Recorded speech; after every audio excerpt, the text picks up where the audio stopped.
Wow, that was some great. That was some great tunes, some great melodies. That was Xeto's Arrival from Yu-Gi-Oh! Duelist of the Roses for the PlayStation 2. How's everyone doing today? I hope everyone's doing quite well. Happy Thursday, the 9th. I hope I'm coming in loud and clear. Hope people can hear. Hope the model's coming through all right. Let me do my stretch. Actually heard bones pop. Wow. It's snowing in Texas. Everything's like shut down because we got like a lot of snow and we're gonna get more snow. So it's cold and everything's closed and there's nothing to do. And yeah, the mall's got stretch. Of course the mall's got stretch. So I figured, like, so long as we have power, which it seems like we do, then we should be good to just play for a little bit because I have nothing else. I have nothing else. And I heard from a child, fairy, not a child, a fairy, who also happens to be it. I heard through the grapevine where the fairy child lives. The metaphor, what I'm trying to say here is that I heard that we might have a special guest today. So we might have someone to help me figure out Yu-Gi-Oh! And figure out Master Duel, which I've put a few hours into, but not as much as I would like hope for, honestly.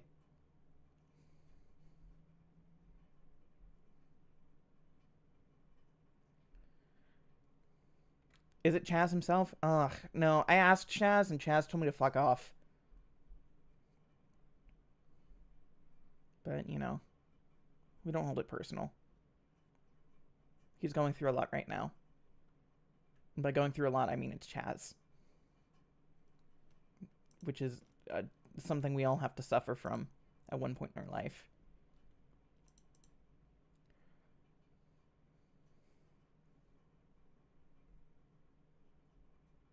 So I'm gonna go ahead. I'm gonna boot the game up, so y'all can at least see kind of what I'm working with so far. And what I've had. I've done a little bit of Master Duel. I've also done a little bit of Legacy of the Duelist since the last stream. You look like a Ruby character. That's in the future. They don't tell you fuck you. They tell you that you look like a Ruby character.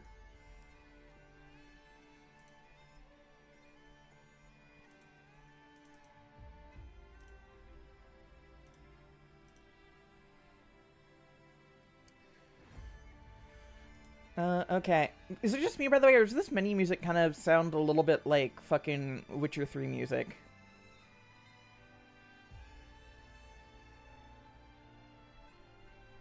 How much experience do I have with Yu-Gi-Oh? A bunch of experience with Duel Monsters and GX. Everything after that, I'm still learning.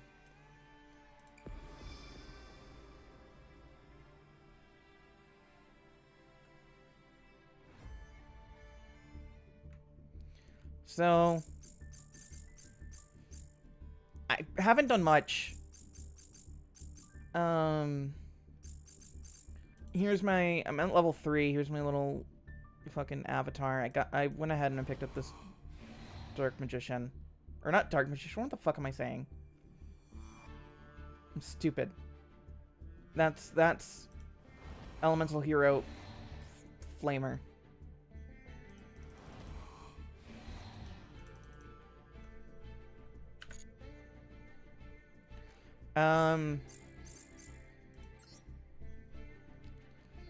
So I have the starting deck. I have Gradius and Power of the Dragon, Structure Desks, Sword of Souls, which I don't know what's in here. I've not looked at this at all. I've not looked at the cards I've actually had because I just keep doing loners. Oh, Crimson, thank you for the super chat. Emily, if you lose the duel, you lose your soul. Oh shit, fuck. I'm not gonna have a soul by the end of this, straight up. Is there an easy way to just see what cards you have? That just opens up the fucking actual database. Public deck search. Wait, is that just fucking Obelisk the Tormentor? Who the fuck has a deck with 3 obelisks in it? Stupid.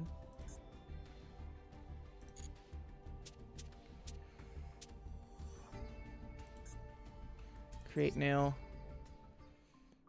Move cards by right-clicking and or dropping them. You can get new deck suggestions from AI by pressing the auto build button. Alternatively, if your deck is unfinished, this will complete it.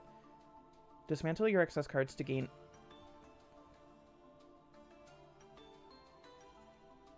Do we have to call it that? Chat? Crafting points. According to the rarity of the card to dismantle, you can use crafting points to generate cards. The rarity of the card that is generated will depend on the rarity of the capture points. Crafting points.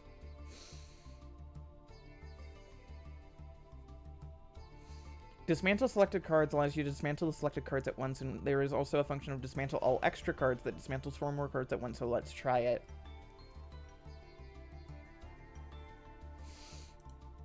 Okay. So, what's the easiest way to sort this? Filter by... God, there's so much here. Everything's so confusing. Okay. So we have Magician of Dark Illusion, we have Amulet Dragon. What order are they in? Obtained order. Let's do... Rarity. That solves nothing. Alright, Blue Eyes White Dragon. Why is that? Oh, you can't generate it. Slifer. So wait, what is this? Okay. Just add 50 White Eyes Dragons to your deck. That's what Kaiba would do. I'm gonna do something funny just because I'm curious. I'm gonna hit the auto build button. Just to see what happens.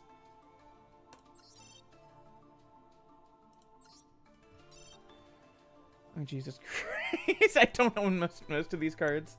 Alright, let's hit that so that way we actually get a deck of cards that we've built. Okay, so... Let's see. We've got Blue Eyes White Dragon. We've got Evil Twins, Kaisakal, and Lila. We got the Iris Sword Soul, we got Dragon Pride and Soul. Oh, I have heard from the grapevine that our guest is good to go. So I'm gonna go ahead and give a call.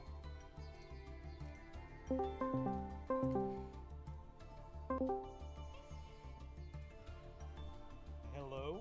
Hello! How's it going? Oh, it's going okay, it's going okay. I'm looking at my deck. I'm looking at the cards I have in Master Duel right now.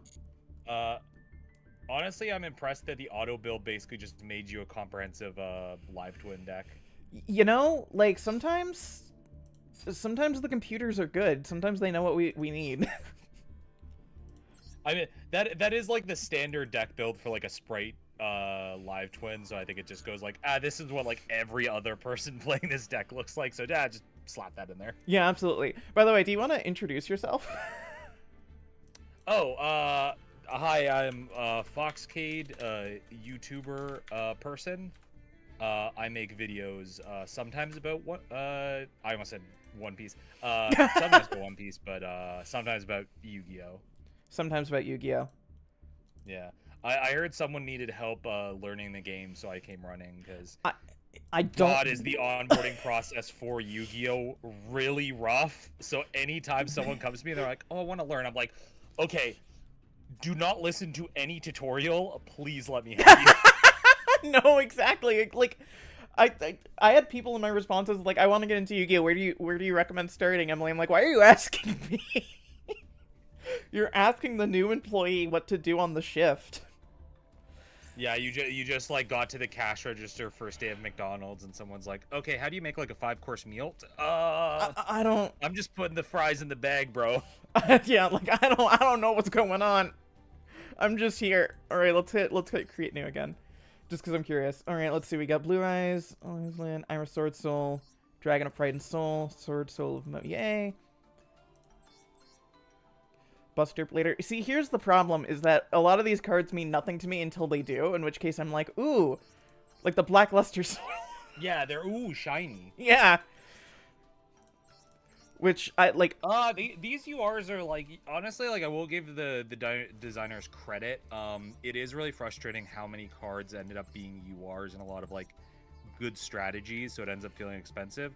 But pretty much everything that is a UR usually is like the most important card in Yeah. a given strategy. So it's not like they're just like haphazardly just going, fucking UR, whatever. It's like, Yeah. no, this is like the centerpiece of a deck. Like most of the URs you have are good Yeah. in a particular strategy. Ugh, look at this. It just card matters art. if that strategy is worth getting invested in, is the distinction. Yeah. Look at this. Look at this card art. I love this. Ooh, you got it. That's a nice royal. Ooh. I Wait, does that mean you opened the bundle? I did. Yeah. No, that's good. I was actually gonna recommend you open that bundle because it is nice. Like the field you get has a really nice its own theme. Yeah. That I love listening to. Like, little chiptune music. Yeah, I haven't gotten to really mess with the themes yet, just because I've still been doing just like solo stuff where you use the loaner decks rather than make your own. But I was like, I saw that, I was like, oh fuck, I have to get it because I have so many. When they bring you into these gacha games, they give you so many points. And, like, if there was ever a time to use them.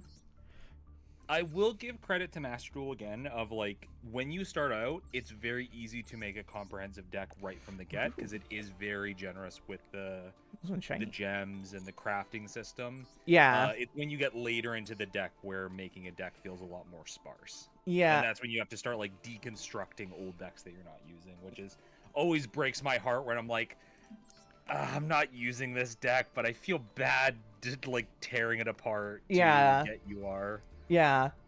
Okay, I'm starting to see a problem with this game already, though, which is that I have not ever done a real duel yet. I'm only like a few days into playing. My card list is already this long. Yep. Oh, we have a super chat from Kane Garrison. Live twin / evil twin or lesbian VTubers that moonlight as jewel thieves. That they are. That's why I like that. That was like I think that was one of the first things I was selling you on. Of like, yeah. Well, if you want to learn links, here's a fun link deck. Here's like a one that's very simple and easy to understand. Yeah, because it's just kind of a cool design and it's a cool concept. And then I'm like, oh yeah, I forgot that I like when the cards have lore to them. The art's cute. They're one of the archetypes that got. When we've talked about Yu-Gi-Oh in the past like week, I'm always like worried of like, okay, don't go like full info dump insane mode. Don't scare them off, like just ease them into Yu-Gi-Oh. Yes. But have you seen the 25th anniversary animation thing they put out last year? No. So as part of their like 3-year-long 25th anniversary project they've been doing, they did an animation thing where it wasn't based on the anime like, you know, Yugi, Kaiba, and all them. They just took a bunch of archetypes and then did this like little animation anthology with them where it's like, here's Blue Eyes with the maiden with eyes of blue, and here's the Charmers, and here's a little bit of Six Sam, and one of them was the Live Twins. So it shows the Live Twins doing their VTuber thing, and then it cuts to them like being chased by the cops. Ooh, Card Game Chronicles. And they did that as an announcement for, oh, Konami has now made its own dedicated animation team. And there was a Ooh. promise, kind of like an implied promise that, oh, they're going to be doing more of these. And we got an announcement a few weeks ago that, yes, we are going to get actual full, like, 8-minute shorts on archetypes now. Oh, that's so cool. So it's no longer like, oh, here's, the new protagonist playing the card game. It's like, no, here's the stories of the cards. Yeah. Also, I got a free pull for this Crystal Oh, Realm hell yeah. Defier pack, so let's pack Hopefully you open. get the Eldritch. Yeah. Okay, you got a UR. That's good. Yeah. You've got the gay background, so cool. Okay, it's in the pack. Trailer Rosemate. None of these mean anything. XYZ burst. If you control a rank 6 or higher, destroy all six. Whoa. That's cool. And then what is this? Eldritch. That's the Eldritch Fusion. Not terrible. This card answer becomes ultra troll. Also, thing about that the game doesn't explain to you with how packs work. Other than the master packs, like if you're getting a pack from like a set, the 4 cards on the left are not from the pack. They're not from that pack card pool. They're just like a random assortment of stuff. And then the 4 on the right are from the pack's card pool. That's why when you pull like URs and supers, if it's on the right, it's like, okay, it's from this thing. If it's from the left, it's like, oh, okay, this is probably some bullshit I don't need. Gotcha. That's good to know, because I was wondering what that meant when I was opening it. Yeah, when I said, oh, it's from the pack, I realized I was like, oh, that probably doesn't mean anything. Yeah. Okay. I guess there's this weird immortal royalty. Eldritch and vampires are fun. They do have a solo mode for these guys if you want to play around with it first. Okay. And, like give it like a feel. That's what that's another thing I'll give this game is like the solo modes are very comprehensive for teaching you like a strategy. I love this guy. Like he's just a little guy. He's just a little dolphin. I also love Skull Servant. I love that image they use for the it's down and to the right. It looks like he's handing you a turnip. Oh my god, yeah. I've used that image to like send to friends because it's just like turnip. Yeah. I also love that Totally Awesome gets one. Yeah. The funny thing about this mate though is right when they dropped that mate into the game is also when they banned this card in the game. Oh, perfect. Beautiful. So it's like, just rub it in, man. Fuck you guys. Super chat from Sharkaon. I don't think anyone can tell you what even half of Yu-Gi-Oh cards are. Don't worry, you don't need to know all your cards. Thank God, because I don't. Yeah, it is a very extensive card pool, but it's always worth noting that like a quarter of them actually see play. A lot of them are like random like tech cards that you'll never see, or they're bad archetypes that no one plays. Sorry, I'm fascinated by like cute girl archetypes. So when I see them on sale or something, I'm like, ooh, interesting.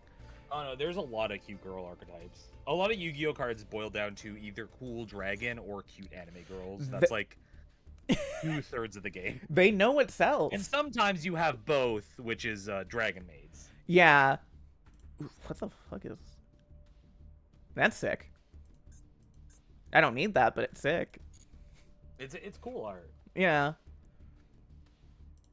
Like, I just could go through the shop just looking at the art, to be quite honest. Because I just think that it's...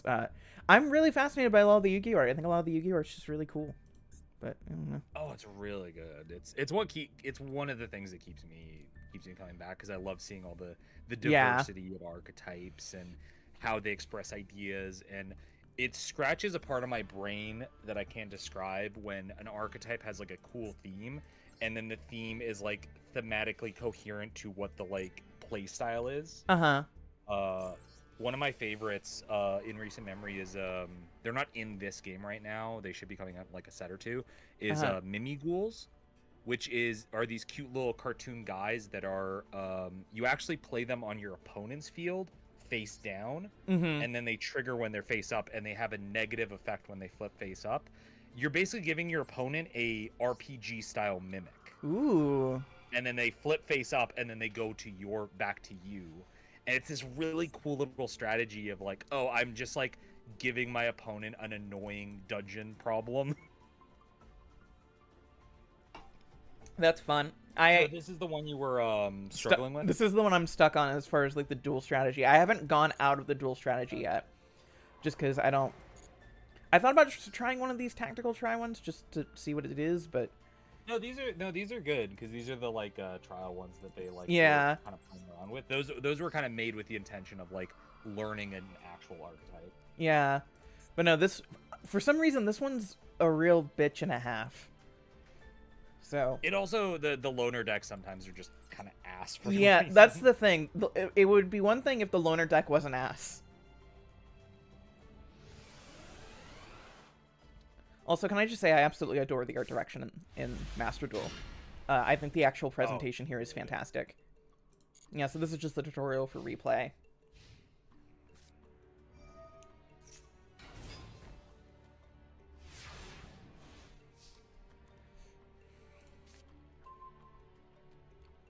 Oh, okay, so they're making you do the like Yeah. C strategy. Yeah. It's attack or higher than all the monsters in your hand, but fear not, there is still a way for you to deal with it. Normal summon Gaga Magician. Isn't that place Zach from Final Fantasy's from? Oh, yeah, Gugaga. Yeah. Continue to attack, yeah. This is one battle. Yeah, why not attack them? So the tutorial kind of like skims over it, but basically the concept where original like DM kind of lies with how you remember whenever they would use something like defusion. Yeah. They'd be like, oh, I attack your Blue Eyes Ultimate Dragon. It's like, I use defusion, and they split apart, so your attack misses. No. That's not how the game that's works. not how that works. If there is a change in board state, if there's a change in monsters on field during an attack, you get to redeclare the attack. Oh, beautiful. So if they add a monster to the field, if a monster is removed, if a monster is added to your field, there's like okay, game state has changed. Do you want to still attack that, or do you want to attack something else? Is basically what the game does. Gotcha. But you still have to attack, or if you choose, okay, I'm not going to attack, then it's like, okay, this can no longer attack. It's Yeah. kind of the basics of it. Onomatopoeia is such a fucking word. Here's where because I don't get why they do this. They do the tutorial and they're like, all right, we taught you what you need to do. Now just win, I guess. Not just do it. Yeah. It's like, now just win. I think this one, Gagaga Win's good to play, or Automata. Yeah. Either of those will get you like going into like an Xyz card. Yeah. And then you can just special summon. Yeah. Now this is where I get stuck usually, because I'm not sure which one of these is the best, because this guy gets a really powerful card that can basically just kill whatever I have on the field immediately. Battling Boxers, what would they play? I think Utopia actually might be the best option. Yeah. The very farthest one. The farthest one is Magician. Magician. Yeah, so you can detach, then okay, this one you play later. Yeah, go Utopia. Yeah, that's kind of Utopia's works the best for it. Yeah. Oh, I forget you have to hit confirm. Sometimes I just want to do the. Have you told Emily about access code Talker yet? That's for later. That's when you get to That's when you get to like link summoning stuff. That's like the big boss monster of Vrains. Yeah. That's actually, that one's funny because in Vrains, I think for the first time ever they had a issue. Keep that one in your hand for right now. Yeah. Because next turn you can then use Automatopoeia, and I think you need something to send back. So gotcha. You use the trap card you have in hand, because I don't think it does anything. Yeah. But yeah, in Vrains, the ace monster of the main character was so fucking busted that it was like, oh, it's causing a shitload of problems in the meta. But and Konami has never said this, but the running theory is because he's the ace monster, they wouldn't ban him. So they kept trying to ban problem cards around it, but everyone's like, you know what the actual problem card is. Get rid of it. So when they finally did, they gave him basically like a new ace monster to play as a replacement, which is Access Code. Yeah. Who is good in his own right, but he's not like, oh, this is like genuinely terrible for the game. Yeah. This is where I get stuck, is with this fucking number 79 Badland Boxer Nova Kaiser.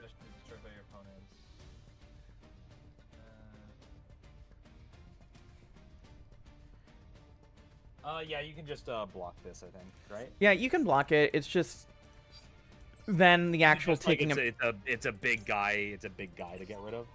Yeah, and then it just becomes this whole thing. Oh, and then they had the crap for the jolt. Yeah. Ow. What's in your extra deck? Can you Yeah, let me just draw this. Oh, cool, thanks. So in my extra deck, if I could. It's the thing on the right. Oh, I'm used to Legacy of the Duelist for you. So yeah. Yeah, and then it just pulls up the list. Utopic Future, Utopia, Gaga Samurai, Gaga Cowboy, Gaga Magician. Can you go to Samurai real quick? Yeah. You can attach one material from this card, then target one Gaga monster you control and can make a second attack during each battle phase this turn.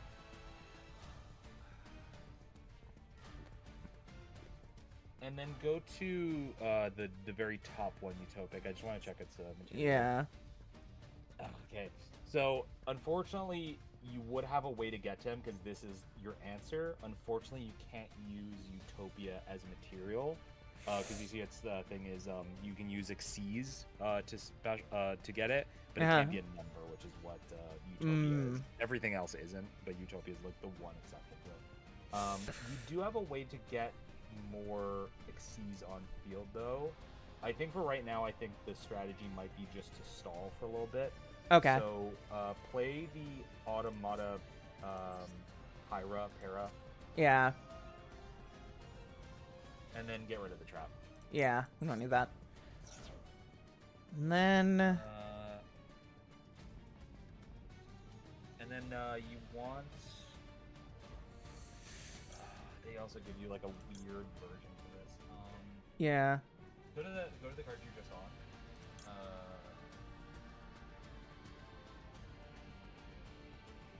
Okay, no, this is perfect. So this is the way you can do it. So go for that one. Go ahead and set it since it only has like 100. No. You want to summon it. Oh, okay. Because his effect is he can special summon a Gaga from the grave. So you want to go for Magician. And then with this, you can get another rank 4 on field. Okay.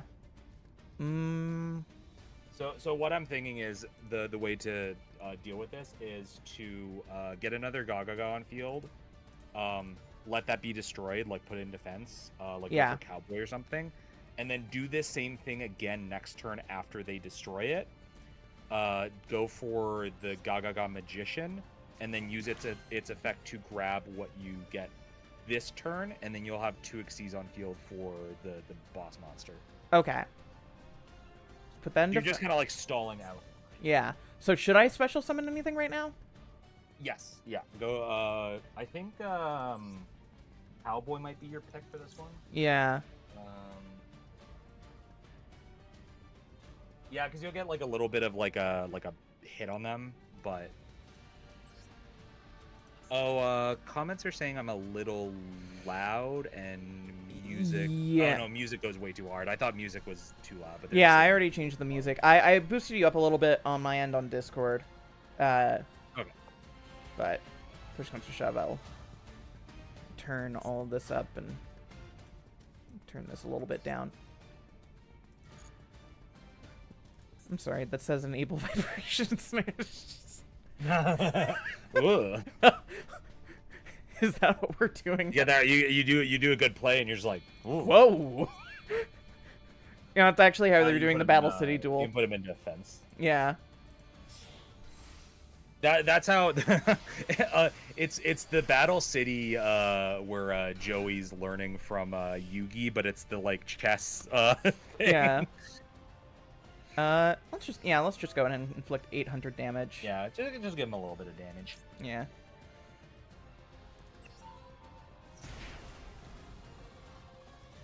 Sure.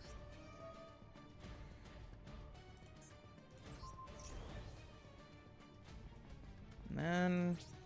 Yeah, and then you go to next turn. And then with the next turn, you do the same thing, like grab Mancer, grab Gaga. Yeah. But then instead you go for Magician instead of Cowboy.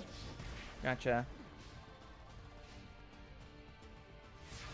I forget, what is the monster they just played do? Let's see. Gaga sister. Okay. This is during the damage step of either player's turn. When a Battling Boxer monster you control is attacking or being attacked, you can banish this card from your hand or graveyard. That monster. You're not worried about that. Yeah. So yeah, do the same play as last time. Okay, onomatopoeia. Yep. I'm not gonna even try to attempt to pronounce that word normally. I always butcher it. Yeah. And then we're going for Cowboy or Magician, you said? Mancer. Mancer. Right. Yeah. There we go. Then we're going to summon.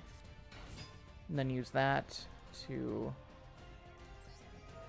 summon. And then we get... you want Magician again. Magician. Face up defense. I don't think it matters because we're about to special summon. And then you want Magician. Okay. God. This is such a weird tutorial battle. Yeah. Face up defense.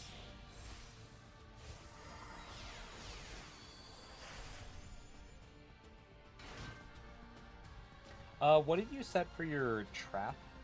The trap is target one spellcaster monster you control. Equip this card to that target twice per turn and cannot be destroyed by battle or card effects.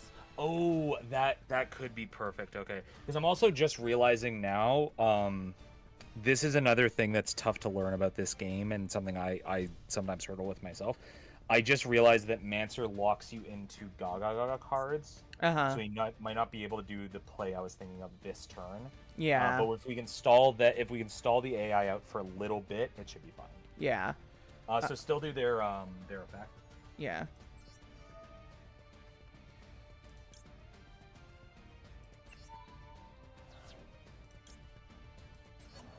Yeah. I'm hoping the AI is stupid. Yeah, set that one. Or defense. Yeah. I'm kind of hoping the AI is stupid and goes for the Magician. Yeah. Should I go ahead and use this normal trap then? Gaga shield? Wait until the AI tries to attack it. Okay.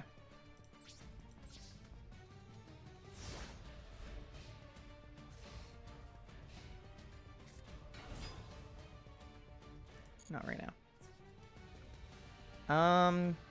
Now is good. Now it's good. Okay.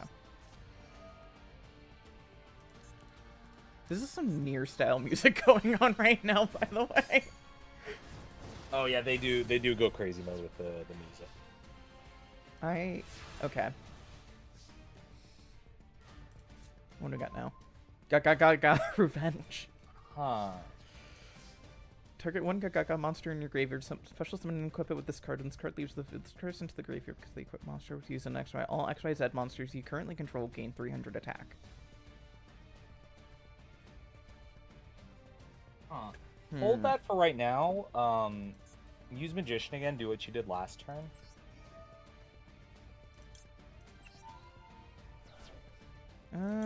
What are we feeling? Cowboy or Utopia? Cowboy again. Cowboy again. Cowboy. Because what you're about to summon out is no, because you're about to send both of them. Yeah. So now you can special summon basically your like answer to this whole thing. So this guy can't be destroyed by battle, which is like a huge hang up for Battling Boxers. Ooh, okay. Because I think this loner deck, if I'm not mistaken, or this like opponent deck, I don't think they have like an answer to this card. Okay, so now let me look. All 2 extra symbols at the same rank cannot be destroyed by battle, and neither player takes any battle damage from attacks following this card. At the end of the damage step of this card, battle an opponent's monster. You can take control of that opponent's monster until the end of the battle phase.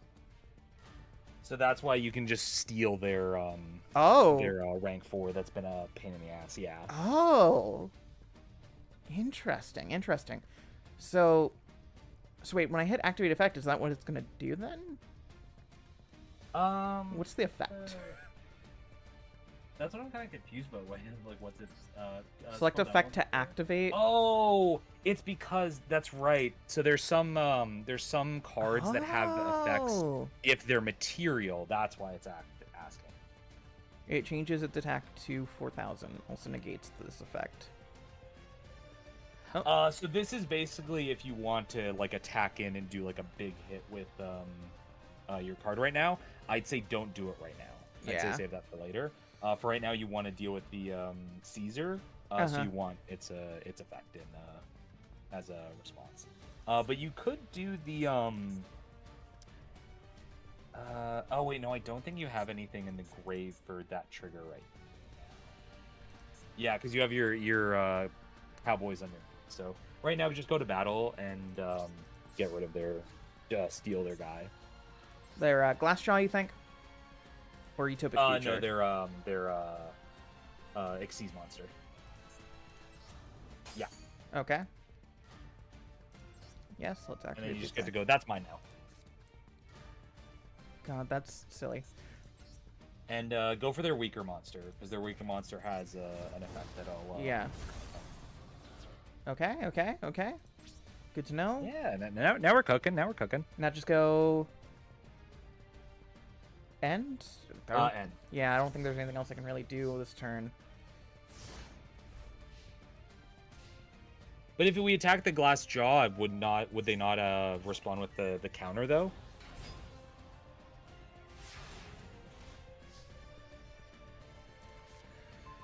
Gaga Academy. Opponent monsters controls a monster, you control no monster. Special summon on Gaga. Read glass jaw. Oh right, glass jaw pops if it's attacked. I forgot about that. Yeah, if it's targeted, then it just destroys itself. Yeah, so do the same thing again, and this time we'll attack Glassjaw and just get it off the field. Okay. Oh, sorry. Oh, well, it doesn't matter. It's fine. Yeah. Continue attack.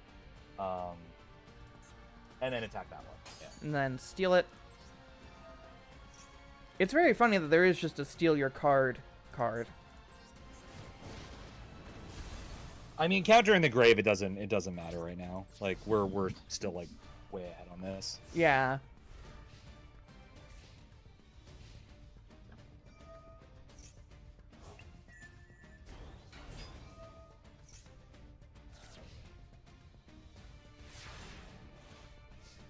Draw phase. Cool. I think we can win this. Yeah, you just win this. Yeah, just keep doing this. We found the strategy. Oh.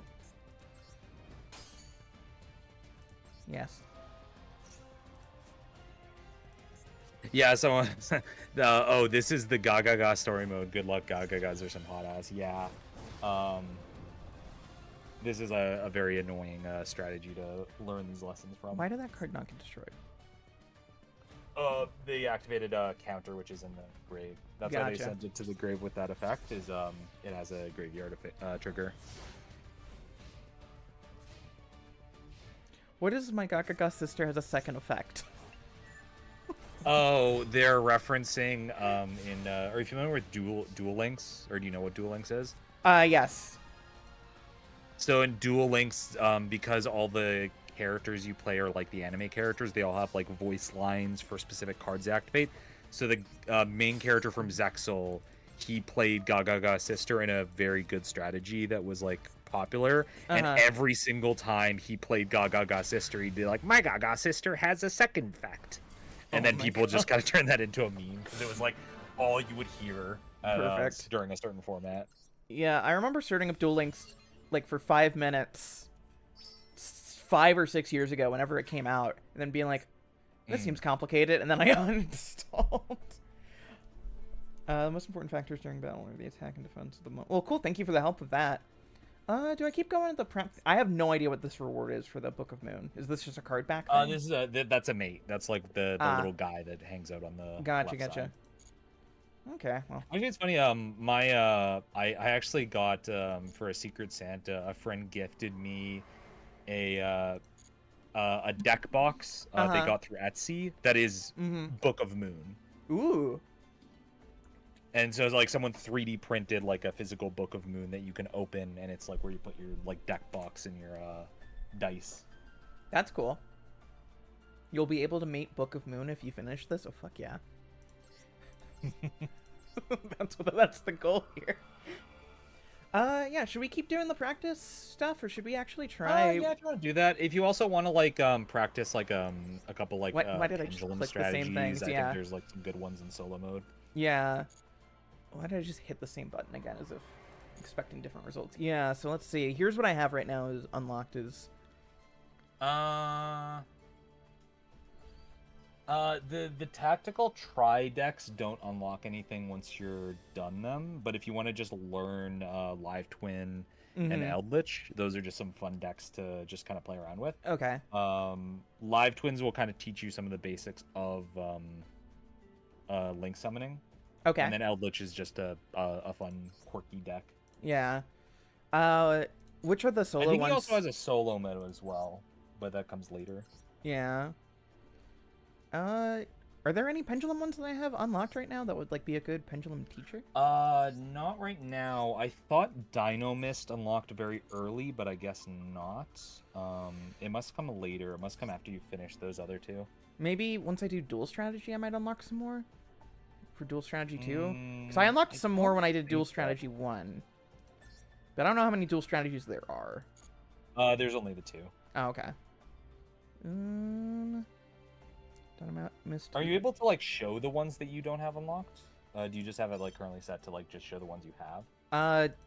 It's just showing. Oh, I guess not. Yeah. For some reason I thought it showed all of them, but I guess not. Based on the other solo mode completions. Yeah, I think those 2 at the bottom are the ones that will unlock like further stuff.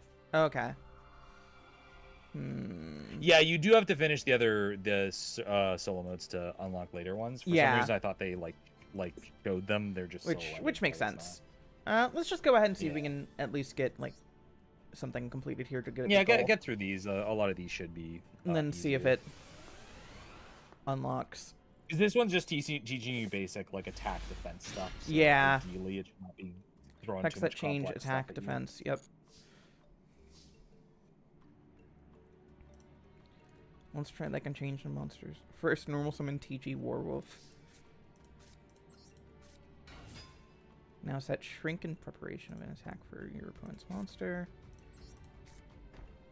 Ends your turn.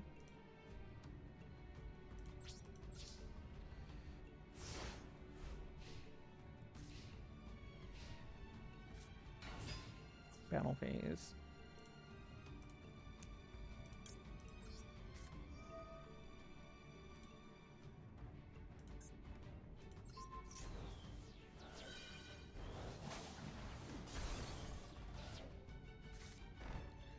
Your opponent's monster attacks have. Why is that?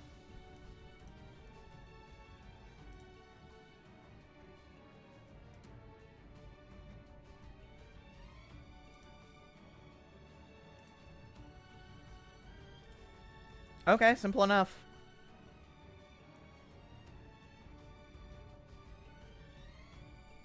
Yeah, and then you TGs against what I think is meant to be just like junk stuff. So yeah. Too hard. Oh, I guess I'm still in the tutorial.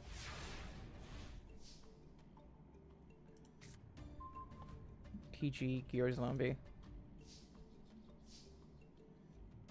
Or maybe I'm not, I don't know. The first turn is the tutorial, and then it like goes like, Oh, okay, okay. You get the basics, go crazy. Alright. You can target. I just need to see what these do. You can target one TG monster you control, special summon this card from your hand. And then the targeted monster. Yeah, so this is a one you'd follow up with. I think you'd want to play Rhino first. Yeah, Rhino seems like the best call here. Yeah, and then you can go into a level 5 synchro after you play zombie, because zombie's a tuner. Ooh. You see, I know so little about this synchro and summons, because in tuners I kind of know a little bit about it, but like not enough to go in depth. You know what I mean? Because I still need to watch 5Ds. Yeah. Okay, Wonder Magician, Power Um, Gladiator, Hyper Libra. can you drop down this menu and show me what the spell card you have is? Yeah, I have TGX1 HL target one. You just write one other. Okay. Because I'm assuming because they're teaching you about like attack and defense stuff, that the back row is probably a lot of like Yeah. stuff that manipulates your attack. And then what's the second guy? Power Gladiator. This card attacks a defense position monster and inflict piercing battle damage to your opponent. If this card on the field is destroyed, destroy one card. So.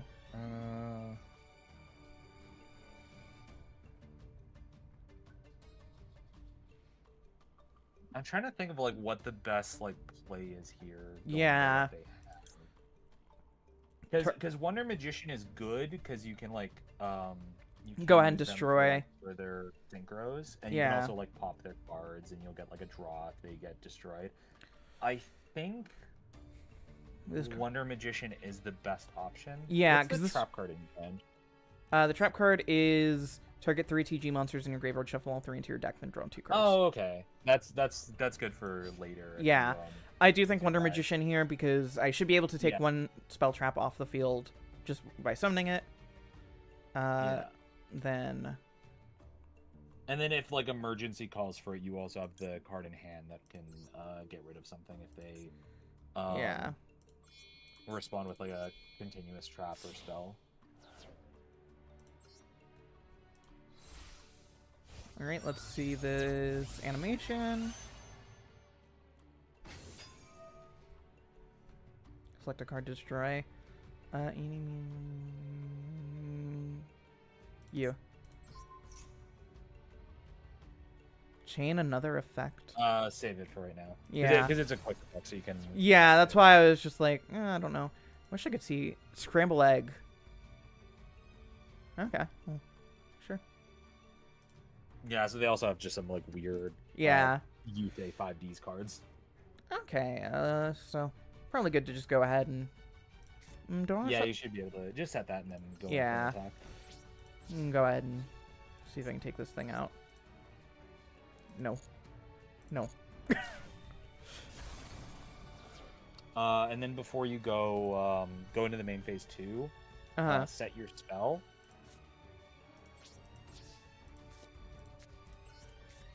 And then you should be good. Yeah.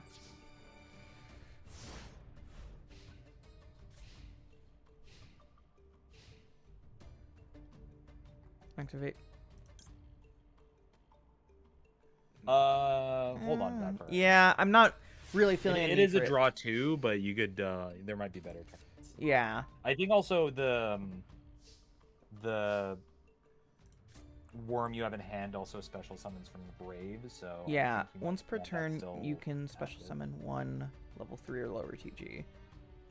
from Oh, your that's hand. perfect. I think because I'm pretty sure they're a tuner. Yeah. Yeah, so. Oh, perfect. Yeah. No, this is like a perfect. That's like a perfect draw. And so then I should just be able to activate effect.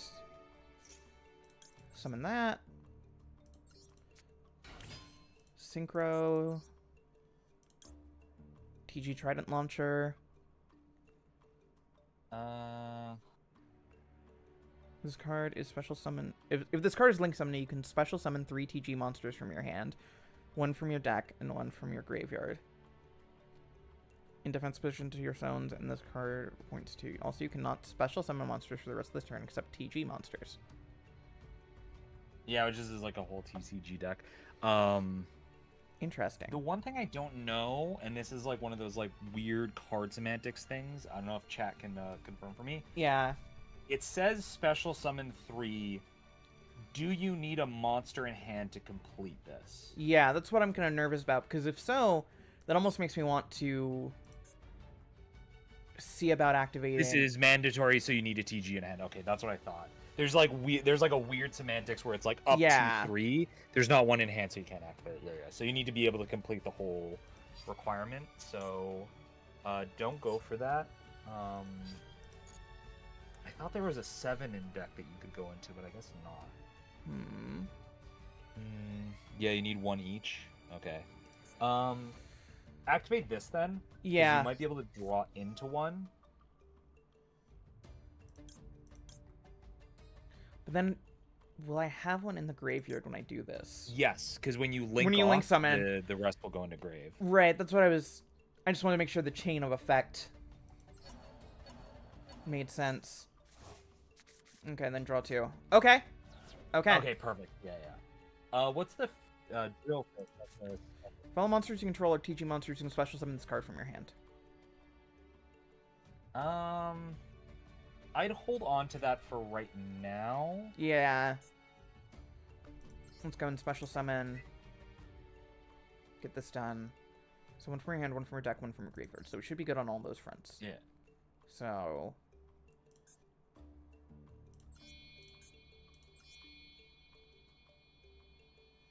Oh, is that not enough? Do I need to get rid of this one too? Okay. I'm like so in you could have special summoned the fish and kept magician on field. But you had magician in the extra decks zone, which is that's where like monsters have to start. So you had to give her up to free up space. Gotcha. Okay, I'm learning. I'm listening and learning. Activate the effects. Yeah. Yes. If you're playing a deck that has any links, you want to avoid summoning into that spot.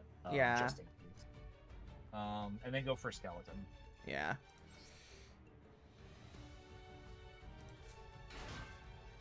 Then. From the extra. From your deck. Skeleton is a 2. That's a tuner. It's a 4. This is also a tuner. Because I think you want to go striker. I think. The blue guy. It's a level 2. Scroll to the right. Right there. Only your opponent you can special summon once per turn during the end phase. If this card's in the graveyard because it was destroyed in the field, you can add 1 TG monster from your deck to your hand, except TG Striker. Okay. That seems good. Booster Falcon or Serpent, I think. What's booster? Jet Falcon. Rush Rhino. Yeah, so this is Serpent. Normal summoned. Oh yeah, this actually might be the best one because you also get another special summon. Yeah. You just get to litter your field with guys. Oh, and then you can bring her out. And I can just bring her back. Yep. There's so many guys on the field right now.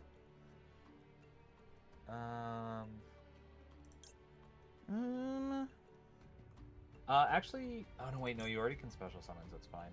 Bring out the worm then. Ooh. I think the worm's your tank grub.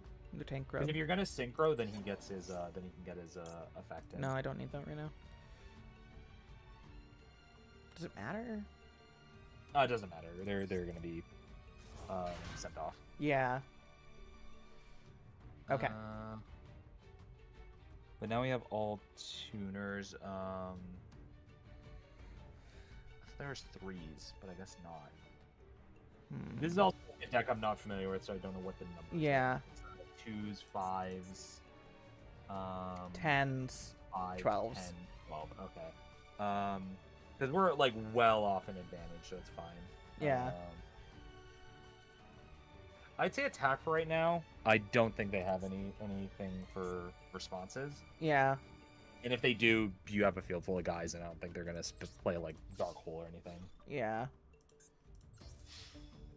I think in that situation, the option might have been the other guy in grave, but you know, Is it lessons learned. worth doing that right now?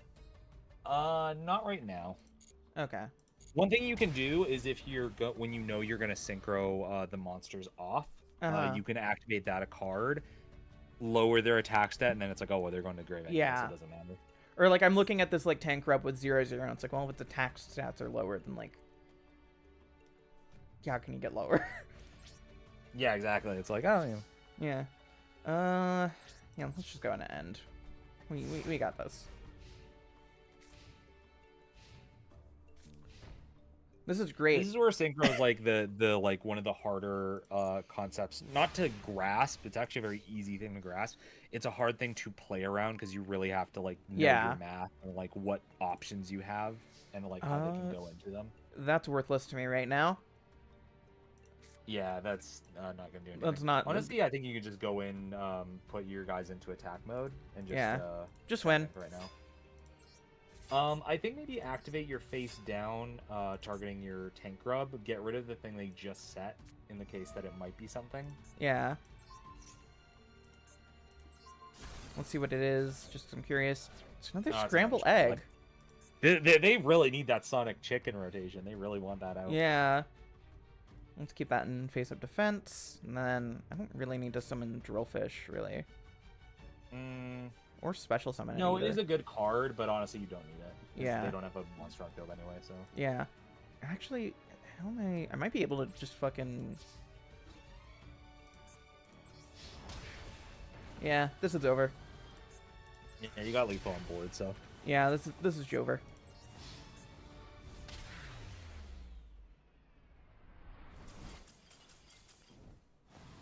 Off tangent, but I feel like Yu-Gi-Oh! After 5D is abandoned the theme of growing up and having to move on. Kinda. I guess it depends on, like, what series you're talking about, because I think that is kind of a thing in Zexals. Mm-hmm. But I don't think that's a thing in Vrains, and I think Arc V kind of is going for its own thing. Performapal Bubble Bow Wow. Yeah, this is the archetype for the main guy in Arc V, by the way. Oh god. Because his whole thing is like circus performing, so all his monsters are like an animal that then is like a wacky like circus themed. Yeah. All right. Let's go. Yeah, what the fuck is this card art? There are many monsters with effects that allow them to be special summoned once their conditions have been met, called special summon. There are special summon monsters such Ritual Fusion, Synchro, XYZ, and Link monsters. If you want to special summon them from the graveyard through effects like that of they must have been correctly special summoned to the field before they were sent to the graveyard. Okay. It's interesting they're explaining this now. I feel like I've already done a lot of special summoning in this process. Yeah. Well, I think this one is like basically just teaching you that it's like, okay, if a monster has special requirements to get on the field, you can't like send them to the grave and then circumvent it. They have to be summoned like properly before. It's a very like specific nuance, but it keeps you from like cheating stuff out. Yeah. Oh, card destruction. I used to play this to annoy my friends on the playground. It does have some play still and some strategies, funny enough. A lot of the spell cards from old DM are still good. Yeah. Like, that's honestly kind of reassuring to know, because I'm thinking about stuff of like Mirror Force, right? Where I'm like, I don't know how good it is, but it feels like it should still be good. You can catch people by surprise. I have a whole thing in a future script talking about changes to not necessarily how Konami designs traps, but more how the player base interacts with traps, where people slowly realized, oh, setting a trap for your opponent to hopefully walk into is less optimal than having another card that is like part of a combo. And so a lot of people elect not to really play traps unless it's like a big interruption. And so it's like, I'd rather just set up a big board than play something that hopefully my opponent's stupid enough to like fall into. Yeah. Discard one card, add one Destiny's Board or one level 8 Fiend. You can banish this card from your graveyard except this turn. The card is sent to the graveyard. Place any number of Destiny Border or Spirit message cards with the different names from your hand or graveyard on the bottom of the deck in ordinary order, then draw the same number of cards. So you already have Destiny Born in hand, but that would get you another level 8 monster, and if I remember correctly, this card, that monster has an effect engrave. Mm-hmm. Yeah, so you want this engrave. So this being engraved is actually really good. Okay. So that's a good like discard for it. Yeah. Let's do this then. Also, Sharkyon with another super chat. Arc V is a subversion of the themes of growing up. It's about smiling and bringing happiness even amidst pain. It's interesting, but it's bad. Yeah, I want to like I keep saying 5Ds. Arc V. Arc V is weird because it's the 5th series, but I want to say 5Ds. Arc V is interesting, but also it has so much going on. For you who's never watched it, Yeah. it has interdimensional travel. That's what I've heard. And it's funny because it's like, oh, you know, it's Arc V, there's 5 worlds. The other worlds are the different summoning types and series. So they have an Xyz world. So like one of the characters in that is one of the characters is like an alternate version of a character from Zexal. There's like a Synchro world where like Jack Atlas and Crow are. There's funny enough, they don't have one for DM. They don't have one for like DP and Highland Joey. They're like, they don't have a summoning type, so no. Yeah, no, who cares? Usually the world is GX, so they have I think the only character you see from that one is Alexis. Oh no, wait, they also have what's his name? Phoenix. The silver-haired guy. Oh, yeah. And it's really weird because they're not the same characters. They're just alternate versions. But it's like, hey, remember these guys? They're not the same. They have their own arcs, but yeah. Also, who are you feeling here for this add to hand? I think you want Zork? Dark Master what's Zork? What's the one next to them? Dark Necrofear. By banishing. Oh, but they're already in the grave. Take the one next to them from deck. This one? Yeah. Okay. Yeah. And then, ooh, this can be special summon. Don't play it right now. Just in case. You should be fine. But set the Destiny board. Let's see if we can get the alt win condition going. That would be cool if we That's could. the card. This is the deck that Bakura played, where it's like, oh, I make my little board that says final, and then I win. Oh, right.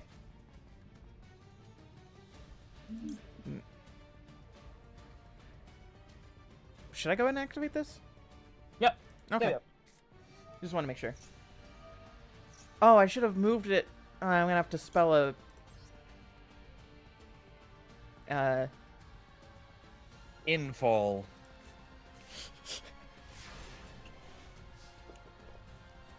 Let's see what we're getting. Zoma the Spirit, special summon this card in defense position as an effect monster. If this card summoned this way is destroyed in battle, inflict damage to your opponent equal to the... Ooh, I was doing a duel, I think, against Zane, I want to say, who was using this card in Legacy of the Duelist. Mm. Oh, yeah, this card is, like, good. This card actually... Like, Yeah. it doesn't see play now, but it is... this is, like, a classic to me. Yeah. Do I want to go ahead and use this then? I'd hold it for right now. Honestly, I think it'd be funnier if you got the alt win condition, so you don't really have to worry about like going in on a like attack too hard. Fair. Fair. What do you kind of want to... Yeah, and unfortunately that trap monster you played Well, it would hypothetically clog up your board, but because you can activate it as a monster, it should be able yeah, that's to kind of what I was thinking. move it out of the way. I think this deck also should have the field spell that lets you put the Destiny board cards as a monster. Yeah.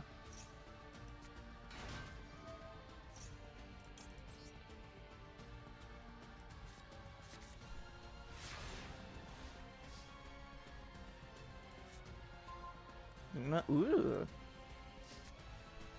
Cannot be normal summon, must first be special for banishing one dark monster. Once your turn during your standby phase, inflict 500 damage to your opponent. Yeah. It's neat. Because then you can just keep their board from developing. Yeah.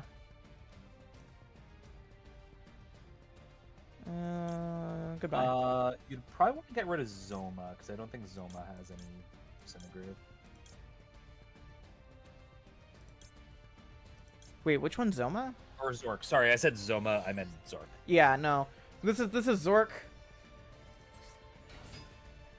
That's just Zork. That's just my buddy. That's my pal Zork. We're in a relatively good zone. You can change it to attack. Yeah, I mean, it doesn't really matter. But let's just be annoying and keep them from developing.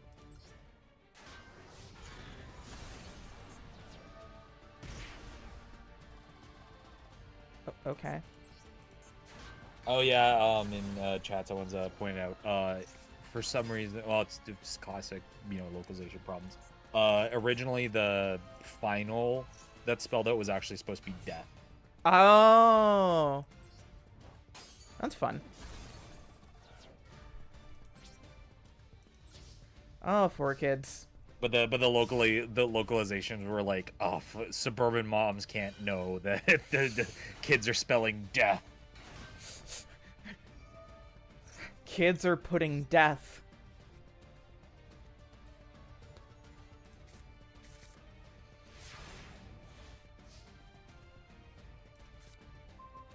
Oh. All right. Can you check the trap card? I worry if that actually is not something you're supposed to draw. Can I sorry, the Destiny board card. From Header deck. Oh, thank God. I wasn't sure if this was like a bad card where it's like, oh, if it's in your hand, it's like you're stuck with it. So yeah, you can just let them play their next turn and then you win. Okay. Sometimes there's like weird triggers where it's like, oh, you grab it from deck and then you draw it and it's like, oh, well, I can't use this now. Oh, shit. Oh.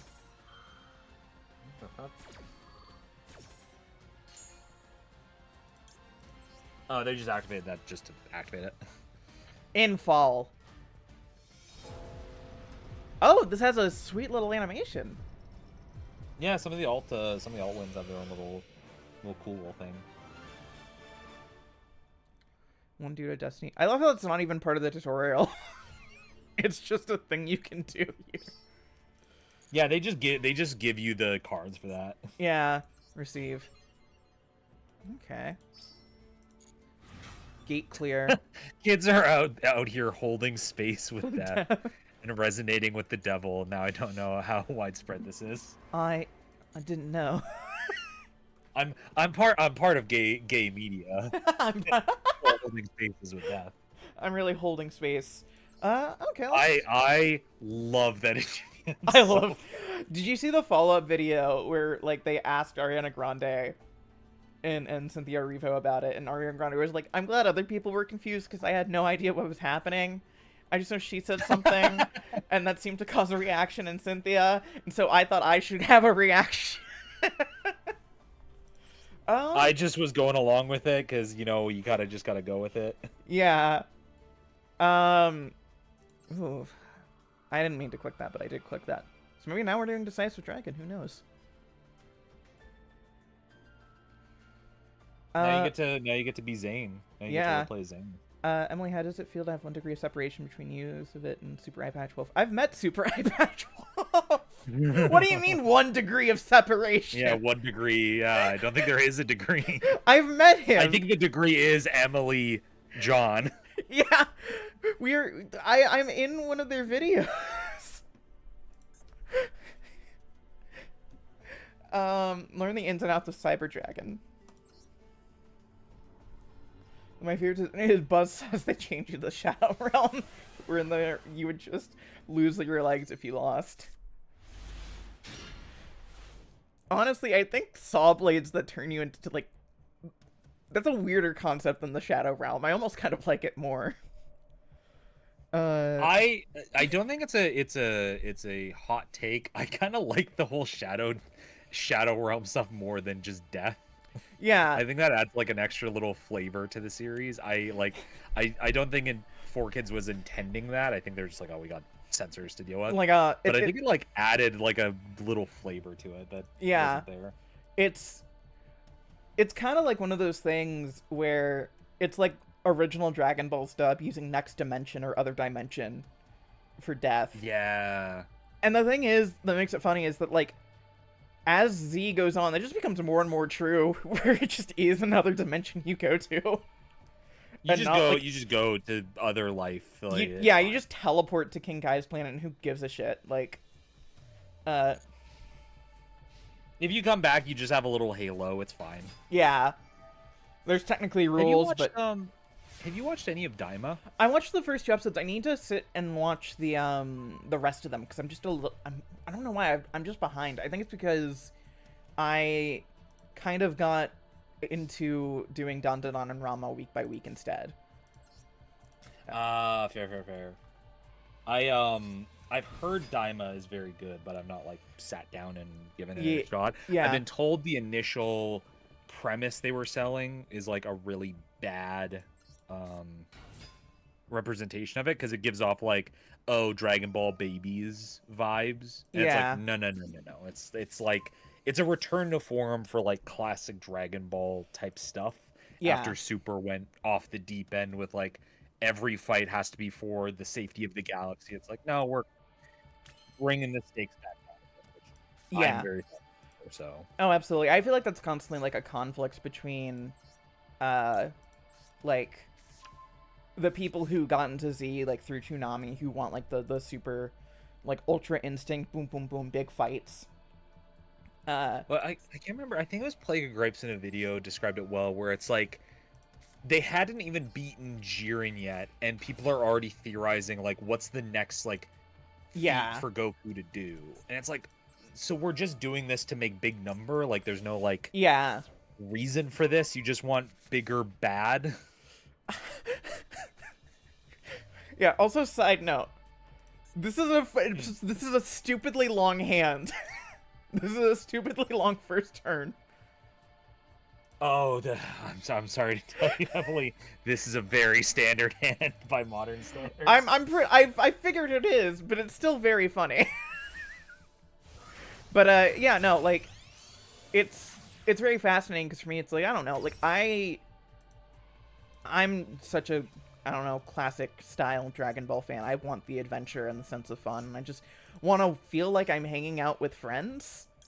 You know, when it comes to Dragon Ball, and so I'm totally on board with Daima's presence. The one thing I have heard, and I do agree from the first episode, the first 2 episodes that I watched, is Daima does have a bit of a slow pacing. Well, it's just a lot of the characters kind of hanging out, more or less, right? Yeah. Well, it's that, and it's also like the first episode spends a lot of time recapping the end of the Buu saga for some reason. Okay. Which is fine, but like also just kind of, it's just one of those where it's like, why is this? Like, I don't know. We saw the Buu saga. Oh yeah, no, Bean Magoon. I think people getting into Z through Toonami is normal and fine too. That's how I got into Z. It's just that like the difference between people who are into Dragon Ball for the characters and the people who are into it because, like, I don't know, they saw Vegeta in a cool shirt at the mall, which is totally valid. Nah, that's just culture. That's just culture. Like, we know what Dragon Ball's about, and it's seeing Vegeta flipping the bird with the backwards cap on. Please attack the monster. So this is like the base strategy for Cyber Dragon since like the dawn of time is make big fucking guy hit hard. Yeah. It is a very like kind of unga bunga deck. There is some like other nuances to it, but a lot of the time it's like OTK, you're making big guy to hit hard. Yeah, okay. Oh, I got 2 Legacy Pack tickets. Your opponent's deck centers around the level 4. Okay. And now it's like, okay, you got the base strategy. Do it and get a little icon. Okay. Let's see if we can do this. because that was a lot to take in. Not gonna lie, I was keeping up with it, but it was a lot of card on card on card. So Yeah. Shonen Power I Stone I, is gonna I power forget scale. if I've said this to you before, but the best way I can like I try to help people conceptualize Yu-Gi-Oh, especially like post I want to say 5Ds, is think about it less as like the original card game where it's like, okay, you play one card, you set a card, and you go, okay, Yeah. pass. And you kind of need to compartmentalize it as like you're kind of playing a fighting game. Yeah. Like you're thinking about like how things chain together. You're thinking about like what your opponent could feasibly respond with or what their like counters are. And like modern Yu-Gi-Oh is very much like Yeah. MBC3 style speeds. Yeah. When a card or effect is activated that includes any of these. Cyber. Yeah, I think you'd go Cyber Emergency for this hand. Yeah. Cyber Emergency. Get very used to if you play more and you play like in the ranked, get very used to that girl though. Oh. Oh. Yeah, okay, so you're gonna learn what this card does. Basically what you did is you activated your card, and then Ash Blossom, they negate drawing a card, but for some reason you can do it to yourself. Cool, awesome, great. Anyway, we have a different starting hand now. Yeah. Use on this I don't even know if this like thing if your opponent's even gonna special summon a lot. Save it for right now. See what the AI does.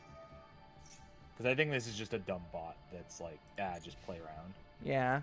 Yeah, this is just a dumb bot that like has like a big monster and that's it. Doesn't really have like strategies. Yeah. Which is funny because it's giving. Oh my god, this is like. So this is like a crazy hand to be given if you're going second in ranked, because you have Max C, which is like the most frustrating card for your opponent because it means you get to draw every time they special summon. You have Harpy's Feather Duster, which gets rid of their back row if they're playing back row, and Ash Blossom is interruption. So if they try to draw a card or like get something from the deck, you can go no. But you're playing an AI that doesn't do any of that, so it's like, yeah. I think you might want to restart because you've been given a hand for like a meta that doesn't exist. For a meta that doesn't exist.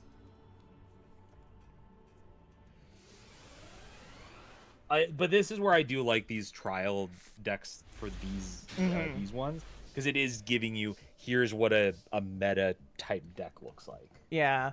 All right. So going first. Therion, Cyber Dragon Core, Clockwork Knight. That's not necessarily. I mean, it's not needed. This is really good once your opponent gets going. Yeah. Because it turns your opponent's monsters into machines, which in it can sometimes be a bit of a floodgate, because a lot of like opponents' cards can be like, oh, if you have a pyro monster on field, you can do this, but it's like Clockwork. It's like no, they're machines now, so they don't count.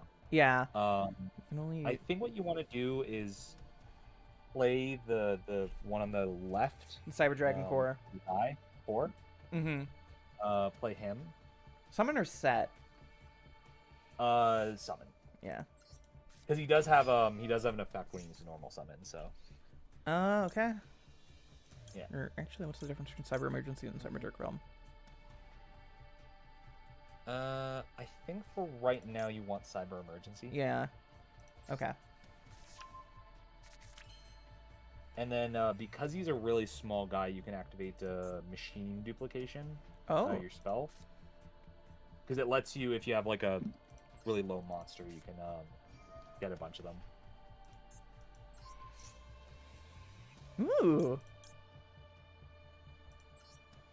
So this is like a funny quirk of how this card works, because the game, the card you're activating is looking for a monster that has less than a 400 attack on the field.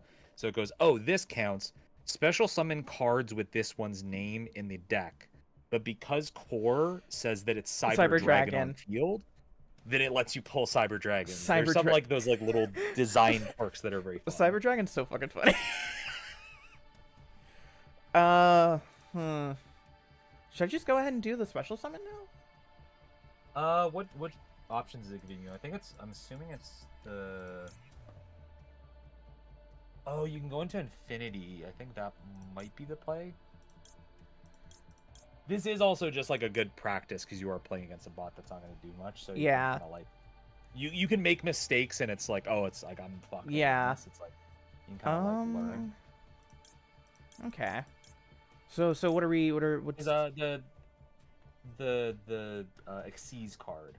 I think that's the play because I think you also have a better version of it that you can then evolve into. Ooh.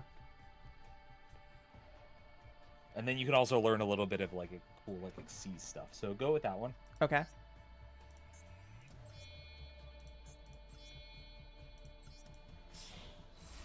I'm not gonna put it in the link position because I know better now. I mean, it's learning. It's a Yeah. learning process. Well, it's because I'm so used to doing Legacy of the Duelist for and like the early stuff where it's like they'll prompt you to put stuff there and then it doesn't matter because you're not playing link cards. Yeah. Yeah. Go to the check what the extra deck is because I think it's prompting you because you can then. Okay, so here's a quirk that some cards have, is you have what's called like a rank up, which is you can take an Xyz monster and then like basically evolve it into like the next stage without using more material. You're basically just like digivolving it. What the fuck? What? So I want Cyber So, like, Dragon Infinity? Pretty much, yeah. This is like a really good card.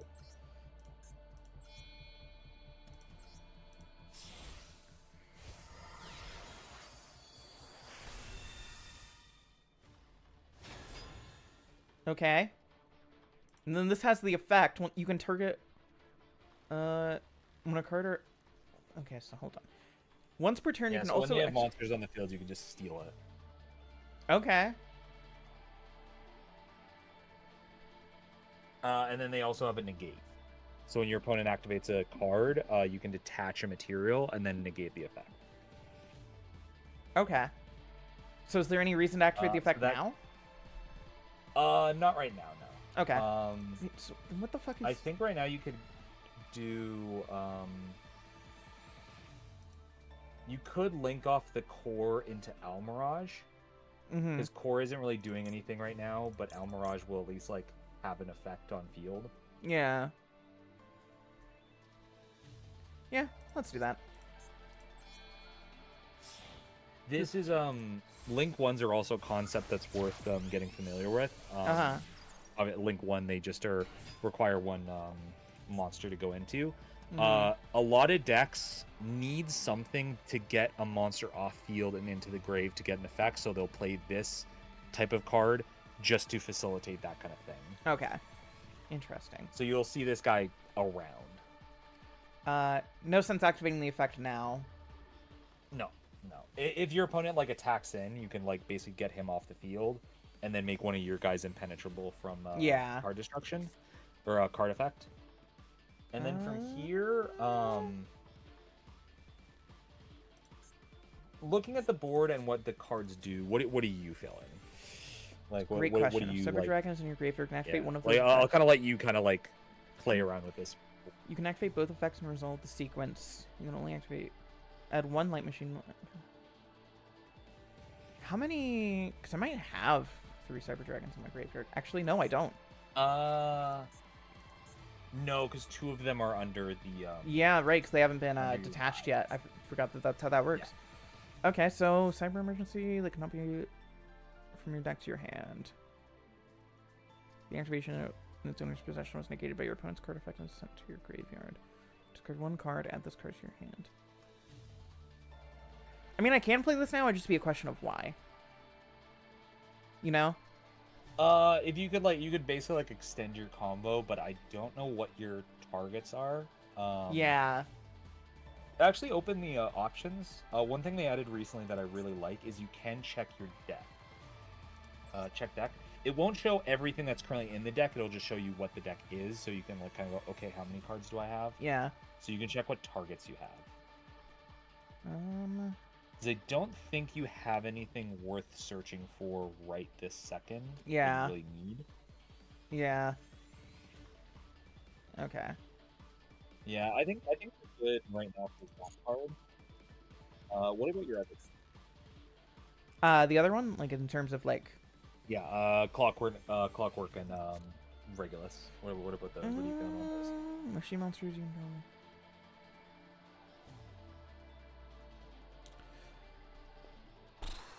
Once you banish this card from your graveyard, then discard one card. And use this once per turn. You can only activate. I guess I'm just having a hard time figuring out if I should summon this at the moment because I don't know what it would do me.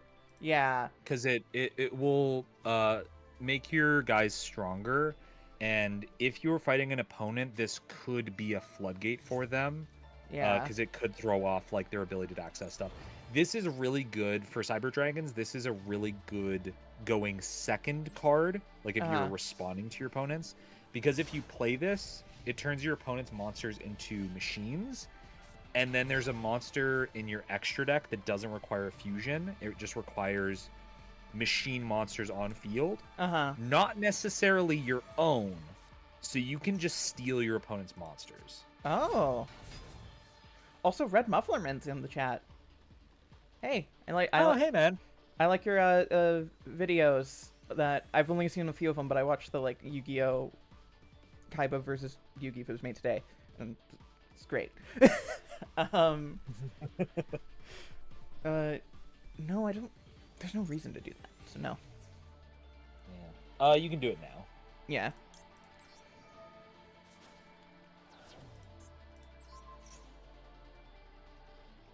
No. Yeah, that's no reason. It's basically going, do you want to negate your own effect? Yeah, it's like, not necessarily. Let's see. Oh, interesting that they summoned that card and then didn't try to pop your macro. Yeah. Okay. What is the Cyber Dragons in your graveyard? You can activate one of, if you have 3 more. Okay, that's just one. And then another Cyber Emergency. Go into Cyber Emergency. Yeah, do that. Yeah. No. Not from your deck. And then get any of the ones that you can normal summon, so not Cyber Dragon. Yeah. Yeah, that one's fine. Yeah, let's do core. Why not? Because I'll show you like the quirk of Clockwork Knight. So you can normal summon him. Okay.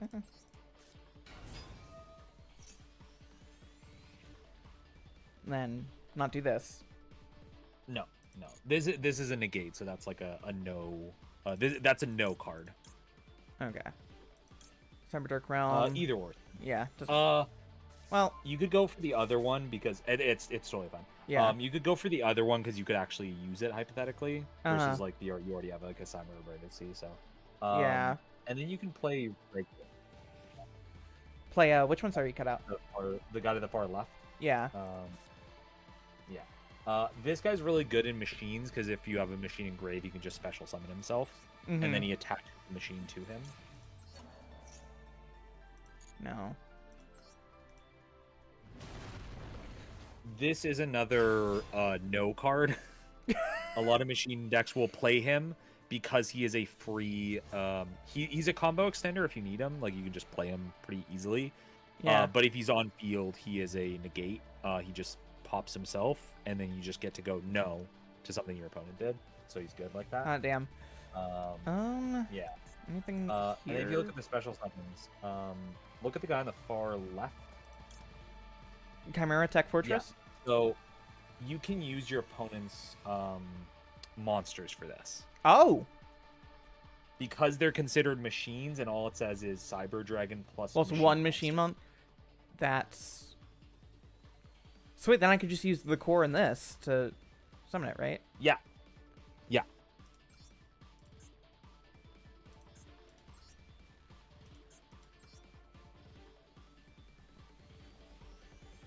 And then you can just decide. Decide says, like, I am done with my decisions. Yeah. Okay, this is stupid. This feels really dumb. No welcome sense. to welcome to Yu-Gi-Oh. Welcome. I'm not gonna do cyber repair plan. I think we're just good to go ahead and Yeah, you basically have them on board. and that was. But yeah, that's exactly why Clockwork Knight is not like a meta card. It's not something you run into a lot. But if you go first, you do your whole thing. Your opponent plays that. It's like, oh, they get to just wipe your whole board if they get Cyber Dragon on field. Because once they have Cyber Dragon on field, you Ooh. can't stop them because then they can do the summon and you can't really respond to that. Wait, hold on. That's evil. I didn't say I wanted to go to the it store. it is like, oh, I'm fucked. It's like, I didn't say I wanted to go to the store, and they were like, "Are you sure you want to go to the store?" Fine, let's open up one pack of Pearlescent Cyber Dragon.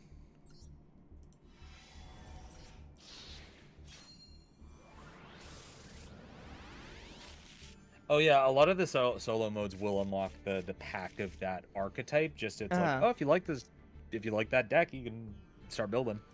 Okay, well, that's good. All right. Uncover the store. No, that's not what I wanted to click. Come on. Wait, hold on. I have to go back because there's stuff to pop down here.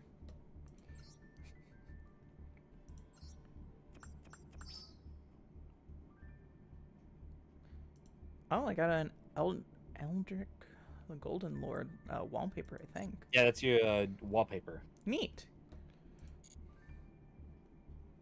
Actually, where do you go to change the wallpaper? Where you have your Lady Emily on the top left. Yeah. And then edit. Edit. Gotcha. Wallpaper. Neat. Yeah, I got this icon frame. I got my big gay gold man. These are all my titles: fan of the anime, beginner, duelist, returning, relaxed play. Very glad that they don't have anything more severe than this. I got this Rescue Rabbit. Oh yeah, those are the classics. Yeah, but I like my. I like that you very quickly bought Flame Wing Man.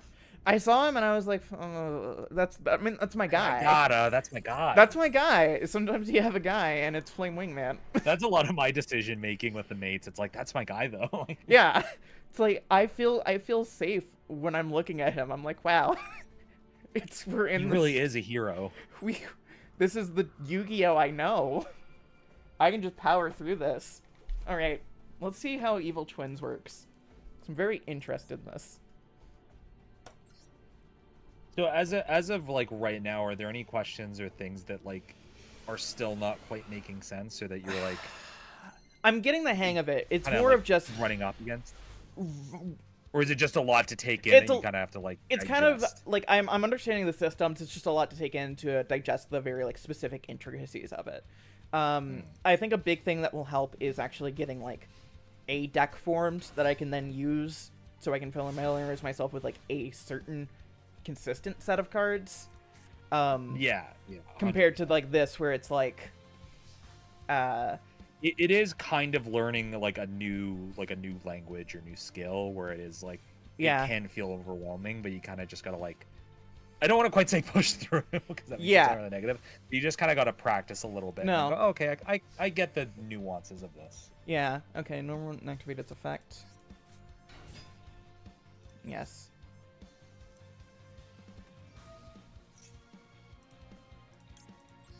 Yeah, so she gets her co-host out just for free. Oh, cool. And then you can special summon the Evil Twin immediately. Yeah. Okay. Oh yeah, this whole deck kind of works on the like internal logic of they are always together. Yeah. Activate the effect to special summon Live Twin Lila from the graveyard. So if she's by herself, or if she doesn't have Leela on field, you can then grab a Leela from the grave. And this is where the like work of the deck is really kind of interesting, because then you go into the Leela link, bring her out. This is...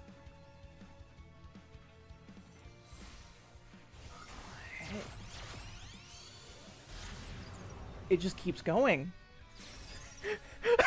And then she no, because then she gets to pull out the link of the, Yeah. so. This is... So you can activate its effect. Yes. Yeah, so when she gets special summoned from the grave by her friend, Her very good her friend. effect, she gets to draw. But if you went the opposite way and you were special summoning out Leela, then she gets to pop a card. Oh, okay, okay. So whichever effect you want, you do them first. You special summon them first. Okay. Let's proceed to the battle phase. Let me just... I know, game. I just want to read the card description. Unclicking evil turn monsters. You can tribute this card. Special summon 1. Kisakao, Leela. Banish this card from your graveyard and something. Okay. Fair enough. So they're a big guy, and then during your opponent's turn, you can activate their effect and get both the girls back on field, and that triggers both of their effects to pop a card on field and also draw. Oh, you want to do it? Oh wait, why is it teaching you to do it now? Oh, that's fine. I guess it's just... It's just teaching you it. This is a thing that can be done. The strategy is usually on your opponent's turn when you want to like cut them off with something. But yeah.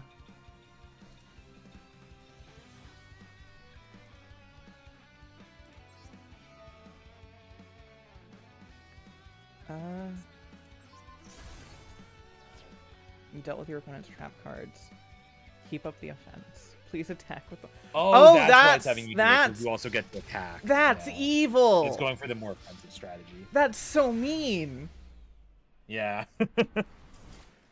Oh yeah, it's for lethal. For some reason I thought the NPC had 8,000.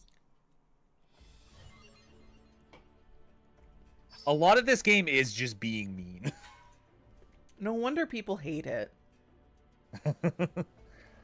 Yeah, but I'm having fun. Yeah, that's the thing. I was watching a friend play a little bit of this, and their deck was just that thing where it, like, you explode your cards to do damage to your opponent's life points.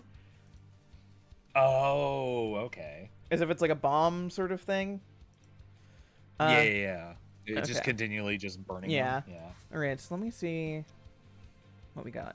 If you control level 2 link monster. Oh, right, they give you the sprite cards for this. Yeah. Control level, you can special summon this card. Target one your opponent controls, does nothing for me. On the field. Maxi. Maxi seems annoying. So reading through your cards, what are you feeling right now? I have a play, but I'd like to see your thought process right now. This is where I reveal that I'm very dumb. Let's see. So here's the thing. Here's the thing. If you're level 2, you can special summon this card. So these... I feel like I should summon Sprite Carrot first, and then I should theoretically be able to special summon this from my hand, because that's a rank 2. Nope, that's perfect. And then from there, you can then go and presumably do some form of link, or some form of special summon. So that was my first instinct. I just had to make sure I got the terminology correct as I was looking through. Activate the effect. You can add 1 street from your deck to your hand. Sure, why not? Sure, I'll take another Maxi. No, actually, wait, no, fuck. Okay, whatever. I misread. It's fine. It happens. You're playing against a bot, so yeah, it's not gonna mean anything. That's Let's see. Lose LP. That doesn't do me any good. Currently on the field. That doesn't do me any good because I'm not gonna keep that. Banish 1. So for learning the deck and learning the combo, your options probably starter. Because starter lets you grab another sprite. Sprites are cards that are played with live twins because they're a bunch of they special summon if there's a level to a rank 2 on field. That's most of live twins, so they have like a little synergy there. Ooh, Lee IP Masquerina. You could either do that, or you could go, if you want to go into your live twins, you could go Gigantic Sprite, because Gigantic Sprite lets you special summon any level 2 from deck. Ooh, okay. But it does lock you into level 2, or it locks you into level 2s or link 2s. So it is the one, like, hang up with it. But this deck does not care if you can't do anything else, because that's all it does. Yeah. No. Hold that for right now. Yeah.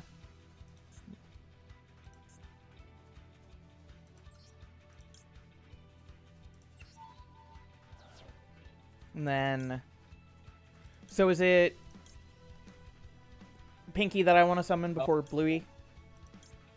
Scroll to the right. I am forgetting that they need to have no other monsters on field for their effects, so...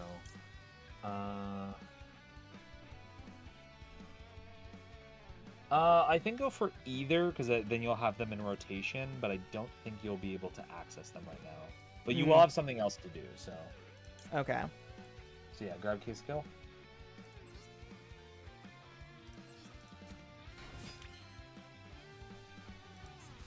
And then, you can go into starter. Don't do your link summons yet. Yeah. So place starter. Okay. And then you can grab one of your other guys. In this case, grab blue. So for the sprites, if you do play this deck or this version of the deck, the sprites are easy to remember. Blue lets you grab another sprite, grabs you a monster. Jet, the one you played, grabs a spell. Carrot, the red one, is a spell negate. Orange one is a monster negate. So it's very, like, you just have to compartmentalize the colors, and then that's what they do. Yeah. You want to grab the red, who is orange, but we'll ignore that. You can special summon this card from your hand. Yeah. And then he can negate a monster effect by popping a 2 on field, like on your field. Yeah. And then Infinite.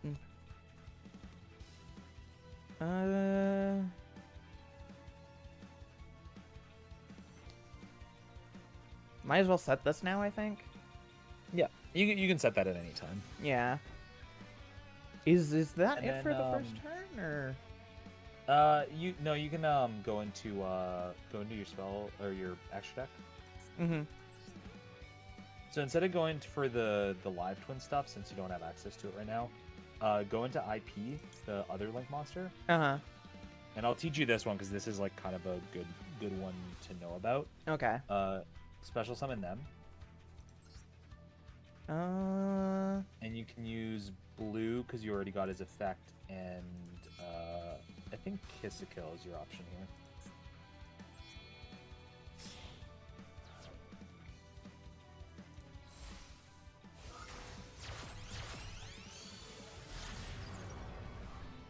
So what she does is you want activator effect right now. On your opponent's turn, she can let you link summon again using herself as material and some whatever else you have on field, and then you can use that as interruption to special summon a link monster from your extra that has like a type of effect that can be advantageous. Yeah. And that monster can also not be destroyed by your opponent's card effects. So you also make something that's like really annoying to get off field. Okay. Is there any reason to play the AMP Meow Mine right now? In this situation, you can play them just so you have like a lick fodder. You have because in this situation, you either want something for IP to use as material, or something for red to use for its. Yeah. Also, I'm just looking in this just to see what's in here. Oh, that's actually a pretty good one. Not for right now, but like just in general. Yeah, it's a good card in this deck. Yeah. This is for context, if you didn't know, when you were asking me about that one structure deck that I was like, is this only Japan? This is the deck you're playing. Oh, okay. So then you can use that as link material. Okay. Uh, you did fire it a little early, but that's Oh. fine. You can go into access code. Because here's where you would use it, or where you would benefit from how this works. Is you could have went into unicorn if they played a monster, because that lets you spin a card. Have anything on field for that. So go into access code and make a big guy that they can't deal with.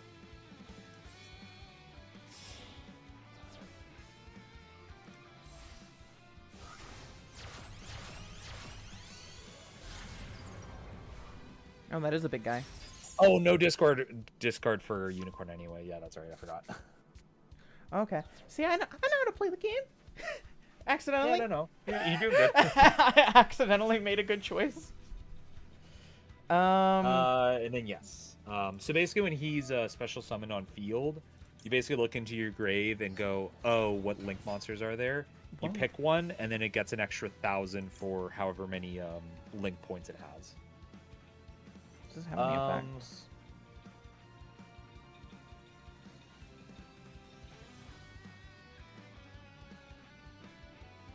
So this guy will basically pop itself to special summon 2 monsters that they can then use for Xyz, links, what have you. Absolutely imperm this. Absolutely.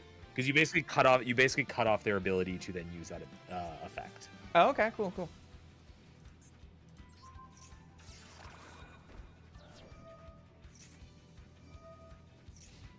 Funny thing about imperm, you notice how there was that. I don't know if you understood what the card said when you were reading through. You saw that little column that appeared there. Yeah. So that means any spell in that column is negated as well. So if they hypothetically activated that trap card that they set, it would have not worked. It would have just fizzled out and then just go, no, can't use. So it basically makes a weird negate there. Sometimes people will play around columns to avoid that happening. Also, something you'll sometimes see is people activate imperm themselves on their field. It'll resolve, it'll go to grave, and then they'll play a spell in that column forgetting that they activated it, and then negate themselves. That's They wild. intentionally made that column thing to help people remember this is a thing here. Yeah. Okay. So we got a Kisakill. If you want to do... I'm just thinking here. You basically have them, dead to rights. Yeah. It's just a matter of how silly we want to be. Yes, how silly you want to be. Because you can go into your Kisakill stuff now. Because you can use the gigantic sprite to special summon the other girl. Oh, and then you have access to both of them. Yeah.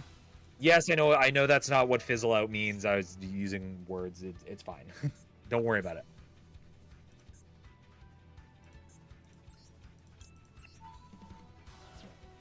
And then get Bluey. Yeah. Then special summon. Okay, so whichever effect you want from the 2, you want to special summon that one first, because that's the one that's going to be in grave when you go for the second one. So this one draws a card, and then the other one pops a card on field. So whichever one you think you want for this situation. If that's making sense.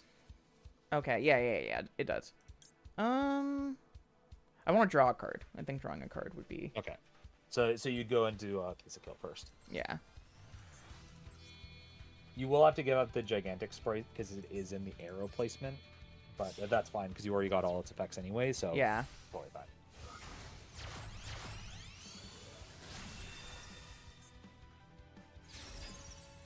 And then activate the effect. We got a Max C. And then you can go into that's for your opponent's turn. So then and then you can go into Leela. Then one of these.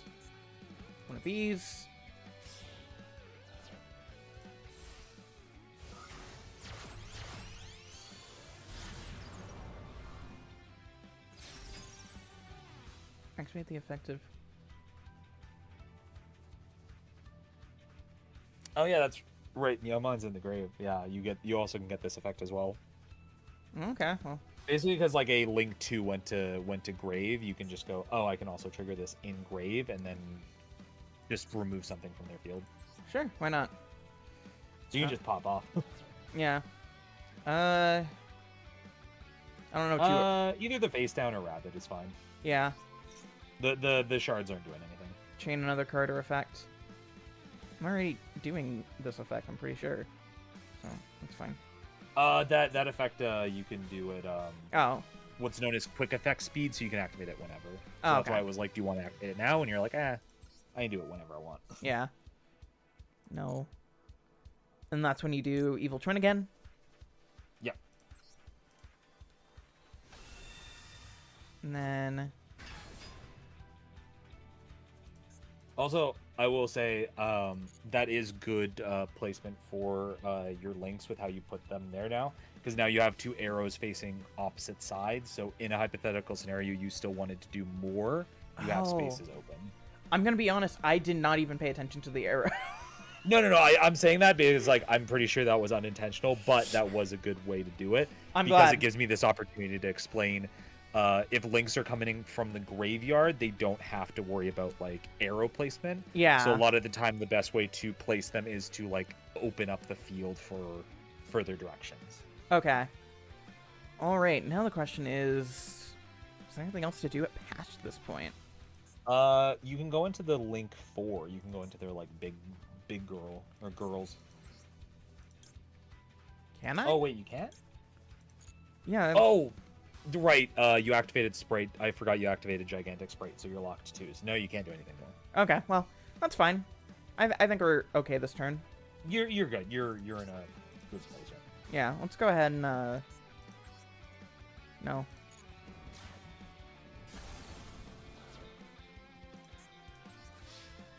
No.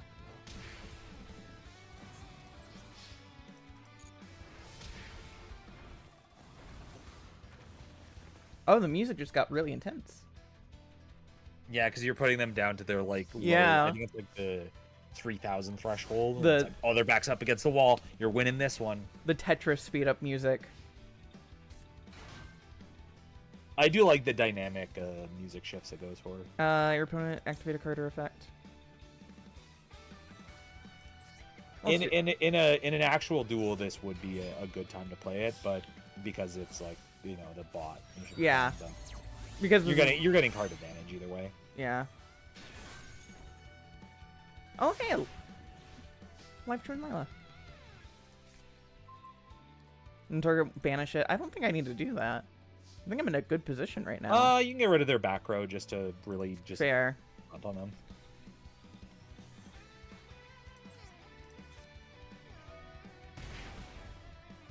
Let's get rid of this one, whatever this one is. Oh my god, it's so good that you did that. That was that's a different version of Mirror Force. Ah, perfect. Okay.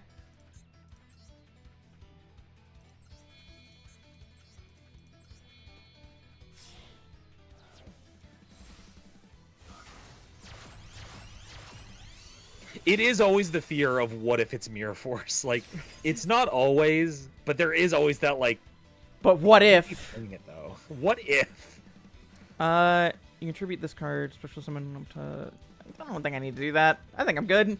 Not right now, no. I think what I This is where you could do the thing that you did in the tutorial, where it was like, oh, you attack in, and then you can activate it for the triggers Yeah. again. But- You're right now, you're fine. like right now I can just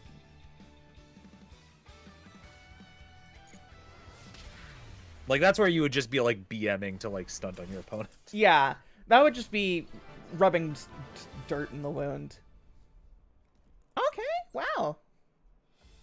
Yeah, so this is, like, the fortunate thing is, like, you can just keep replaying this, like, little solo mode thing and just practice this deck if this is the one you want to practice with, or if this is the one you want to Are you sure you want to play go to the and store? get used to.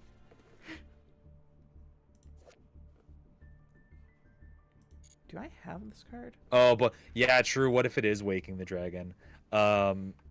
There is a card that saw a little bit of play a number of years ago called Waking the Dragon. It's a trap card that basically punishes your opponent if they destroy it while it's set and lets you summon something from the extra deck for Ooh, free. that's So fun. it was like, I'm just gonna play this just to fuck with you. And there is like videos online of like opponents setting like 3 Waking the Dragons on field, the opponent destroying all of them, and then just getting immediately punished. Yeah.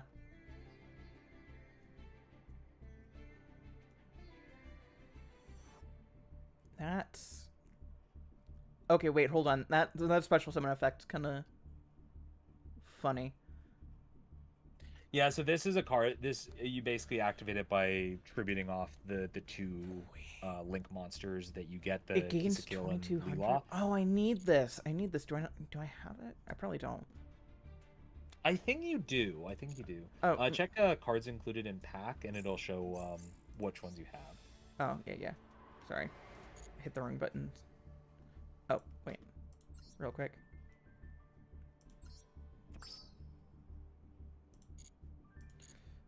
I always have to pop them.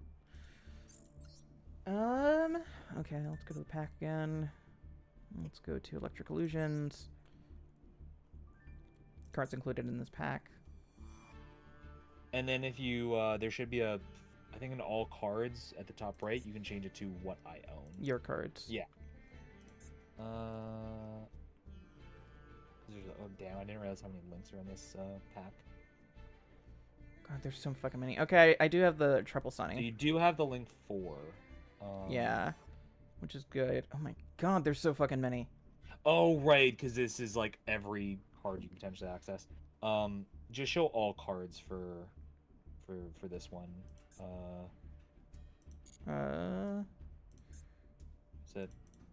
yeah, just change it to all cards again, just because then it'll show what's in the pack. And then I think that you should be able to just specify like.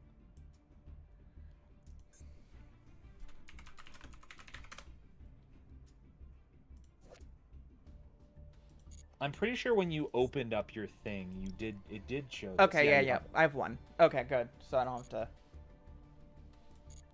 to deal with that. Oh right, it's the feature, not all cards in pack. That's what it's. Should I open up 5 of these legacy packs while I have some of them? Yeah, that's fine.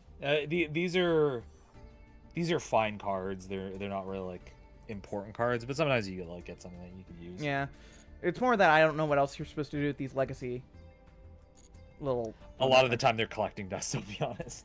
Yeah. Because the one thing I don't like about how they designed them is if you pull a UR in the legacy pack, you can't burn them. You can't like just convert them into dust, which is kind of annoying. Yeah. Because I like the way the dust system in this works. I like that if you have useless cards, you can just tear them up and make something you do want. Okay. So question. Do we want to try to build a deck? I think you'd want to open a few more of the live twin stuff. Okay. Could you do the auto build thing again? Yeah. Let me go back. I think that made you like a pretty comprehensive live twin thing.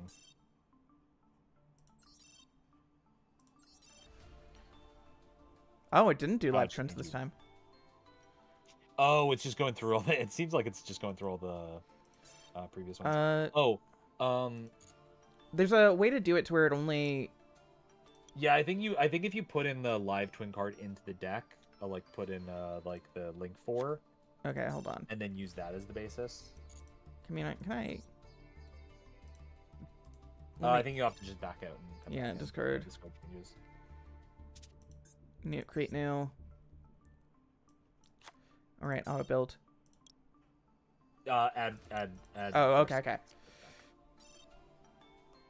There you go. Yeah, so this is basically the deck that you were playing around with. Okay. Prior. So it gives you like a pretty comprehensive strategy because it gives you like all the cards that you would need just to like play, and then it also gives you all the standard hand trap lineup. Okay. And if they're here, that means I have them, right? Even if they're not colored. No, if they're lit up, that means you have them. If they're like faded out, that means you don't have them. Ah, shoot. Dang. It's a lot of not having. Yeah, that's where it's like solo mode is also good just for like getting more Yeah. Let's... more cards and also more gems to then like open packs. Oh wait, I should probably at least like give this a name of like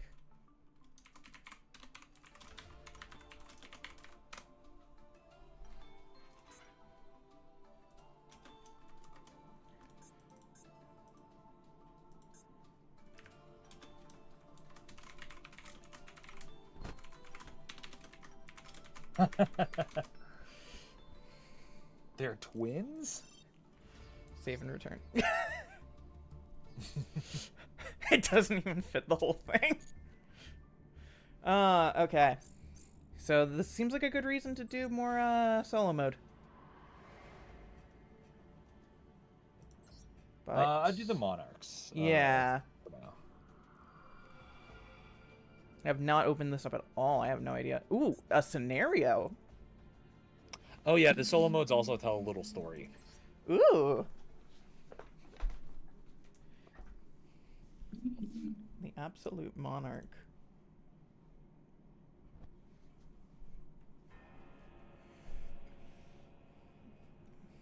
In this world, is the destiny of mankind controlled by some transcendental entity or law?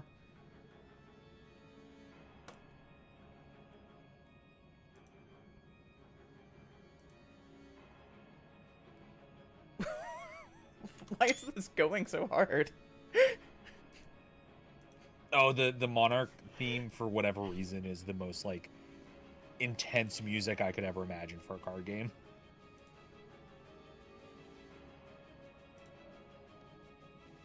Among them, there isn't. There's an alpha. Oh my Holy God. shit! There's an Who's alpha. Who's his omega? Maybe it's me. That word Whoa! has just been irreparably fucked. Its overwhelming power of intimidation lays others destroyers prone. Tell me about it. Whoa. Erebus, the underworld monarch, sits on his throne in the darkest of darkness, looking on at the destruction of the world as if it's the most natural thing.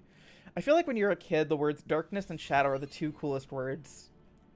But maybe that's just me being into Yu-Gi-Oh! And Shadow the Hedgehog and Kingdom Hearts. And Kingdom Hearts. Yeah. Learn the ins and outs of the Monarch deck.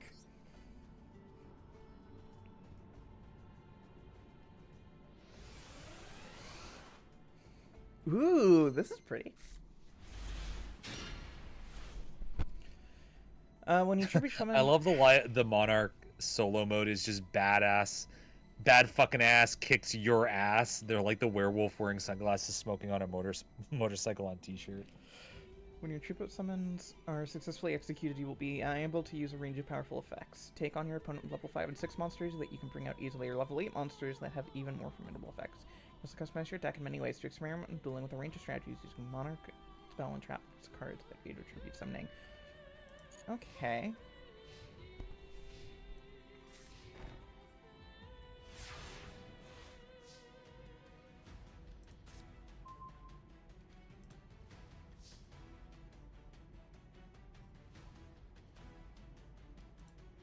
Okay. What is its effect?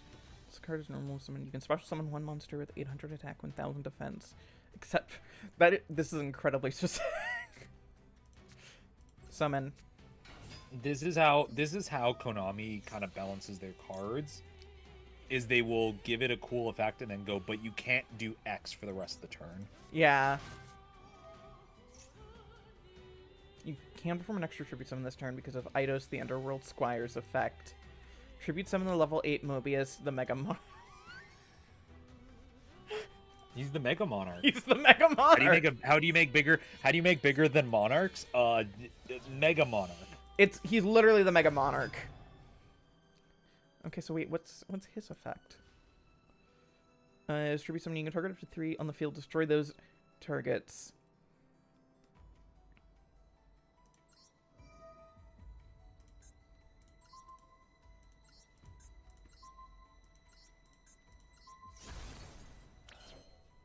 Attack your opponent's life points directly.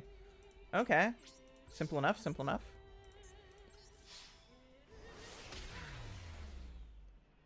Wow, I'm the best at this So game. that's basically the core conceit of the deck. It's a lot of tribute summoning. Yeah. That's cool. That's cool. I like tribute summoning.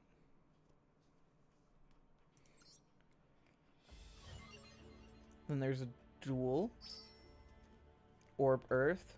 Locked chapters in solo mode. Oh no, there's... So this is what the solo mode gates typically are designed like. You get one practice to be like, here's what the conceit of the deck is, and then you just get a couple like just duels where you can either play your deck, or you can play the loner they give you. Okay, so this is where, and then you use the symbols to unlock more. Yeah. I get it. It's a profit scheme. Special summon Spell Striker and the tricky. I don't have a good deck yet, so let's just do the loner for this.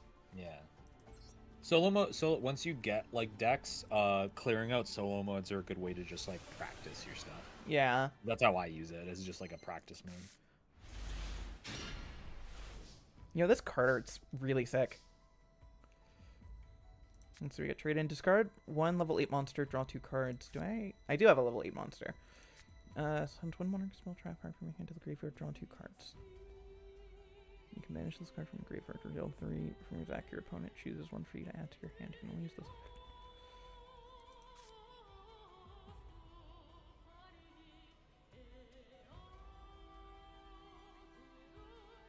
Okay, let's just do the strategy from last time.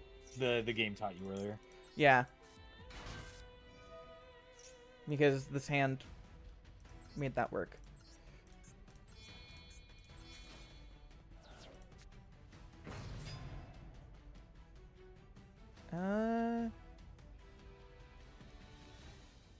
So you can send 2 spell traps that are Monarch themed, and then you can just grab another Monarch from your deck and bring it out. Yeah. But then it returns to your hand after. Okay. So a lot of these cards have effects engraved. So you basically, it's treated like a cost, but actually you're getting like a benefit if you choose right. Select the card to send to the graveyard. Sure. I have multiples of that, so that seems sensible. March of the Monarch sounds good. Yeah, keep that in the deck. You want to send ones that are that have like a benefit engraved. Yeah. If summon this way, you can discard 1 card. Which one? That doesn't have a grave benefit.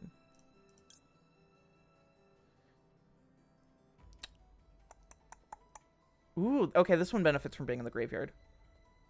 Yeah, and then I think there's one more to the left that. Oh yeah, that's fine. Oh yeah, well, I think there's one more in the middle that you could do as well, but. Okay.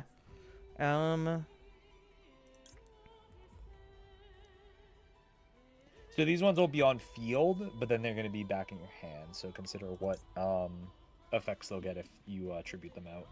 Okay.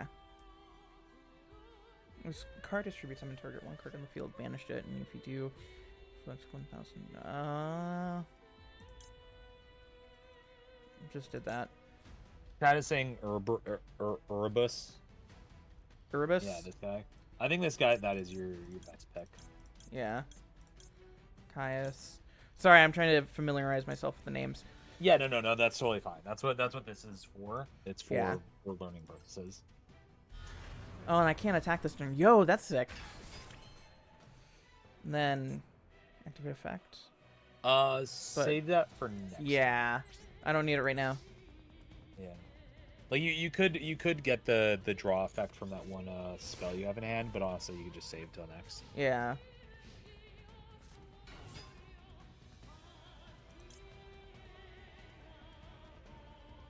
You can just hold it for right now. Yeah, there's no. They're just getting a sneaky little 600 in. Yeah, I was just seeing what they were doing, and I wanting to see what the card was. That's a lot of spells and traps played at once. I don't need that right now. I'm still relatively safe. Whoa! That is a great draw. Okay. Yeah, that's a good draw. So if you're gonna use this one, you have to use it first, is the thing. because when it says at this, if a card, not a lot of them have it. Uh-huh. It's basically this one and like one other. If it says at the start of your main phase, that means you have to use it first. If you Okay. do any other action before it, it will be like, oh, it's no longer the start anymore. So.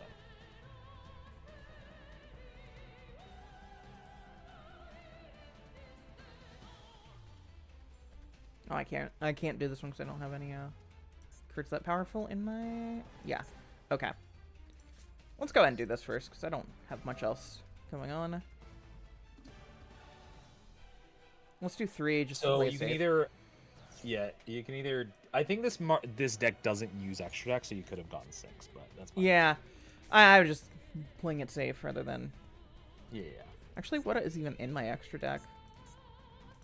It's just a bunch of link twos you can go into, but you'll never use. I think they Yeah. intentionally made it so it's like, yeah, you don't have any use for these. Activate this card only if you have no cards in your extra deck and control attributes from the monster. Ooh. This is funny. This is funny that they put this in the deck where it has like extra deck monsters. 'Cause Yeah. most of the time they'll put this in a deck that doesn't have that Yeah. intentionally doesn't have an extra deck. Okay. There's not really anything else I can summon, right? Well, I could summon this. The question is, what would that get me? Compared to this. I mean, you can basically like clear their field, or you can clear up some of their field. Yeah. But Well, hold on, wait. Can I... Because I have this one for the restoration. yes, that is the play. That So, use this to summon this, put this in my graveyard, then use this to summon it so I have both on the field. yeah. Okay.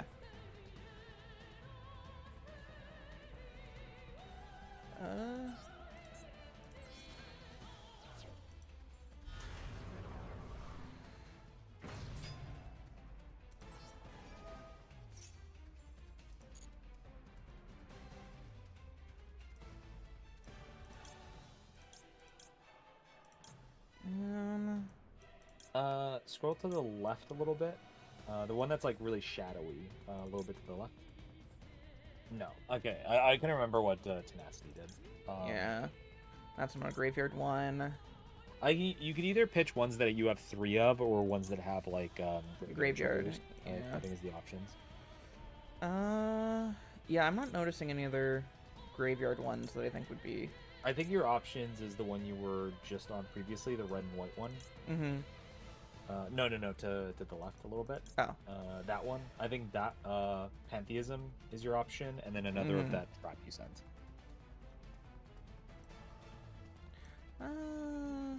Let's do this one just so it's in my graveyard. Then...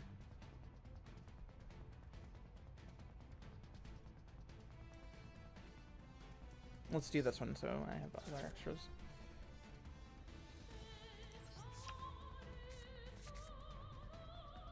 And then activate effect.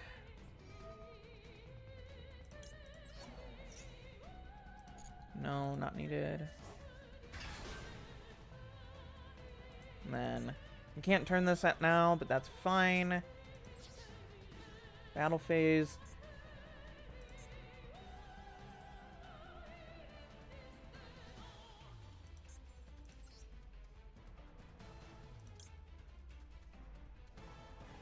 Don't need that. Yeah, it'll be in defense position, so. Yeah.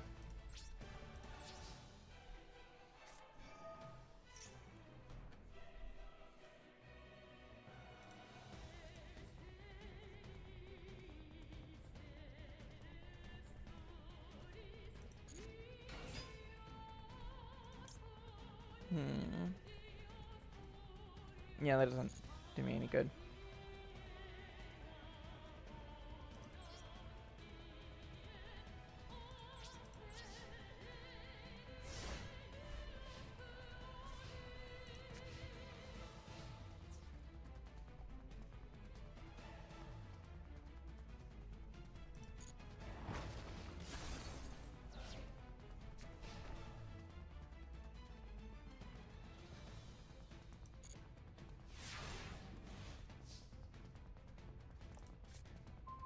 Return of the Monarchs. Hold on. You cannot special summon monsters from the extra deck. When you tribute summon a monster, you can activate one of these effects. Add from your deck to your hand one monster from 400, a different name. Once you face up on the field to activate and to resolve this effect.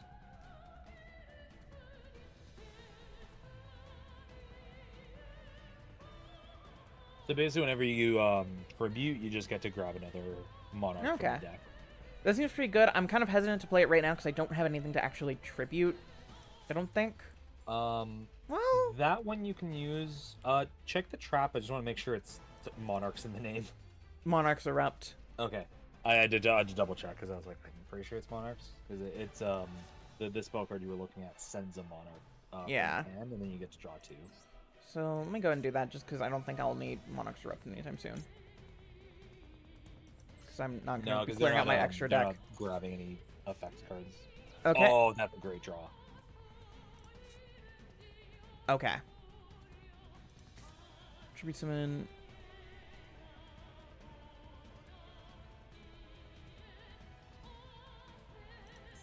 Oh, the zombie monster, not a wind. You can tribute summon those tributing.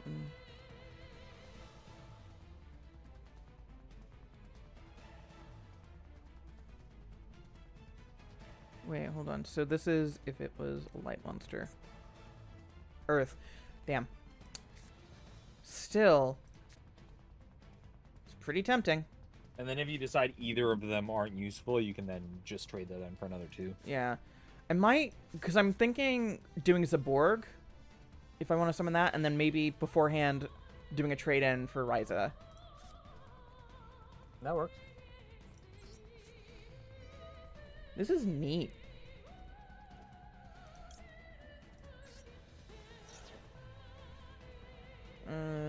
And then you also have that in your grave if you need like fodder. Yeah. That's nasty. The Monarch. Monster.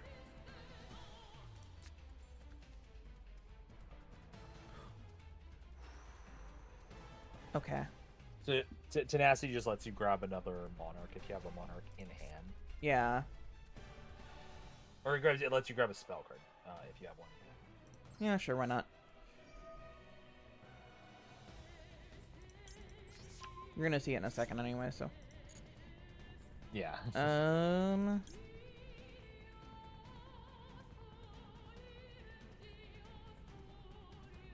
Not special. That's the best for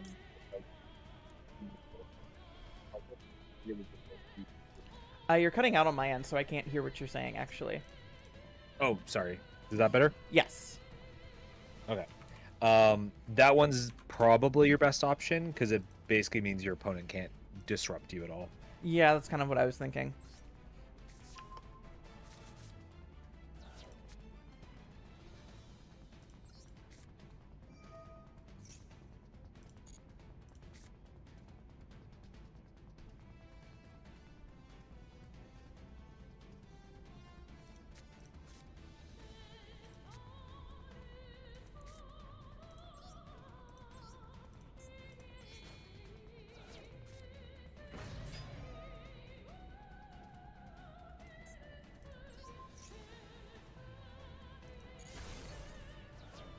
I think the Urbos had a trigger when you attributed him. Oh. That's what that like little window was popping up to be like, oh, you sent him away. Or is it a quick? Go to the bottom. Once per turn, if this card is in your graveyard, you can discard one Monarch small, and then target one monster in your graveyard. Oh, okay. Oh, okay. So I can still actually use that if I wanted to. It's weird because I think this is before they started using the word quick effect. Because that's how they used to template that that thing. Yeah. Keep that in. Oh, sorry. That's the good card, but it's fine.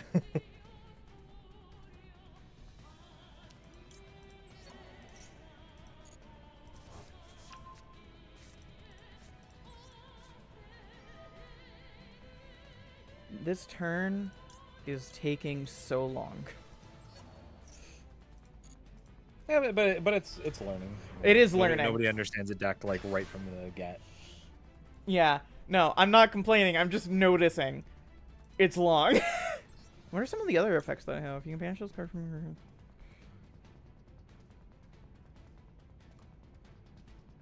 Sure. Yeah, so you get to show your opponent 3 Monarch spell traps, and then just randomly one gets added. Yeah.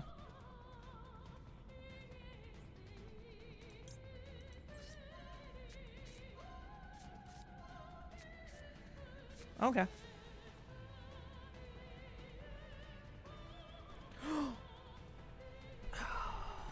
He doesn't control any monsters now, but that would be cool as hell. Yeah, that'll be good for next turn once they Yeah. get something on field. Battle.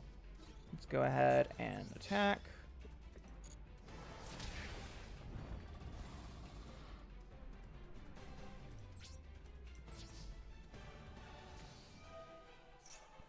This really is a game for lawyers. It is the lawyer game. It is the lawyer game, but that's also why I love it. People say that as like a complaint. It is honestly the thing that like tickles my brain. Wait. Since this is a quick play spell, does that mean I can do this on his turn and summon my monster? No, because you've already reviewed something before. Okay. Yeah, this turn, but you can do it next turn. Okay. Because this basically, because what Stormforth does, it basically just says, if you tribute summon, you can use your opponent's cards. Yeah. But you have to be able to do a tribute summon to resolve that. Yeah. Let me go in just to give some fodder. Let me banish one of these spare ones. Then what? Oh yeah. Almost to prove the point, someone in the comments made a point of one of the most popular Yugi tubers right now is literally going to law school. Yeah.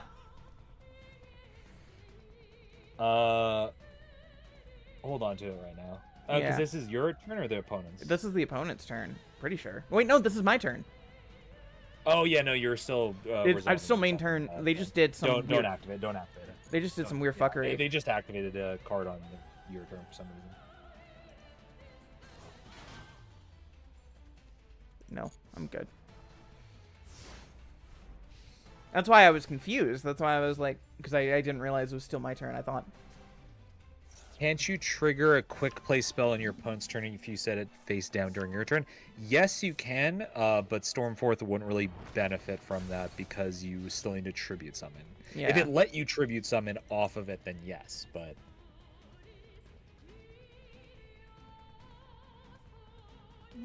Do I have anything worthwhile? You don't really need it right now. You can activate that at any time. So. Yeah. Maybe I'll get like a more useless spell or trap thing.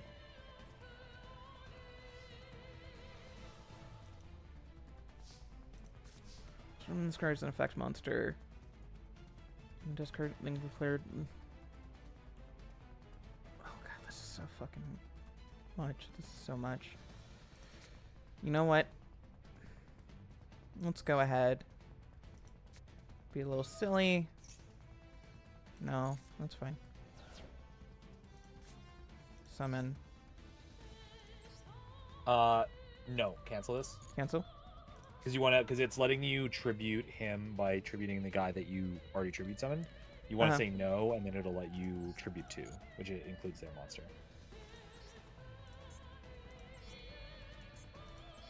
Okay, there we go. Yeah, because the Mega Monarchs basically can tribute for 1 if the thing they're using is something that was tribute summoned.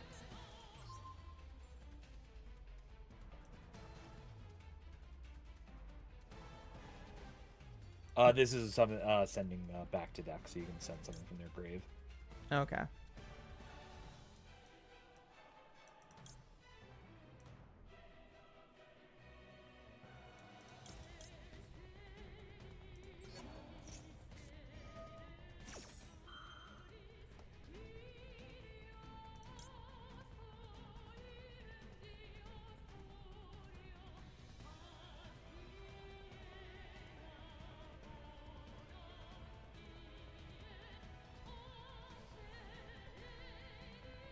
No, I don't need to do that right now. It's fine.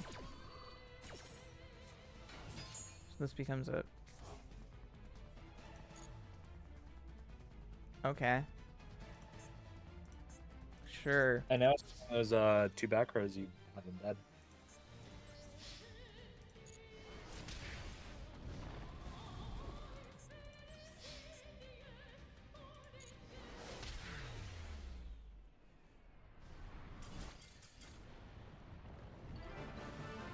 I can't believe I won that. I expected something in the background.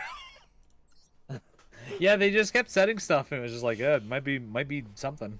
Yeah, I was like, surely there's gonna be a. Oh. I don't have enough. Oh yeah, the some of the solo gates also just give you a deck for free. Oh, cool. How many countless worlds must they have destroyed? Lightning storms, blizzard, lava. That was a fun deck. Yeah.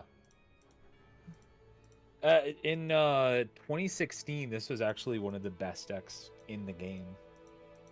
You see, I take it now it's been outclassed. It's the game kind of just evolved past it. Emergence of the Monarchs. Okay, yeah. That's a. Oh, I remember this guy. I had a few of this guy. Yeah. All the cards you were playing were like evolved versions of these guys. Yeah. Gate clear.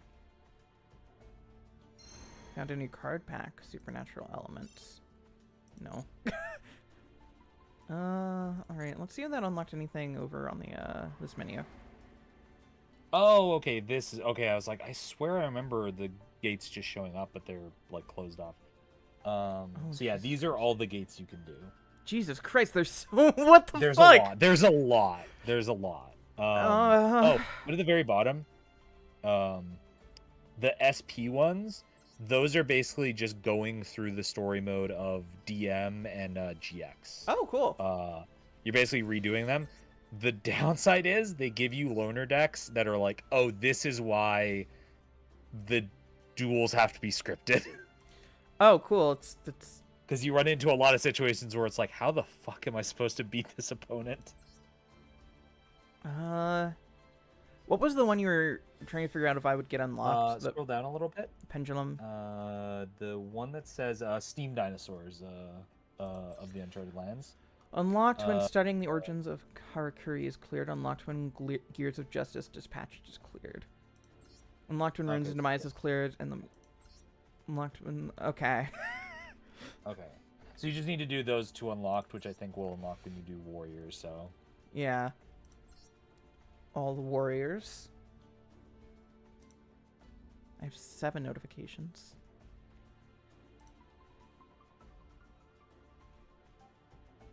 Just people being like, you can't be doing this, you can't be playing Yu-Gi-Oh, please stop. No, it's my friend sending me the newest episode of Conjun House. Okay.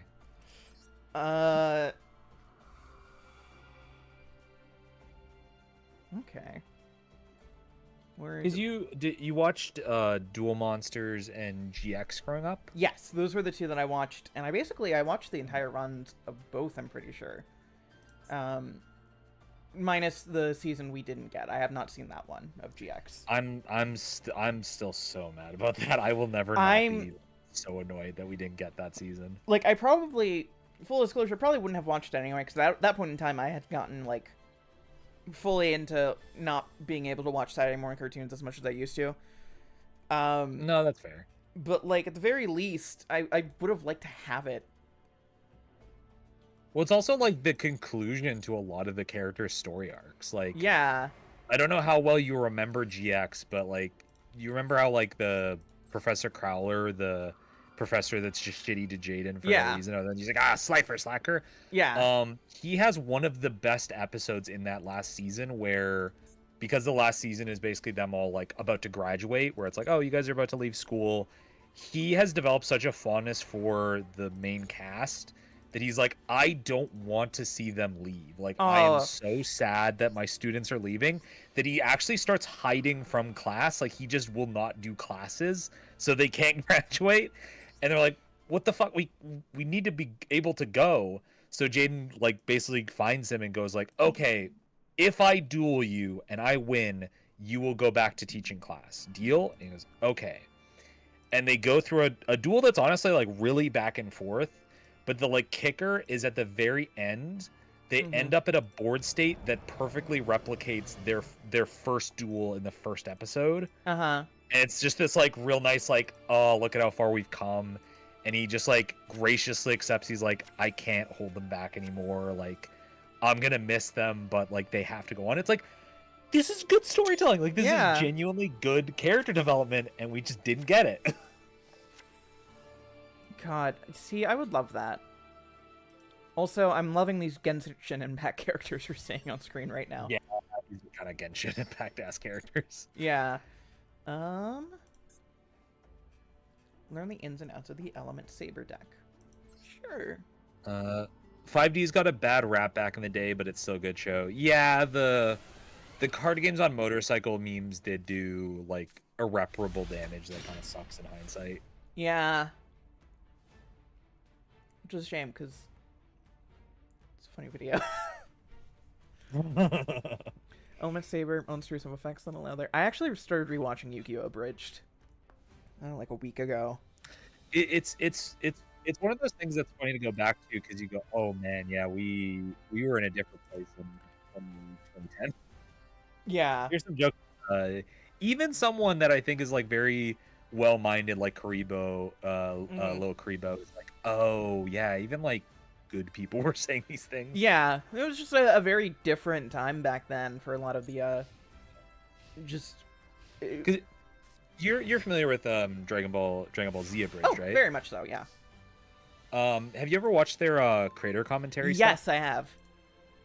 That is really interesting to watch, because watching them like reflect back and go, yeah, I guess it was just like part of the culture. Not saying it makes it okay, but like, yeah, these were just words that we thought were okay back in the day. Yeah, it's just kind of something you didn't really think about. And yeah, because for a lot of them, they were like, we weren't even saying it to be mean. It was just like a word we used. Yeah, it's literally just kind of like, there's a lot of people who say, oh, that was the internet culture back in the day, as like an excuse. But for some of that stuff, it really was just the internet culture back in the day. Like, yeah, it's more an explanation of like, that was just how the culture existed, and it's an unfortunate truth, and a lot of people have done like growing up, like, you know, I'll admit that I you know, had a lot to growing up to do from like, you know, early 2010s. Like I was one of those people that was dangerously close to falling down that like alt-right pipeline. Yeah, like I feel like I was like right on the precipice. Yeah, and fortunately I ended up meeting friends that were like very very leftist, very, you know, LGBT friendly, and they were just like, I don't think I had like a like crystallizing moment where I was like, oh, this is shitty. It was just more me going, yeah, people are not like the, you know, insane leftists that people make fun of online. Most people just want to be treated nicely, and that's basically it. Like, not everyone has to be treated like it's the one that I remember is the man spreading video that BuzzFeed did that people got really mad about. It's like, not everyone's doing that kind of stuff. A lot of people that are like LGBT just kind of want to be treated nice, like, and it is that simple. Yeah. And I've had to explain that to other people over the years, of like, even like my dad, who is like an otherwise nice guy. He falls into that like, oh, there's like 72 genders and blah blah blah blah. And I was just like, okay, I am friends with a lot of LGBT like people. That is not a problem you really run into, and I say problem, you know, just for lack of a better term, but it's like, you don't really run into people that are like demanding you use neo-pronouns. I've run into it maybe twice. Like, it's not something you really have to be that worried about, or like think is like a constant thing you're getting yelled at. No, I definitely can relate to that, because I also had a similar thing, kind of like being in that sort of like middle school, high school phase where like, especially the early 2010s were like that like big era for like the anti-SJW, like, look at these Tumblr people sort of thing, right? And so it was very easy to like scroll through like kind of subreddits all about that and just laugh and like point like, oh, this is silly, this is a big problem, blah blah blah blah. And then I think like around like 2014 or so, I kind of just had this realization of like, wait, I'm uncomfortable with a lot of this actually. Some of it was just because I was closeted and they didn't really like LGBT people. And I was like, but it's like you get that thing of like, wait, a lot of you people are just really racist, or you're falling for fake stuff, or you're getting mad at posts that have like 2 likes.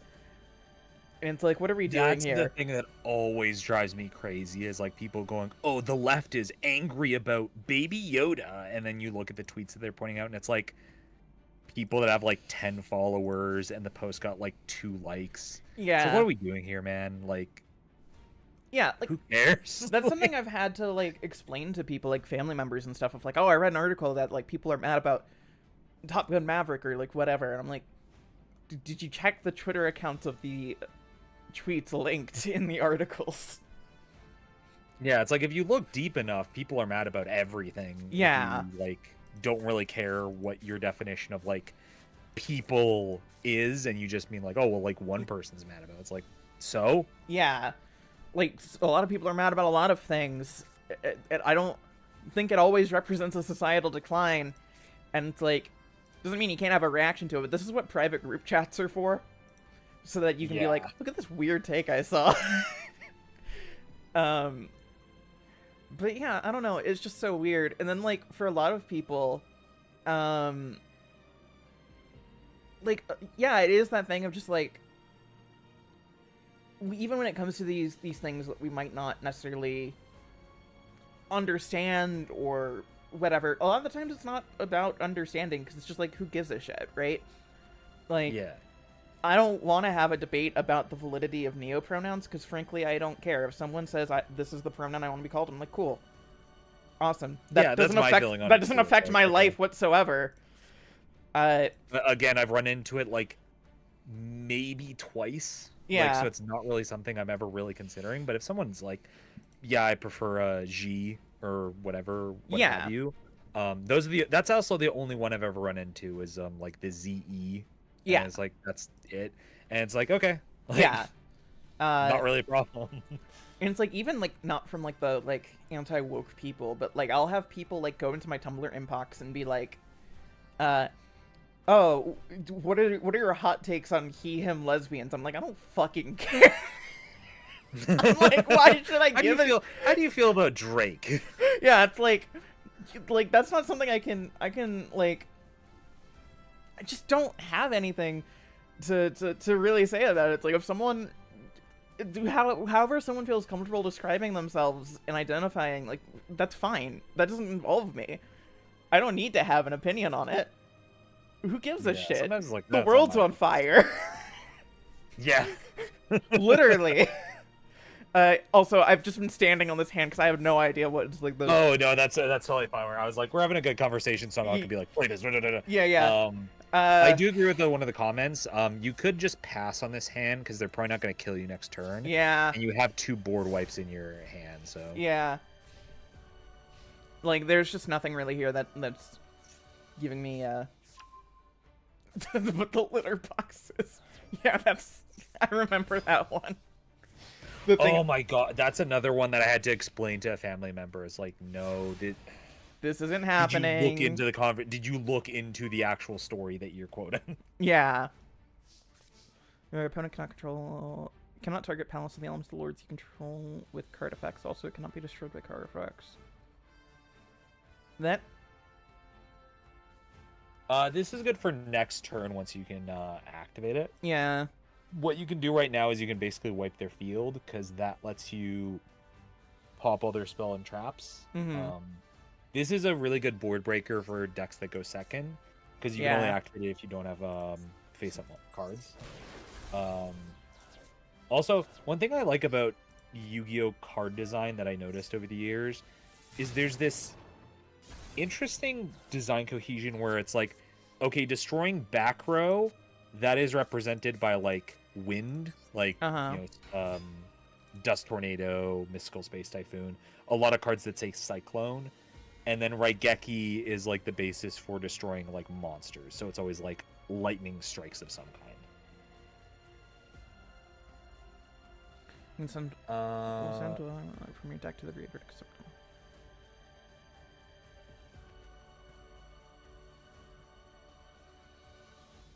So this is good for basically like just Graveyard. stacking your graveyard for their Yeah. triggers. Because this is a deck that I just don't play because it's not good. It's Yeah. weird that it's the first solo gates you have to learn, but basically, you're trying to build the graveyard full of attributes that will then trigger your boss monsters' special abilities Gotcha. if they have X amount of attributes in the grave.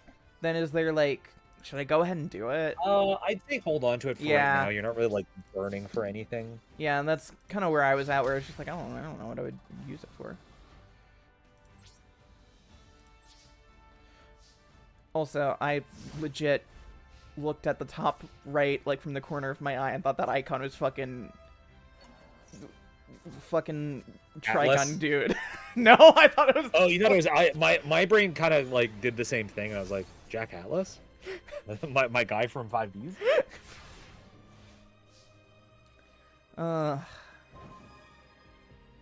Okay. Well, he doesn't have any speller traps, but So yeah, these guys when they're in the grave, they can like manipulate their attributes, which is how Okay. you get the effects of your bigger guys. But for right now, you don't really need to. yeah, I don't really know what I would do with it. Let's go ahead and set this. Maybe. Yeah, that's the option. Set this guy, set your trap, and you're good to go.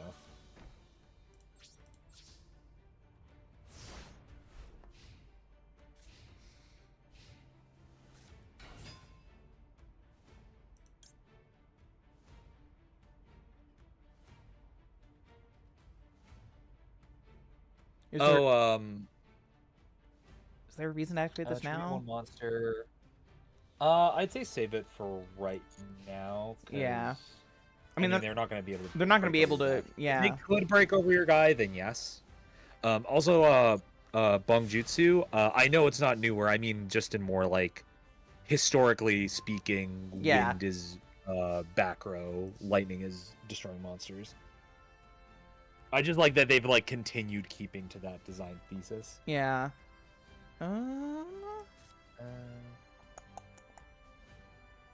Activate the trap, because then you can tribute over. Actually, wait, don't activate it quite yet. Fortunately, you don't have to activate it when you flip it face up. I think you could play. Yes, activate this effect, because basically this will let you. Oh fuck! Wait, sorry, I'm learning. I'm relearning this deck. I forgot it's a negate. Okay, so. I was gonna say use that trap on the monster in your hand, so you can normal summon the monster in hand and give him up. But. Doesn't quite. So this one's a warrior. Okay. Let's go ahead and activate the effect here.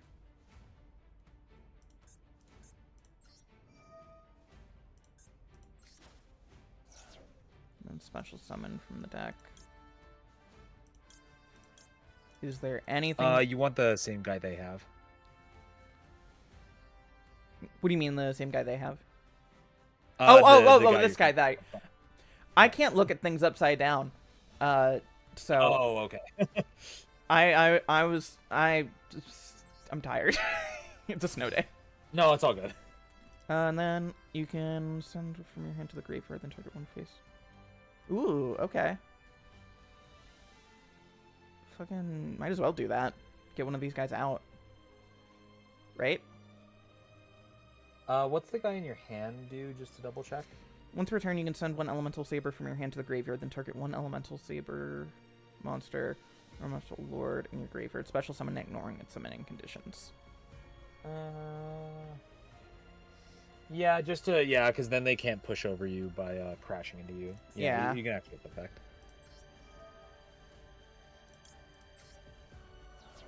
Oh, I wonder which one I'm going to choose.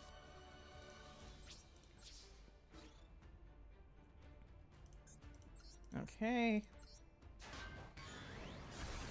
That prevents the crash.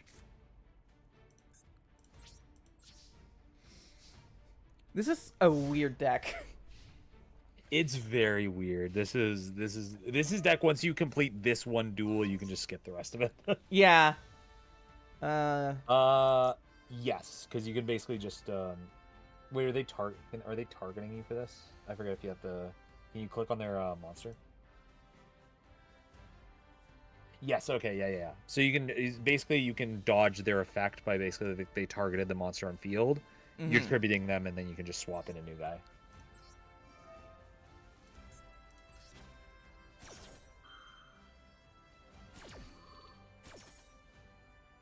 Hey. Ooh. Should I go and send in big guy? Yeah. Okay.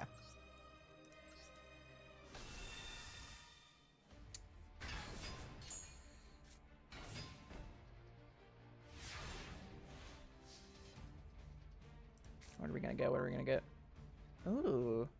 Oh, that lets you grab your field spell. Yeah. Let's go ahead and do that then. Fuck it.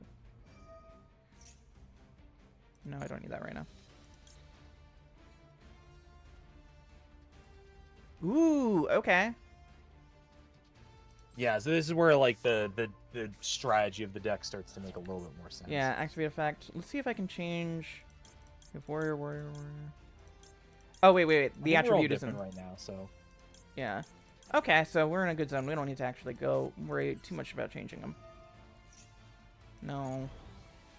Okay, that's a And then pretty... you can pop their back row. Yeah. Just in case it's something. No. Ooh, wait, look. Call the Haunted. That could have been annoying.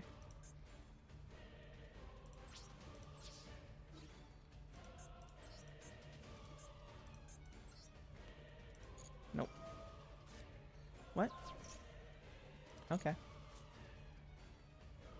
It doesn't help your case. If you go to your next next phase though, you can flip it back face up though. Yeah. Oh wait, you can. I guess not, because it's... No, I guess not. I mean, it doesn't matter, because... It's bigger guy. They don't have like a bigger response, so Yeah. you're perfectly good. Unless some weird bullshit happens, which doesn't look like it will.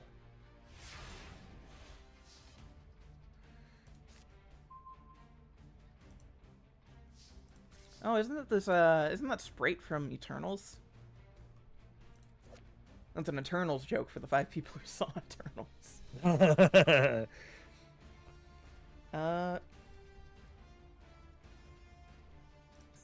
Flip summon. Did you actually watch Eternals? I did. I saw it in theaters. Really? Yeah. Okay. It's not good. I've heard as such. Yeah. At one point, I was going to. I thought about maybe doing a video on it, but I don't think I will. I'm just kind of. Don't. Culture has left that behind. Yeah.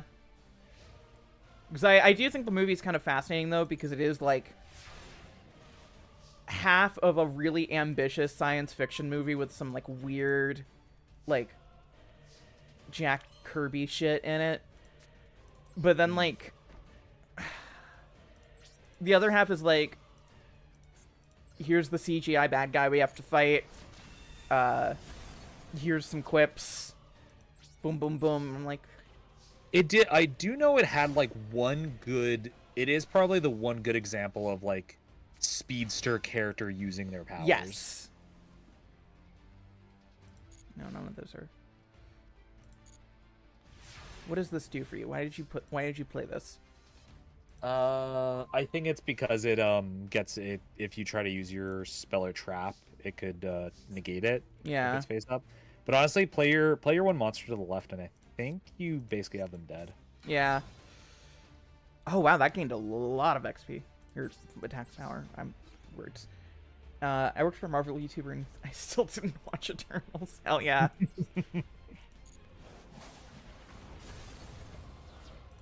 I'm trying to think of. I haven't watched Ant-Man and the Wasp: Quantumania. Have I skipped any other of the MCU films lately? I feel I skipped like half of the last wave, or like maybe half. I mean, what was Phase 4? I forgot. Phase 4. It starts with WandaVision and ends with Wakanda Forever. Oh, okay. Because I've been very sporadic basically ever since Endgame, which I feel is a lot of A lot people. of people, yeah.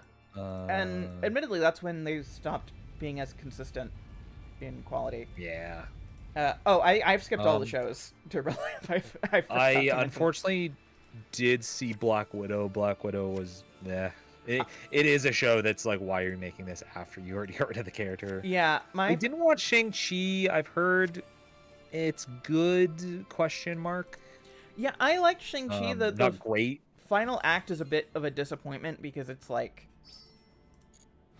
goes right straight back into that whole let's fight a giant CGI dragon sort of So, thing. so it's a Marvel movie. Yeah, but like I don't know. Maybe I'm a bit lighter on Shang-Chi because it was like not the first movie I saw after COVID, but it was one of them where I was like, So you oh, just were happy to be in theaters again? yeah, the first movie I saw post-COVID, or at least maybe the third, I don't remember. But the first new movie I saw post-COVID was A Quiet Place Part 2, which is like a fine enough film when you just have not been in an IMAX theater for a year. And you're like, wow, it's so cool. Whoa, we're outside again. Yeah. Uh, then Eternals, didn't watch Eternals, didn't watch Hawkeye. I did not like No Way Home. I'm one of those Ooh, haters. Didn't like Moon Knight. I just felt like the whole conceit, like I know for a lot of people the spectacle was the point. For me, I just uh-huh. did not like how we got there because That's I fair. felt so much of it was contrived. Like the whole thing of like, oh yeah, these are all the villains that were like before they died, and then Peter just gets this like hang up of like, well, we can't send them back to die if they're not good people. It's like, yeah, but like you're still sending them back, so like it Yeah. doesn't matter. Like I know it's like about the emotion, but I just can't get over the hang up of like, why are we doing this whole contrived thing? This is like kept bothering me. But it was nice seeing Andrew Garfield and Toby Yeah. Maguire again, because I'm one of those people that actually really liked Andrew Garfield Spider-Man. I thought he was good, just didn't have a good script. It's one of Yeah. those problems. One So I of was those. happy to see him back, and he just seemed like he was having a fun time. I was like, okay. Yeah, it's like, all Uh, right. I also didn't like Multiverse of Madness, but that's kind of the fault of when it was coming out, because it came out right next to Everything Ever All at Once. So I it's never getting a fair comparison. Yeah, I saw Multiverse of Madness once by myself, just on opening day, Mm. and then I saw it again because I was like, I'll take my dad to see it because my dad really likes Fantastic Four. Reed Richards is in that movie. Spoilers for a 2.5-year-old movie. For a 3-year-old movie, yeah. Okay, side note, I tweeted out spoilers for Doctor Strange and then a space, and then I made a joke about Reed Richards, and then people were like, "You spoiled Doctor Strange, and it just came out today." I'm like, I put spoilers in space next to it. Whatever. No, you spoiled movie Death. Yeah, it's a character that was trending on Twitter the day beforehand, but okay. um, but I took my dad to see it, and we did a double feature of Everything Ever All at Once, followed by Doctor Strange, and boy, was that a fun double feature. In terms of like, Yeah. imagine going to a really good steak restaurant and then being like, "Let's get Jack in the Box on the way home." By the way. That is a good, yeah, that pretty much is, because you get to see like what like personal story you can tell through a multiverse, like the ever expanding multiverse concept, to tell a very human story about this family struggling with their interpersonal issues. Yeah. And then you go to Doctor Strange, it's like, whoa, we're in a universe where they walk on red. Whoa. Yeah. Crazy. Yeah. Like, uh there's stuff I like about Multiverse of Madness, but the ending sequence is fun. I like yeah, Wanda being crazy, the but as a whole, I'm just like, eh. the I am one of those people that soy jacked a little bit when Professor X came out and they played yeah. like that little rendition of the X-Men theme. I was like, okay, I'm a sucker. I'm not going to pretend otherwise. Yeah. Like, there's definitely like the stuff that I like about it are the stuff that's like the big like Sam Raimi-isms. Where it's like, okay, Yeah, cool, let's yeah, be yeah. like a little weird, let's be a little like a bit of a horror film. Uh but I also, I'm just looking down the list. I didn't watch Miss Marvel. I don't know if you did. I watched the first episode. Or you and I said you liked didn't it. watch any of the shows. I watched Oh, okay. some of the shows at first, and then I gave up. So I watched WandaVision. That was good until it wasn't. Okay. Uh, and I watched Captain or Falcon and the Winter Soldier, whatever it's called. That was disappointing. Yeah. That was a shame. I don't remember anything about it, which I think speaks volumes. Uh, Uh, Thor: Love and Thunder. I ended up ooh, watching like last year on a like just like a fine, I'll check it out. yeah, Was not happy about it. I was like so bored most of it. Captain Like most Falcon. people, I did not like the joke, the goat joke. Like The that got goat joke tiring was very so fast. goddamn weird. It was so. It was very like 2012 humor for Yeah. some reason, like a 2022 movie. She-Hulk is one I skipped just because I just was like, I don't want to even think about this controversy, this like culture war thing. I'm just gonna avoid it entirely. Yeah. So at first I didn't want to watch She-Hulk because I knew there was a not a Transformers, different thing, different brain. Sopranos spoiler in, and I was like, I'll be safe. I haven't finished Sopranos yet. And then I think it was like around the time I was like, maybe I'll watch She-Hulk. Secession season 3 started, and I was like, wait a second, what am I doing? I could be watching. I could be watching good stuff. I could be watching good stuff.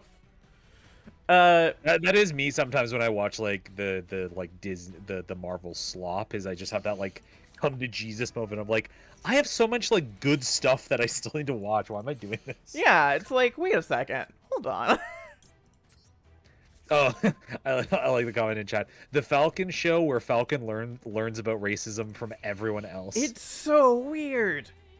It's just a weird show. It's a weird show, and it's surprisingly boring, which gets me. Yeah. Black Panther, Wakanda Forever. I watched that show and I was like, or the movie, and I was like, it's nice that there's this like sweet send off to Chadwick Boseman.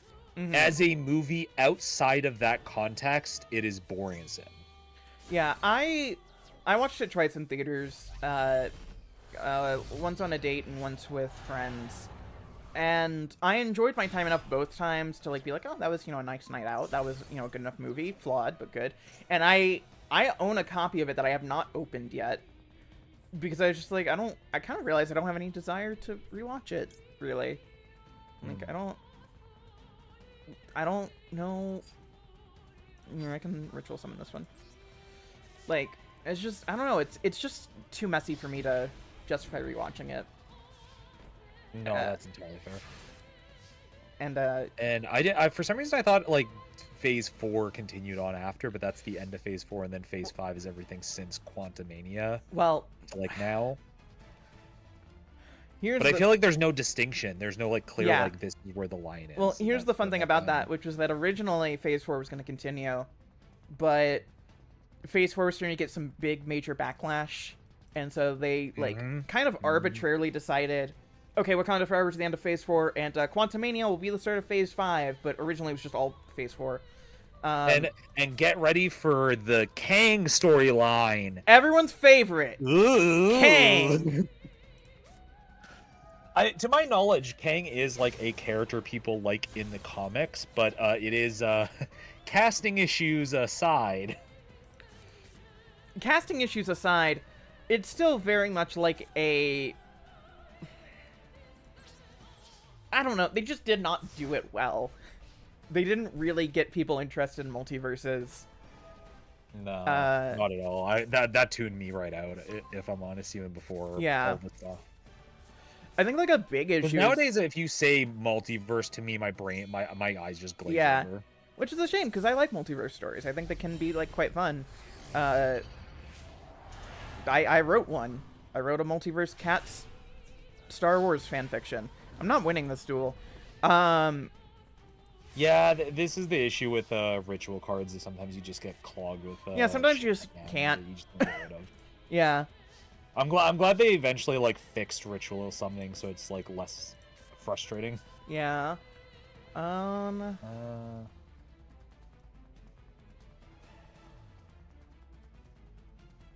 Okay, so this basically lets you monster wait. Oh, okay. So you basically get to like kind of cheat out a ritual summon by Oh, but it's on their opponent's turn, so yeah, you can't use that. You just have to use the ritual card in hand. I think that's the only option. Yeah.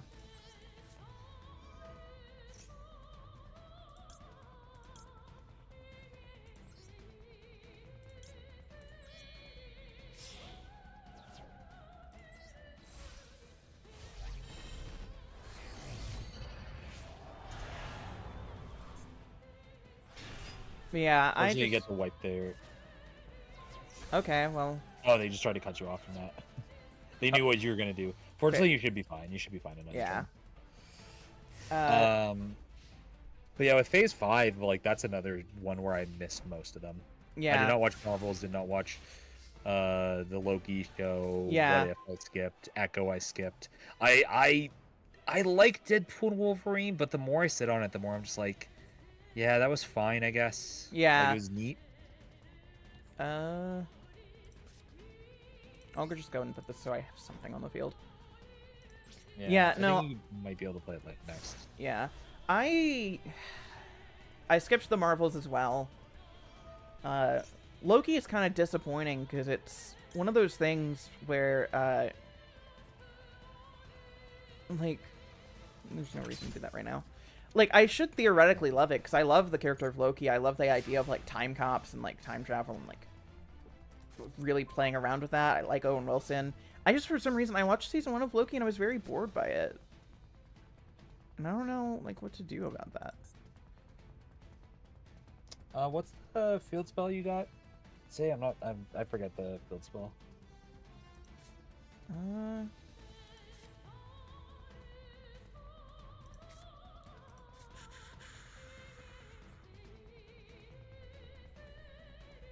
Oh, this lets you just, like, kind of manipulate levels for Yeah. summons. Which is okay, but not as needed right now. When you send this card to the graveyard, then activate one of these effects.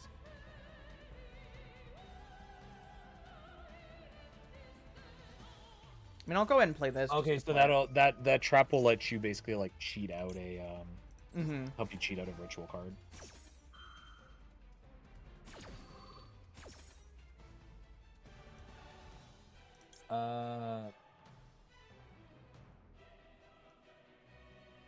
I think you want the other guy. I think you want the guy next to him.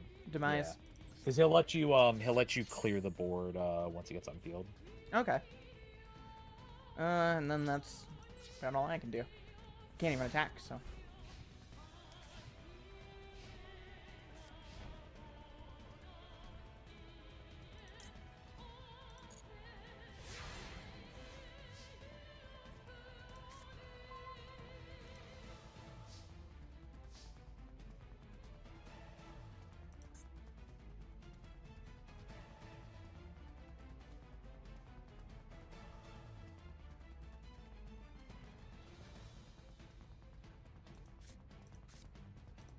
So you should be able to send the there's a monster in grave that I'm pretty sure has the same level as the guy you banished. So you should be able to do that first attack. Yeah. And then you can wipe their board.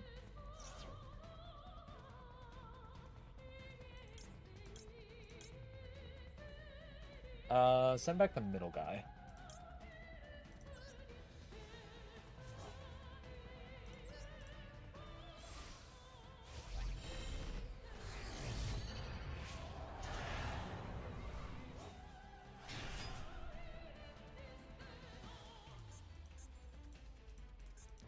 Draw one. Oh, you don't think I should destroy... The guy you're about to activate, he can wipe the... So. Oh, okay.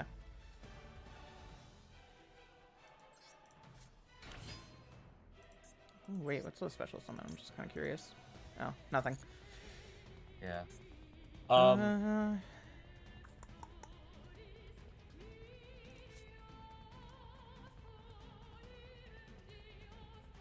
I think you want to trigger your ritual summon because it'll destroy the board, and the monster you played gets the effect when they get sent from field, so you'll get an extra surge.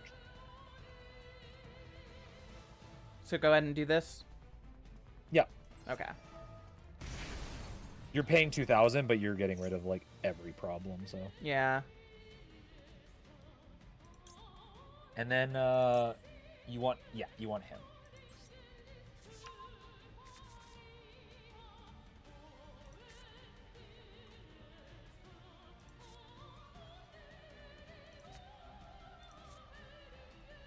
This one feels complicated. Yeah, this one this is a solo mode that in general I just don't like because it feels very complicated for no reason. Yeah. I think honestly your best option is just to attack and hold up until next turn. Yeah. Because they fortunately only have one card in hand, so they don't have a lot of options in terms of like a response. Right.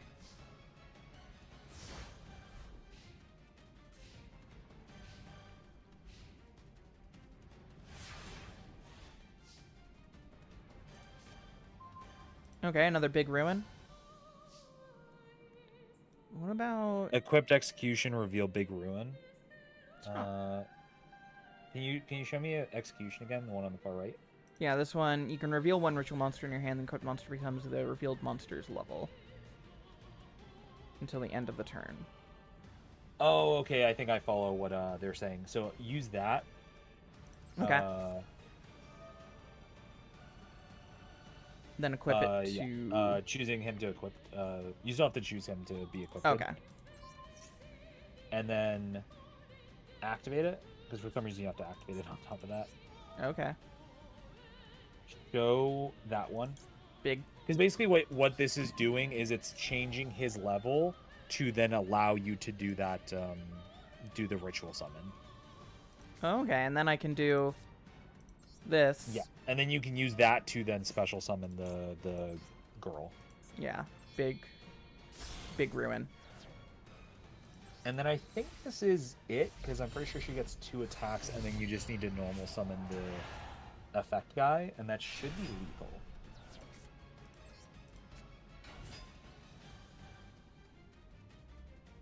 Sure.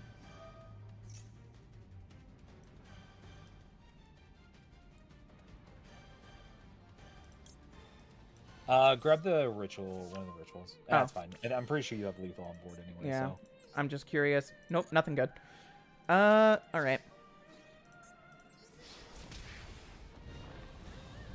Oh, yeah, we got this.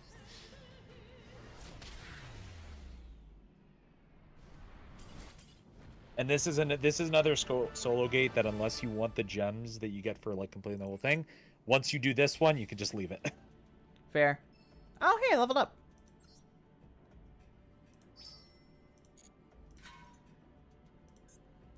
I am very curious what the Fantastic Four movie is going to be, because the Yes. casting they showed is really nice.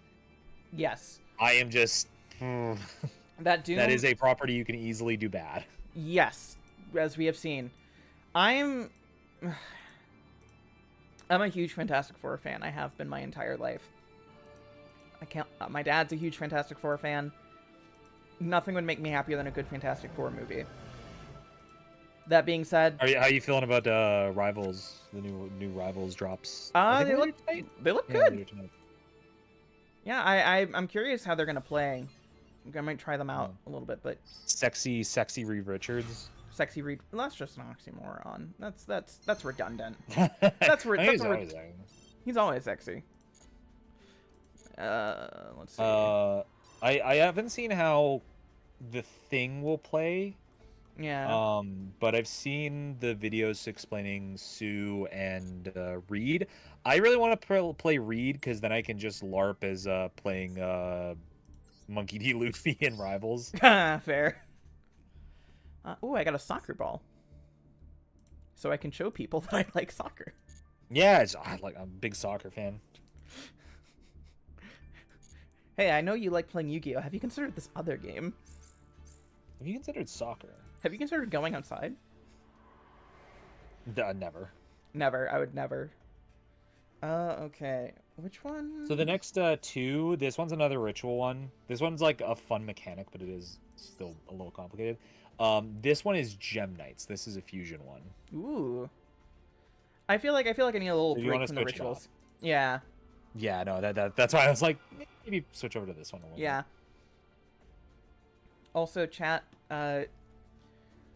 please don't mind what I'm about to do.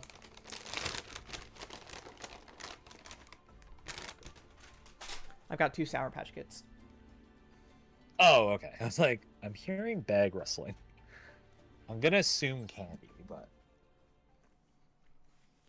Yeah, we have heavy snow, so I'm just staying in and having sweets.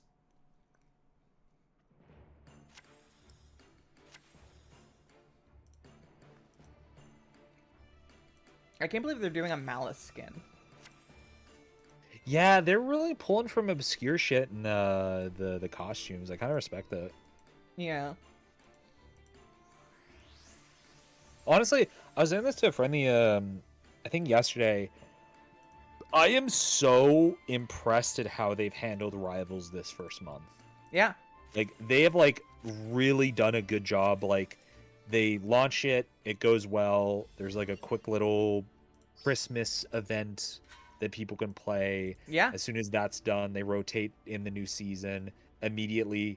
Here's 4 new characters to play, Mm-hmm. and that kind of alleviates one of the problems of Overwatch where there's a new hero and every game is always the mad dash for the new toy. And Yeah. then one person gets it and then like 5 people are like, well, I don't get to play the new toy, so I Yeah, kind it's of like, shut off for this game. yeah. Whereas this, it's like, oh, well, you have like 4 out of 6 chances to get it, so. Yeah. Yeah, I don't know. I'm really pleased with Marvel Rivals as an Overwatch 1 fan. Just sometimes I want that sort of vibe back in my life. Playing Rivals made me realize how much I miss 2016 Overwatch. It really does. It really does. And people keep trying to be like, oh, but didn't you know, like, Overwatch was actually, it had this and this issue when it came out. I'm like, it's an issue to you. Yeah. It's like, oh, but the game wasn't balanced. I'm like, yeah. Yeah, and Just be good. I don't know. I was just having fun back in those Yeah. days. I don't know what you're talking about. Like, if anything, I think, like, the overcorrection of balance for Overwatch was just what eventually killed it, just because roll queue and just the nerfs everyone got, and it just became not fun to hop in and play the game. That's the other really smart correction that seeing how they've handled Rivals. That again is like, oh, they're avoiding all those same traps, which is they've expressly said they're not doing roll queue, which now that I've like played the game a lot more and really got a feel for it, I'm like, yes, don't do that. Like Yeah. that is the smart decision. The whole point of the game is being able to like have that flexibility, have like these weird team compositions. Yeah. One of my funnest games, I will think about this for like all year, I think, because it was just a fun little moment, is I was playing with some friends the other day, like last week. We jump into just a quick match. We run into a team of like 6 DPS. Uh-huh. And initially it's like, what the fuck is going on? Like nobody wanted to run support, so they're all just going to run into a DPS. And we win the game. It was like a little close, probably closer than it should have been, considering they had no support, but you know, they were playing pretty good. Yeah. And then we go, okay, well, it's like we won. It was the domination, one of the domination maps. So it's like, okay, we won that point. We just need to win the next one. We're good. We run in, and it's the Hydra base. We run in, we turn the corner. It's 6 tanks now. Yeah. It's like, wait, this has to be a stack where they're just fucking around. And I just like, I just say to one of my friends, I was like, I think I get what they're doing. Let's give them this one and see what the next comp is. I want to see 6 supports all playing together. Yeah. And so we like concede, and then the other team realizes we're conceding the point. They walk to our spawn point, and it's me and my friend just standing next to like 3 of their team, and we're just like hopping around, like being like, "Hey guys, what's up?" in team chat. And it was just this like fun little moment in quick play where we're just like, "Ah, we're having fun." Yeah. And 2 people were on our team who were not part of our stack, just 2 randoms that joined our queue, also queued into what we were doing, and we're like, yeah, this is fun. Yeah. Like, honestly, I think, like, some of the most fun that you can have, both in original Overwatch and then also, no, there's no reason to do that right now. Like, Marvel Rivals now is just finding these weird team comps and finding, like, different sort of balances you can do besides 2 tanks, 2 DPS, 2 healers, or 3 DPS, 1 tank, 2 healers, right? Where it's like, sometimes it's fun to do 4 DPS, 2 healers. Sometimes, like, Yeah. people joke about it, like, people talk 3 about tanks, how... 1 yeah. DPS. People talk about how obnoxious it was. Quite frankly, I liked when you, like, were playing Overwatch 1 and you'd run into a team that was, like, 6 Torbjorns. Was it unfair? Yes. But it's fun, so, like, you know, if you're playing quick match, it's like... Yeah.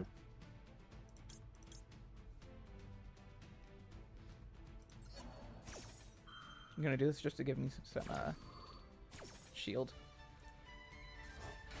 I think you might have wanted to hold on that one. Maybe, because then I could have done this instead. Use it but next turn, but it's fine. yeah.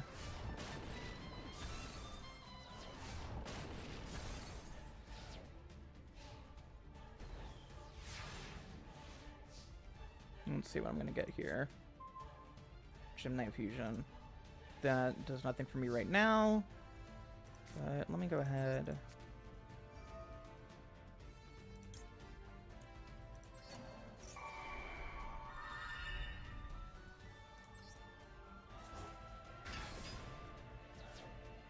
What's in your grave? What, like, there's a trigger in your grave that's... oh, it's your other fusion. Okay. Yeah. Don't worry about that for right now. Yeah. Yeah, I don't need that. Let's go ahead and just do a battle. Let's take this guy out. Yeah, if anything, you just make it so they have to crash into you to yeah. get rid of them, so... But yeah, I've been having such a fun time with Rivals. Like, I initially was so dismissive of it when I first saw it, like, when it was being shown off, because I was like, oh, it's fucking Overwatch Marvel. Yeah. Whatever. But then I like, saw it actually being played before launch, and I was like, oh, it's third person? Okay, that's already kind of making me a bit more interested. Yeah. And I saw the characters were playing, I was like, I'm kind of being swindled here. I'm kind of being swayed. What are your 2 options for the fusions?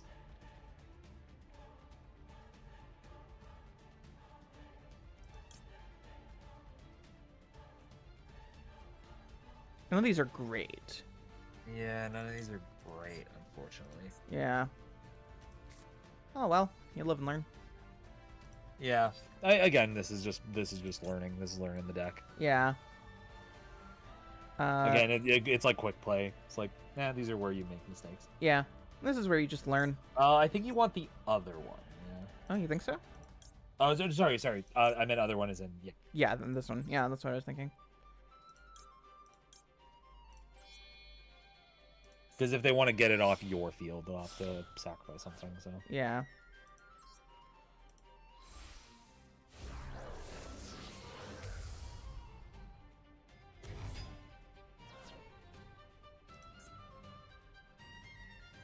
Would Ghost Rider be too OP for Rivals? I don't think so. He wouldn't be able to be riding on his bike, but, you know, they could figure something out. Yeah.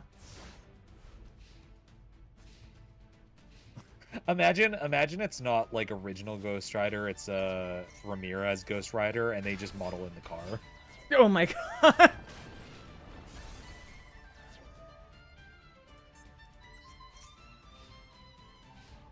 I would be on board with that. I think I would love to see Ghost Rider, just because I also like Ghost Rider. Yo, that's just a... They put Nibiru in this deck, really? That's weird. During the main phase. So, this is a hand trap. This is like one of those like cards that you play just as a way to interrupt your opponent. Basically, if they special summon 5 cards, you get to wipe the board entirely. Jesus. And, just drop this down. Yeah. And then you place a token on your opponent's field based on like the collective attack points of all the cards distributed.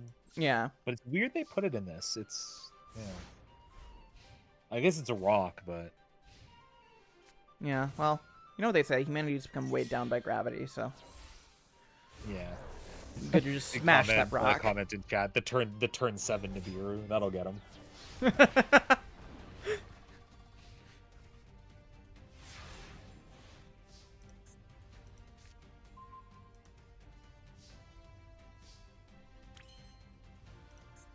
Okay.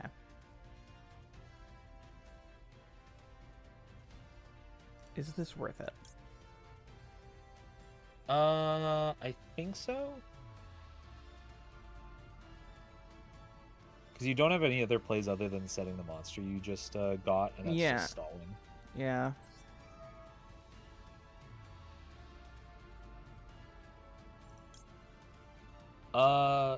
You probably send the middle, yeah, that one, because you already have her in hand, so.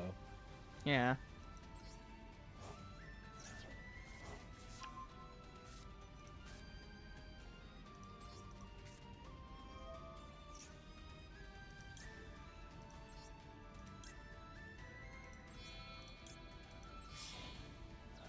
Sorry, asteroid.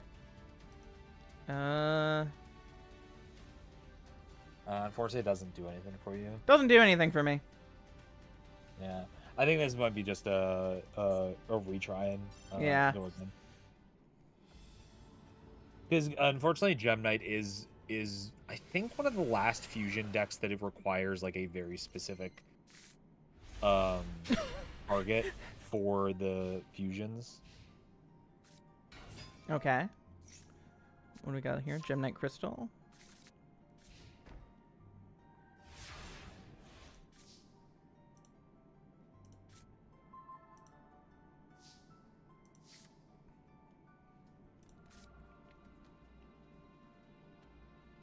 Save that for right now. Rose is a very good card for right now. Okay. Because basically what it lets you do is it basically lets you lie about what its name is when you fusion summon. Ooh.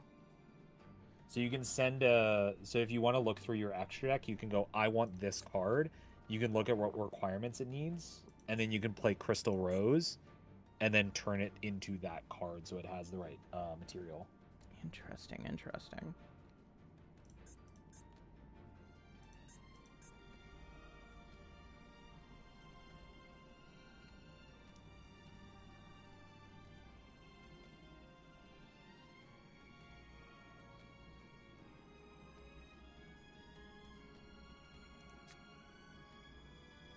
So go ahead and summon this or set it? You think? Summon it for sure. You could probably also Feather Duster, just get rid of their background. Yeah. As well. Just for whatever that is. Oh, it's just a polymerization. Oh, they just set fusion for some reason. Yeah. Use a Rose, and you can send a Gem Knight to graveyard. I don't know if there's any ones that are better in the grave. Let's see. And it's just a regular. Oh, that's from the hand to graveyard, so that doesn't apply here.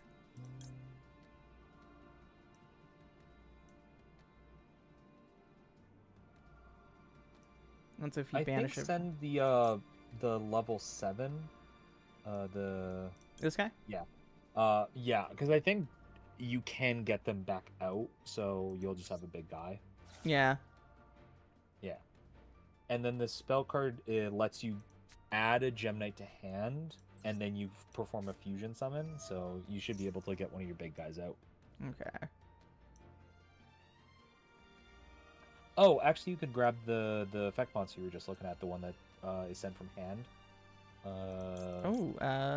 Which one was that? Yeah. This one? Gem Yeah, Knight? so that includes, if you use it for fusion, so. Oh, perfect. Yes. Do we just go big? Can we do this? What about the one next to it? I think the one next to it might be the... Yeah. Okay. For each gem monster in your graveyard. Ooh. Yeah, so this one lets you just cheat, and it gets to say, I am this monster now.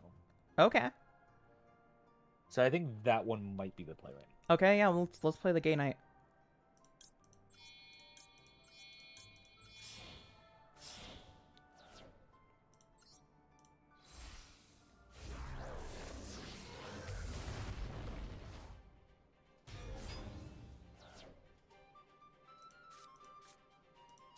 Okay. No real sense playing either of those. You can set that. Yeah, I can set that up at least. Okay. Get that shit out of my face. End turn. Can you look at your spell card, the spell card in your hand? Yeah, it's the same one as last time. So the. No, it's just I guess that there's a. Oh, you cannot special summon. Okay, I was wondering why the trigger. It's because it intentionally is like, okay, you can't do it if you get a really good effect, but you I'll can't save do it.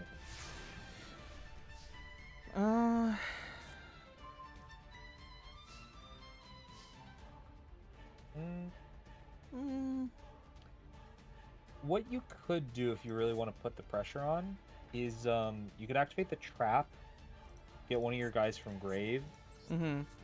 and then activate the fusion card that'll let you then like grab another Gem Knight from deck, and then you can do another fusion. Wait. Not that one. Not that one. I just want to see what the option is. Just Okay. I'm curious. Yeah, like, oh. Yeah, that's not worth it for me.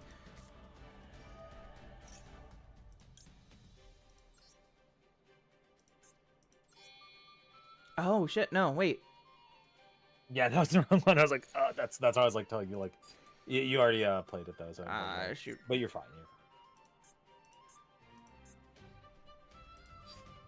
There's no way to back out. No, unfortunately not. Damn. Sometimes you go fast and you hit the wrong button. You're fine though. You have like tons of advantage on them. So. Oh yeah, absolutely. Yeah, you're making another big guy though. So. Yeah, it's trading in a big guy for another big guy, and there's probably going to be ways to get other bigger guys at the same time. So.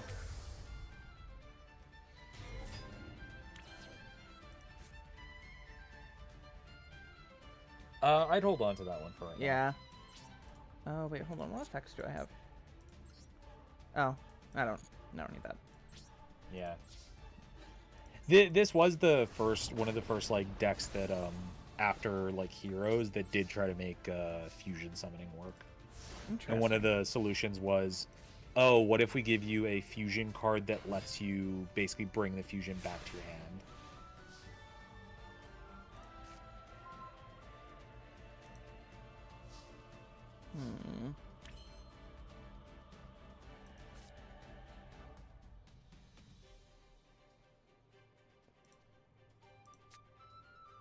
Should I go ahead and play this? Yeah, it's free. You can. Because you can also use the fusion as like a search. The fusion card you have in hand as a search. Yeah. Because it does the search and then it asks to do the fusion, so you can just stop at the search hypothetically, but... Yeah.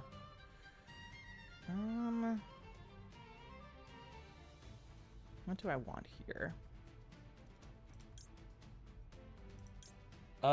Check with your extra deck the requirements for the fusion, though. Because you have a Lapis on field. So you have access to the Lapis fusion.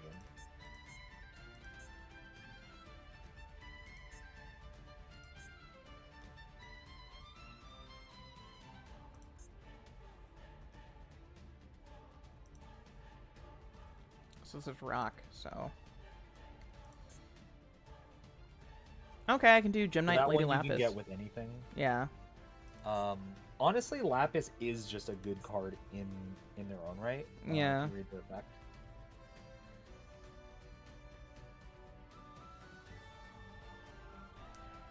Ooh, this one has a really cool once per turn effect too. I think if you play that, I think that might just be death. Yeah, that's what I'm thinking.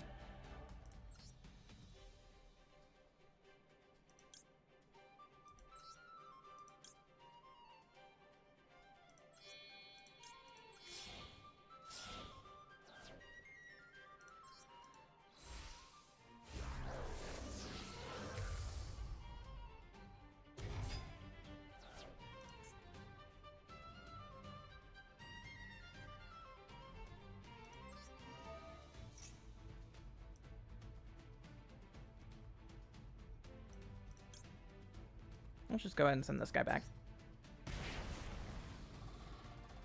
Alright. Battle.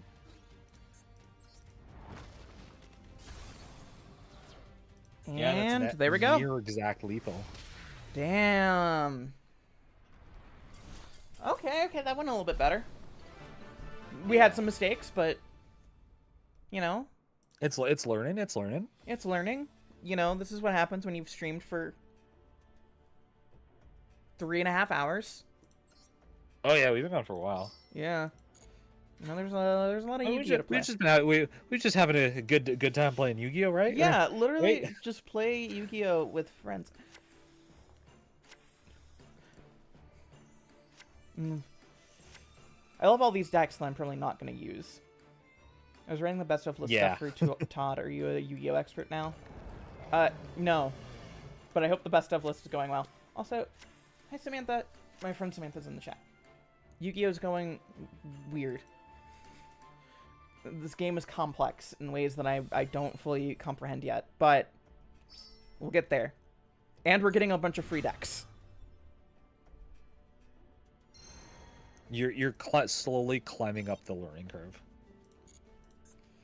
What is that? Oh, that just gives you an icon. That gives you... Yeah. You get different rewards based on if you do the loner versus if you do your own deck, though. So if you so that's how you can get some free gems, is if you do the last one Gotcha. of each solo gate with your own. So that's how you can kind of farm some gems. New gates are available. Okay, so what's the last one? Okay, so these are where we're starting to get into some like fun decks that I have a little bit more familiarity with. Might be a little bit overconfident. I haven't touched these in a while. Katakuri is like a machine-based synchro deck. Okay. The Gears is Geargia, which is Xyz. And then Gladiator Beast is another fusion deck. But they fuse in a different way. They do the contact fuse thing. Okay, okay. I like the XYZs. So let's try a little bit of this. Oh my god. They look so silly. Oh yeah, they're fun. They have a really funny trap. I don't think it's going to be in the deck. But it's basically you play rock, paper, scissors with your opponent. Oh, beautiful. The world was in great terror thanks to the evil Dr. Geargia and plans to conquer the world. The Warugiano troops held the earth in terror. Will the earth be conquered by the evil human gears? But where there is evil, there is justice. For every clockwise gear, there is a counterclockwise one. It just so happens that Professor Kurosu, an authority in gear engineering. Is this just Mega Man? Yeah, kind of.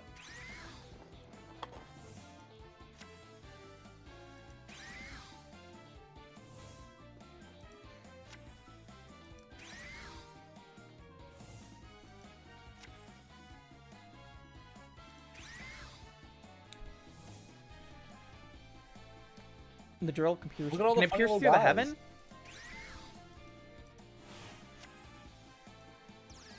These are some little guys.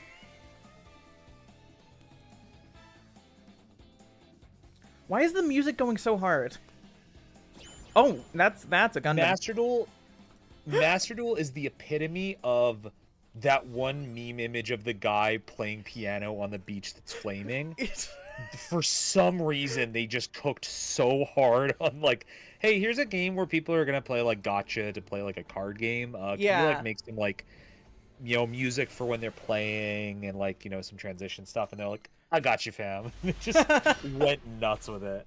Yeah, it's like I'm playing on my phone or like on my tablet, so it's like I'm not gonna have the audio on. It's like, don't worry, you won't need it. We got you. It does when you are like comboing off on an opponent and having a really good game though. The music does make you feel like you're fucking going full Yami Yugi, just like, oh yeah, I'm cooking the spice, I'm going crazy mode. I'm honestly fascinated with like the music of card games, because it relies on this thing of like you have to have a song catchy enough for people to want to hear it, maybe for hours. Yeah. Like I've heard this theme that's playing hours and hours. I still like it. I've never gotten sick of it. Yeah. Because it has like a nice pace to it, a nice rhythm, and like the way it changes once you get to like the lower level theme is really good. Does it want me to add a specific one? No? Okay. But yeah, like I was remember thinking about that when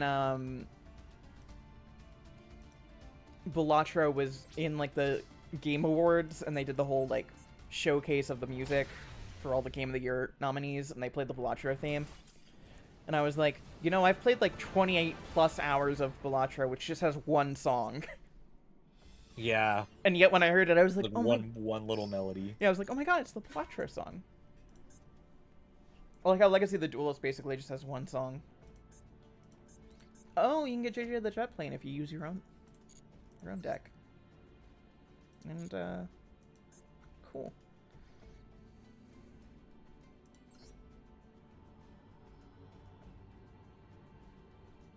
Imagine playing Master Duel, but it's Balatro music. I mean, we don't have to imagine that. Might have to test that. Might have to test that theory out. Yeah, I don't know. I don't think you'll be able to hear this. Oh, that's fine. But we can try this out.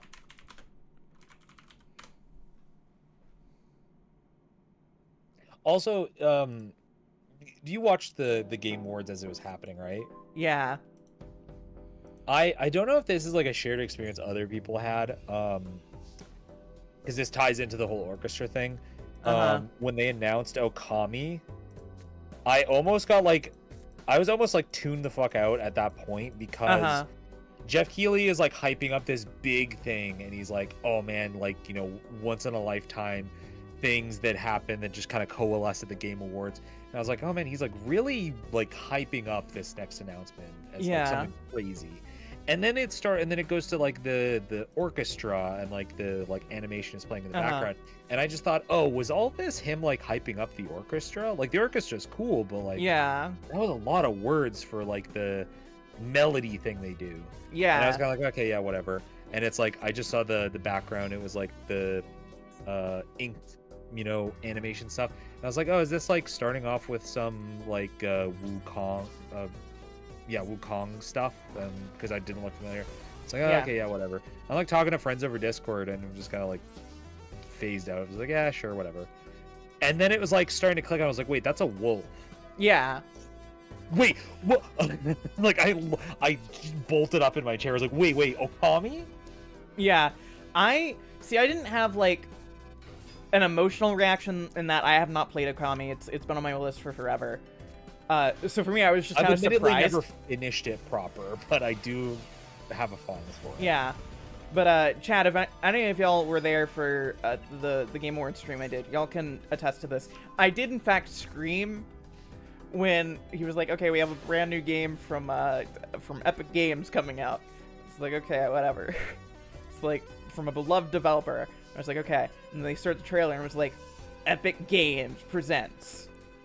And I was like, okay, made in Unreal Engine. It was like, from the creator of Eco, Shadow of the Colossus, and The Last Guardian. I was like, oh, wait, fuck? And I screamed. I was confused by that because I was like, oh, I can't. I was like, because I like those games, but I don't have like a deep fondness for them. I was like, oh, I can't wait for this to be shown off at Game Awards sporadically for the next decade. Oh, yeah, absolutely.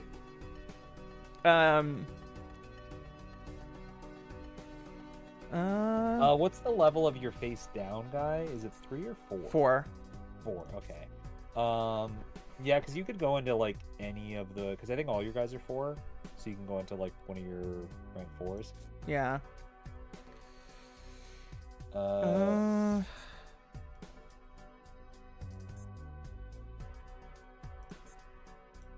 all 4s do I have? I can do that one again, but that one's just like who, you know. What's the one right below it? The Waspinato? Because what you can hypothetically do is go into one of your rank 4s, like go into the same guy that they did. You can do the search, add another monster hand, and then you can go into the rank 5, because it's one of the ones that you just go, like, you just rank up. And then you have a bigger guy than him. And I think you also will just have as like options. Okay, that could work. Yeah, let's go ahead and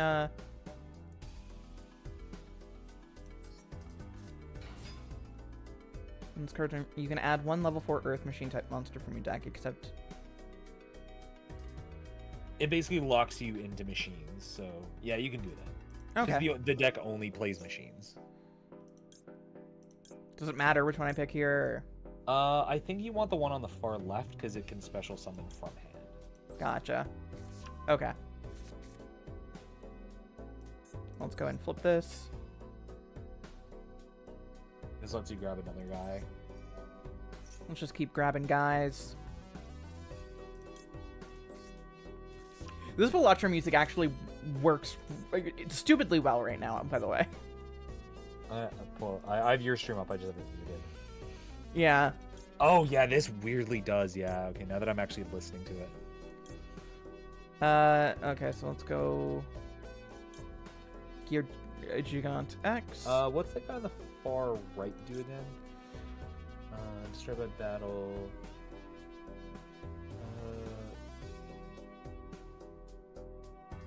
Oh, okay, but that only works if you destroy the opponent's guy. And then the middle one, I think, returns. Yeah. Based on defense.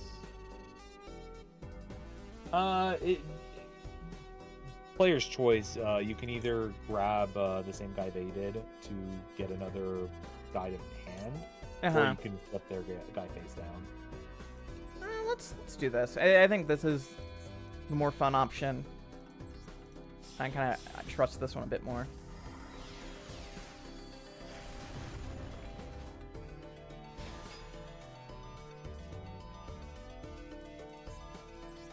Use his effect first. Oh, yes.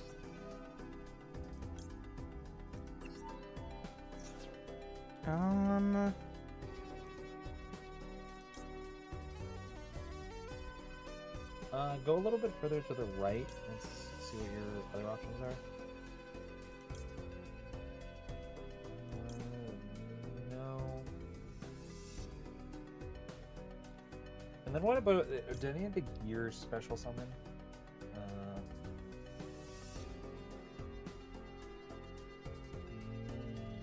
That's an effect when it's special summoned.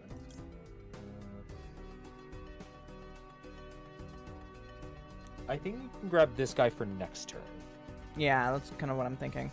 Because you already have a gear in your hand, so... Yeah.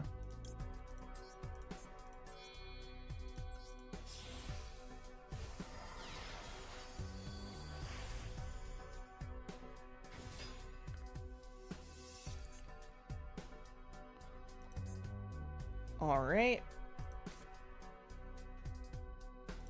No reason to do that. Well, might actually...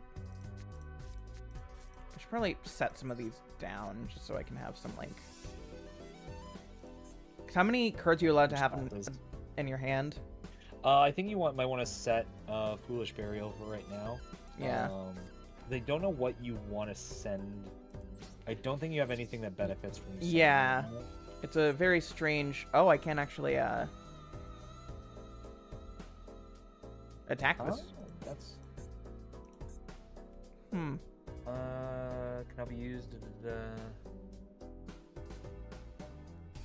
Because you activated the drill, but that stops you from attacking with machines. But it's a machine. Huh. Oh well. Yeah. That's fine. That's fine.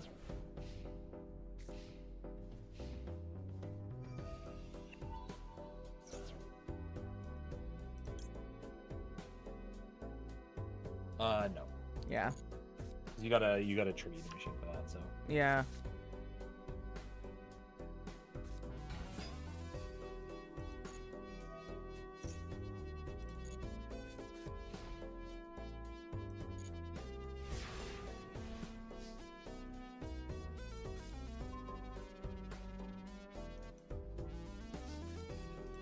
Let's go ahead and set this just in case you want it.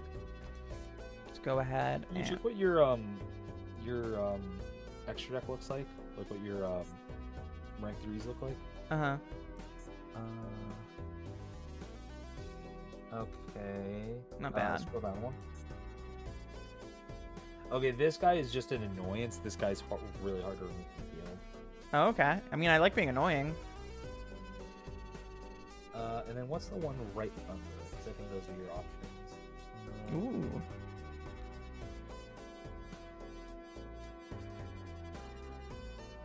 Okay, but he requires 3 level 3s, and I think we only have 2 in hand. Yeah.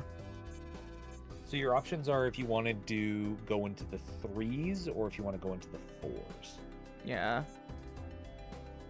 And then scroll to the very bottom. What's the higher end? Because I think you must have. Okay. So... Jesus. Oh, they give you Zeus. Okay, this guy is actually really good. Oh, okay. If you're playing an Xyz deck, if you battle with an Xyz monster that turn, you can then use an Xyz monster in the main phase 2 to swap into this guy. Uh-huh. He uses 2 materials, wipes the entire board. Ooh. So sometimes if you're playing like an Xyz focus deck, sometimes you will just attack in just for the sake of attacking in so you can then go into this guy. Mm-hmm. That's insane. Okay. Here's what I'm thinking. Put this, that way I can special summon. The guy next to him? Yeah.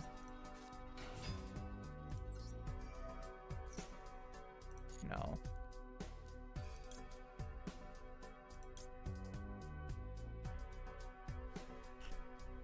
Oh, you can go into any of them. Yeah. Yeah, if you want to go into the 4s or the... Because you can grab the gear, and then you can also special summon the racer. Yeah. So that's your other option. Here.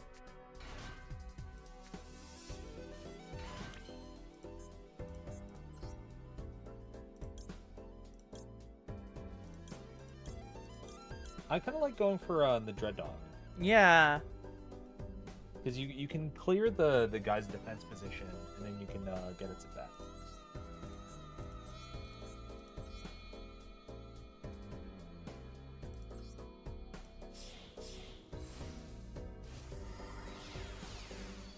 Also, this might be my last match because I'm starting to realize it's 8:30 p.m. and I'm kind of hungry. Oh, that's still really good. Because I'm kind of realizing now that you should probably eat food. Besides Sour Patch Kids. Okay.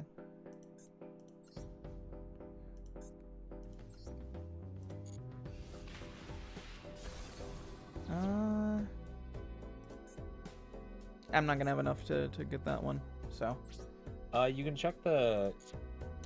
I don't think you can, but you can always check the logs if you press the little I button at the very bottom. No, the one next to it, sorry. So that'll show you the log of what's happened, so you can always like scroll back and be like, okay, what did they set there? Mm-hmm.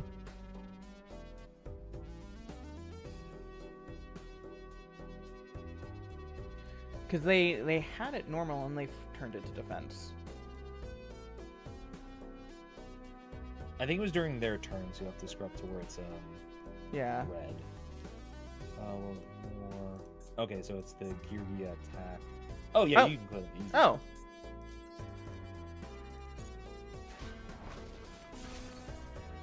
Okay. Main phase 2. Oh. Okay, so it does let you activate it. Oh, okay. Oh, well. It's a trigger that is at the end of battle. Ah. Okay. For some reason, I thought it was at the end of like a battle. Yeah, I got confused. Should I go ahead and do this? No. Okay. Because you want to activate that to then facilitate like an Xyz. Right. Why did it seem like when this little like thinking icon popped up, I thought it was about to offer me a draw, like we're playing chess. Good games, GG's.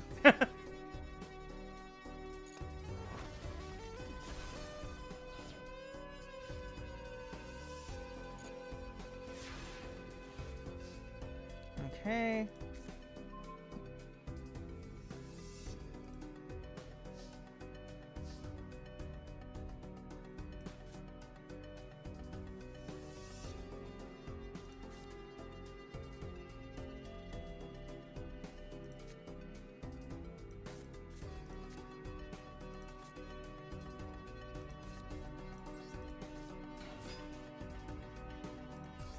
Oh, Geargia. is written a little ambiguously. It locks you into summoning only monsters, but it stops all monsters from attacking. No. Okay, yeah. Okay, you're right. Yeah.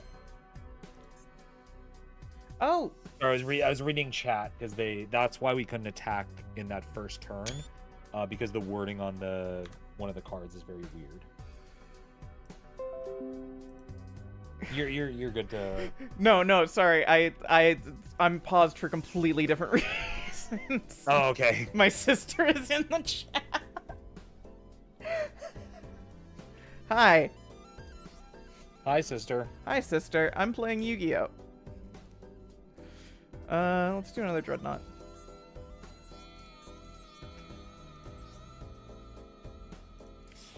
But yeah, at the end of your last game, how are you feeling compared to when you started? I feel like I have a little bit more understanding. I'm just still in the, it's still a lot to take in.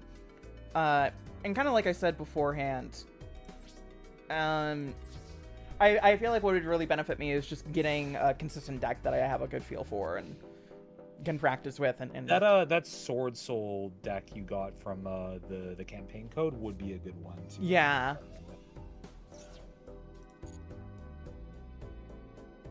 Can you scroll down? It's triggering something that'll keep it from being destroyed. Oh yeah, you can detach material to keep it from being destroyed. Yes.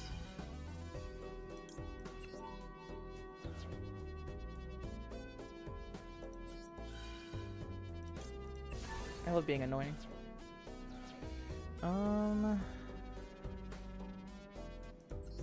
Yeah, and then they also get a special summon. So if it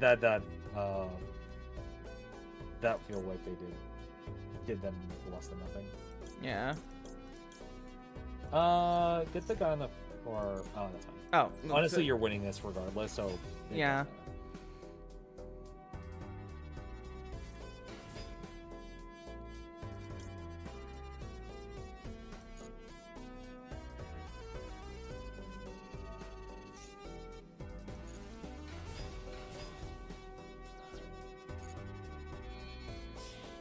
What's the trap card you have on the left again? It's tribute. Oh. I would like to. Okay, and then then target one card on the field for every 1,000. Oh, okay. I read this completely differently than originally. Don't use it right now. But basically, if you tribute, say your Dreadnought, you can destroy 2 of their cards. If you tribute your guy in the middle, you can pop 1 of their cards. So you could do this now, and then they lose their Xyz guy. And then they don't have any other options. Because you're going to lose the middle guy already, so. Yeah.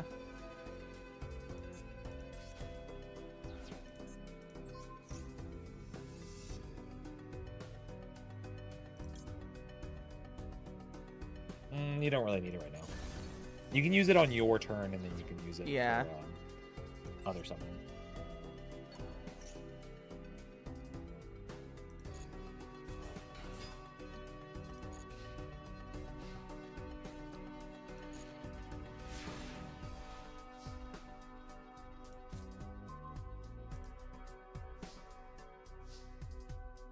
Is there any reason to not play that?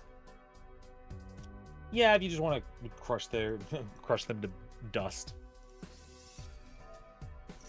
I think with that you basically have the win.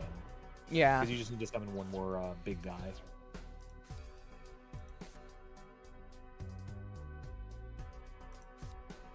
Let's see.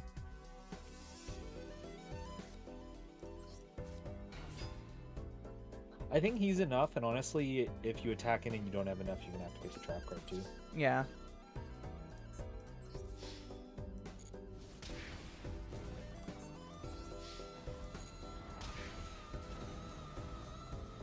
Oh, barely hanging on.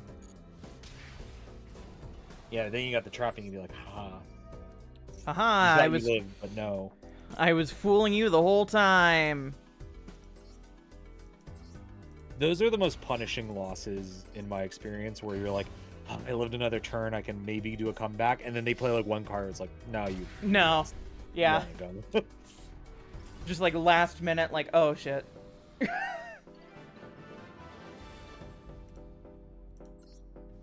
But yeah, that's the introductory to Yu-Gi-Oh! The card game. Hey, Miss Streamer, do you like trans? I'm an autistic trans girl. What kind of question is that? Of course I like trans. God. Let's see the end of this story. The large Orogiano army led by Dr. Georg. I like that they have the gear monsters just kind of floating into space in the back. Yeah.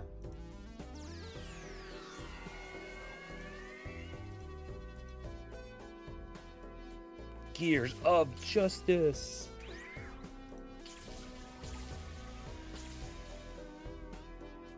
Whoa. A top-level elite gear unit. The ultimate gear weapon. Gears United. Geargia Gear Gigant XG.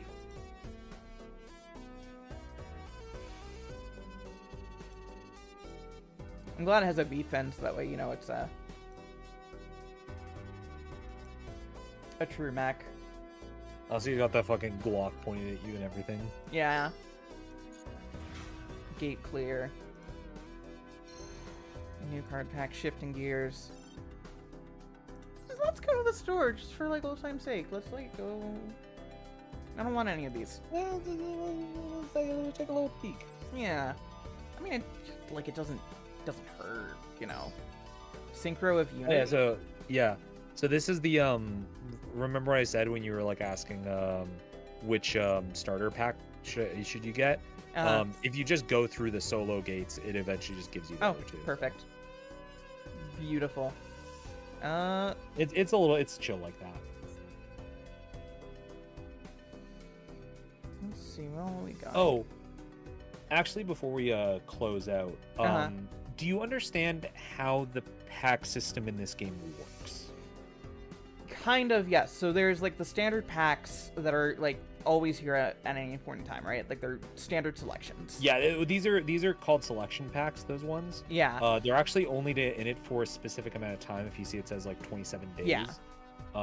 Like that one, the Dragon's Reincarnation. That one just got added. It'll be in the store for 2 months, and you know whatever new stuff it added. Then it will eventually get rotated out for whatever new packs get added. These ones are the secret packs that you unlock by getting cards from its pack from other things. These are only available for a day. Yeah. And then they phase out.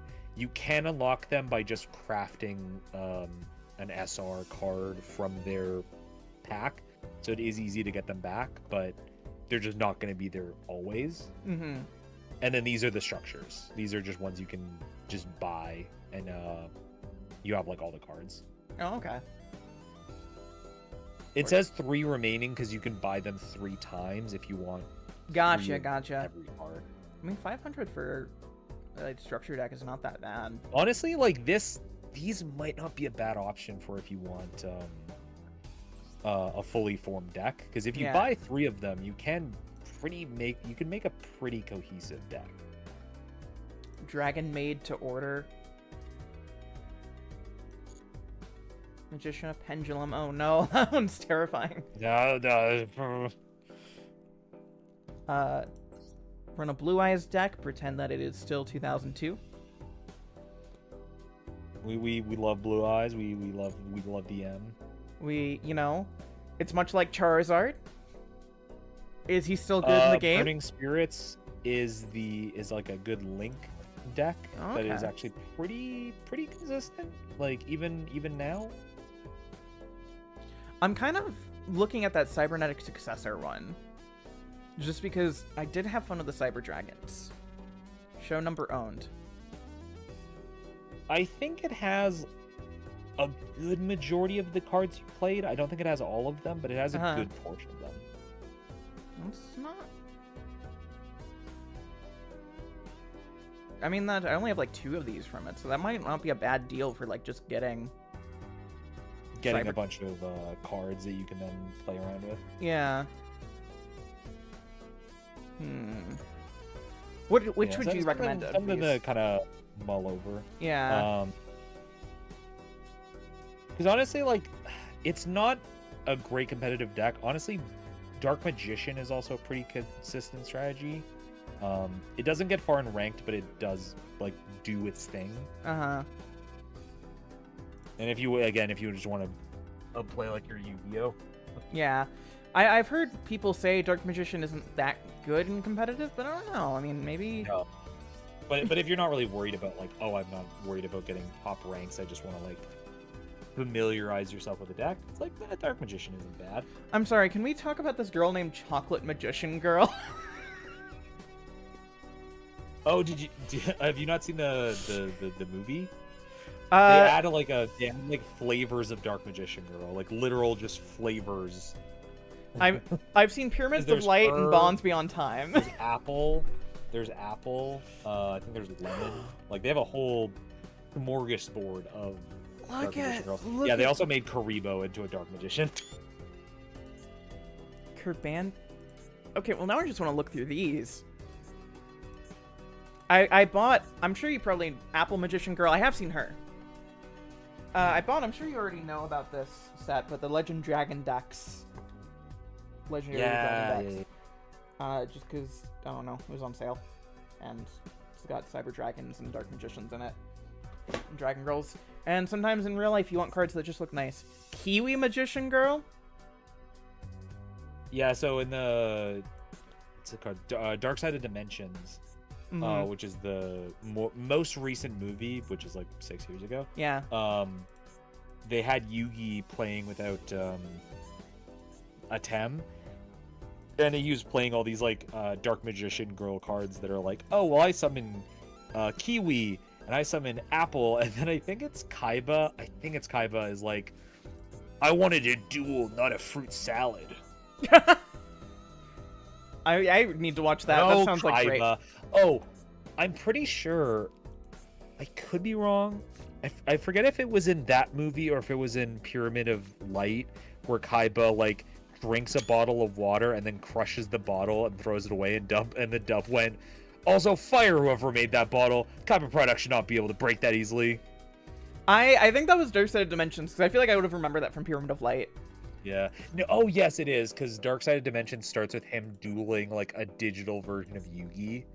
And, because he just wants his boyfriend so bad. He misses him so much. When I saw this, when I got the Legendary Dragons deck, not knowing that this was a card that existed, I lost my mind. This is so cool looking. I love this art. It's so cool. I said it to you, I'll say it again for chat. It is crazy that they were digging so much for like, okay, we want to make cool Dark Magician stuff. What if we actually make the filler anime stuff into actual cards? Yeah. I'm actually kind of, ooh. Do I get Vortex of Magic? Do I get Cybernetic Successor? It's tempting. Yeah. What would be the benefit of getting 3 Again, of if one you just want like a cohesive strategy that works, like buying 1 or 2 of that deck and cobbling together something that's a little bit more consistent isn't a bad idea. Yeah. It won't teach you any of the new summoning types, but at least kind of like get you like in the mindset of like playing modern Yu-Gi-Oh. And I also think like I am starting to feel kind of the vibe where I'm looking at the duel option up here in the little ranked duel thing, but down here, and I'm like, I kind of do want to try playing against people, but I want a good deck. With anything new, is it not? Oh, list of structure decks. Go to your list of structure decks at the bottom right. Sword Souls, the bottom one. That one. This, with like just adding a few more cards into the extra deck, is like a very cohesive strategy. Ooh. Like it does something very consistent. Okay, so it's a synchro one. Yeah. Like honestly, I think you just need to like add a few more synchros that are like level 8s and 10s, and then you have something that you could at least experiment with. Okay, then we have Emergence of the Monarchs. I did like playing with the Monarchs. To chat, is the Shining Sarcophagus pack still available? I don't think so. I think that just got rotated out. Emily, the Shining Sarcophagus, they not only have given new cards for like Dark Magician Blue Eyes. They also made an entire archetype on Yugi's deck that he played in the final duel of Duel Monsters, where it's like the whole like theme of like, oh, he has like the Silent Magician and those guys. They made an entire cohesive deck around them. Oh, that's cool. It's like if you really just want to be Yugi, you can be Yugi.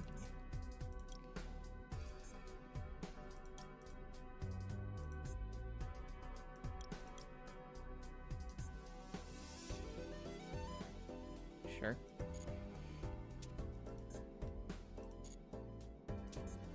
Edit deck. Yeah, so... There's a lot to think about, a lot to go over. Yeah. But that's something I might have to do on my own time. As I inevitably message you about this. That not a problem at all. Feel free to message me whenever. I am always so happy seeing friends at least like dip their toes in, because I think a lot of people look at, you know, the landscape of modern Yu-Gi-Oh and get like immediately intimidated and go, that's fucking stupid complicated shit. Yeah. I want to be able to play one card a turn, and that's the peak. It's like, nah, you don't get it. Yeah, I'm sorry. no. Like, there's so much more you can do in this game, and I honestly think, like, depending on the format, I think modern Yu-Gi-Oh is the best way to play it. Like, I'll be one of those guys. I think, like, despite all the like complexities and rules lawyers you have to deal with, I think it is also the most skill expressive version of this game. Yeah, also I just realized we had the Bellatra music on for like 40 minutes. And I didn't realize it. Yeah, we had it on for 30 minutes. I mean, it proved the point. It does fit. It does fit. But yeah, no, thank you for calling. Thank you for hanging out on stream. This has been great. Yeah, I'm excited to. I'll probably play some more tonight on my own. Maybe get through some of the solo stuff, look at some of the cards and whatnot. But yeah. Do you want me to jump off so you can send off your chat? Sure. Yeah, I don't have much in the way of a send off, but if you want to go ahead and plug your stuff or say anything you want to say. Oh yeah. Again, name's Foxcade. I think there's a link in the title of this stream. Yeah.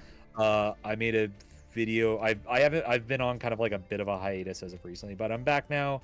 I did a video about the Yakuza TV show that's bad, and then I hopefully in the next month or so should have a big giant video about basically modern Yu-Gi-Oh and like talking about like all the changes that have happened and, you know, what I think about it. Yeah. So look forward to that eventually. Eventually.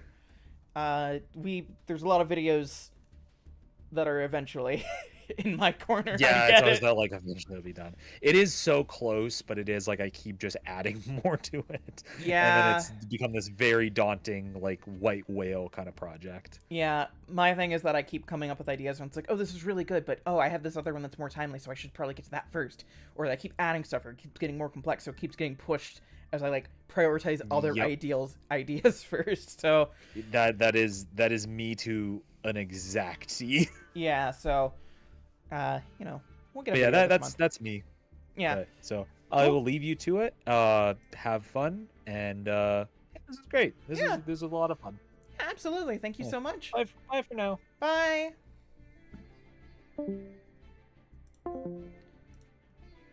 Chat.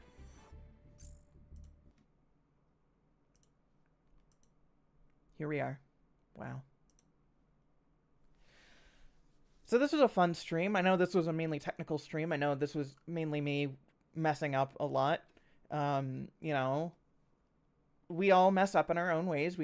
Messing up is the first part of learning. It's like Sarah's chess streams, you know? We have to build ourselves up and figure out things and ranks and stuff like that. I'm really having fun. I hope y'all are enjoying the Yu-Gi-Oh streams. I'll probably try to stream some stuff that's not Yu-Gi-Oh, but also I need to work on stuff that's like actually like video stuff, because the stuff people subscribe to me for. But yeah, no, thank you everyone for stopping by. Thank you everyone in the chat. Thank you for the super chats. Thank you for the support. Thank you for just being so cool. Thank you for keeping me company on this snowy snow day. I hope y'all have safe nights. Be sure to sleep well, drink water. Um, if you're in Los Angeles, I hope that you're safe.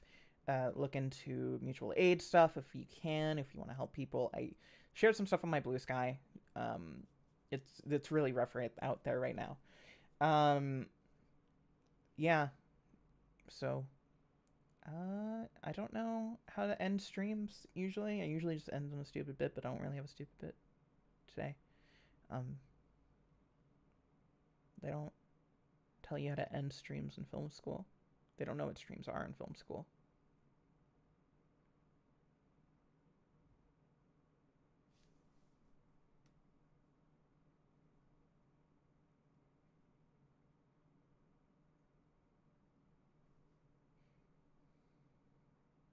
Okay, bye.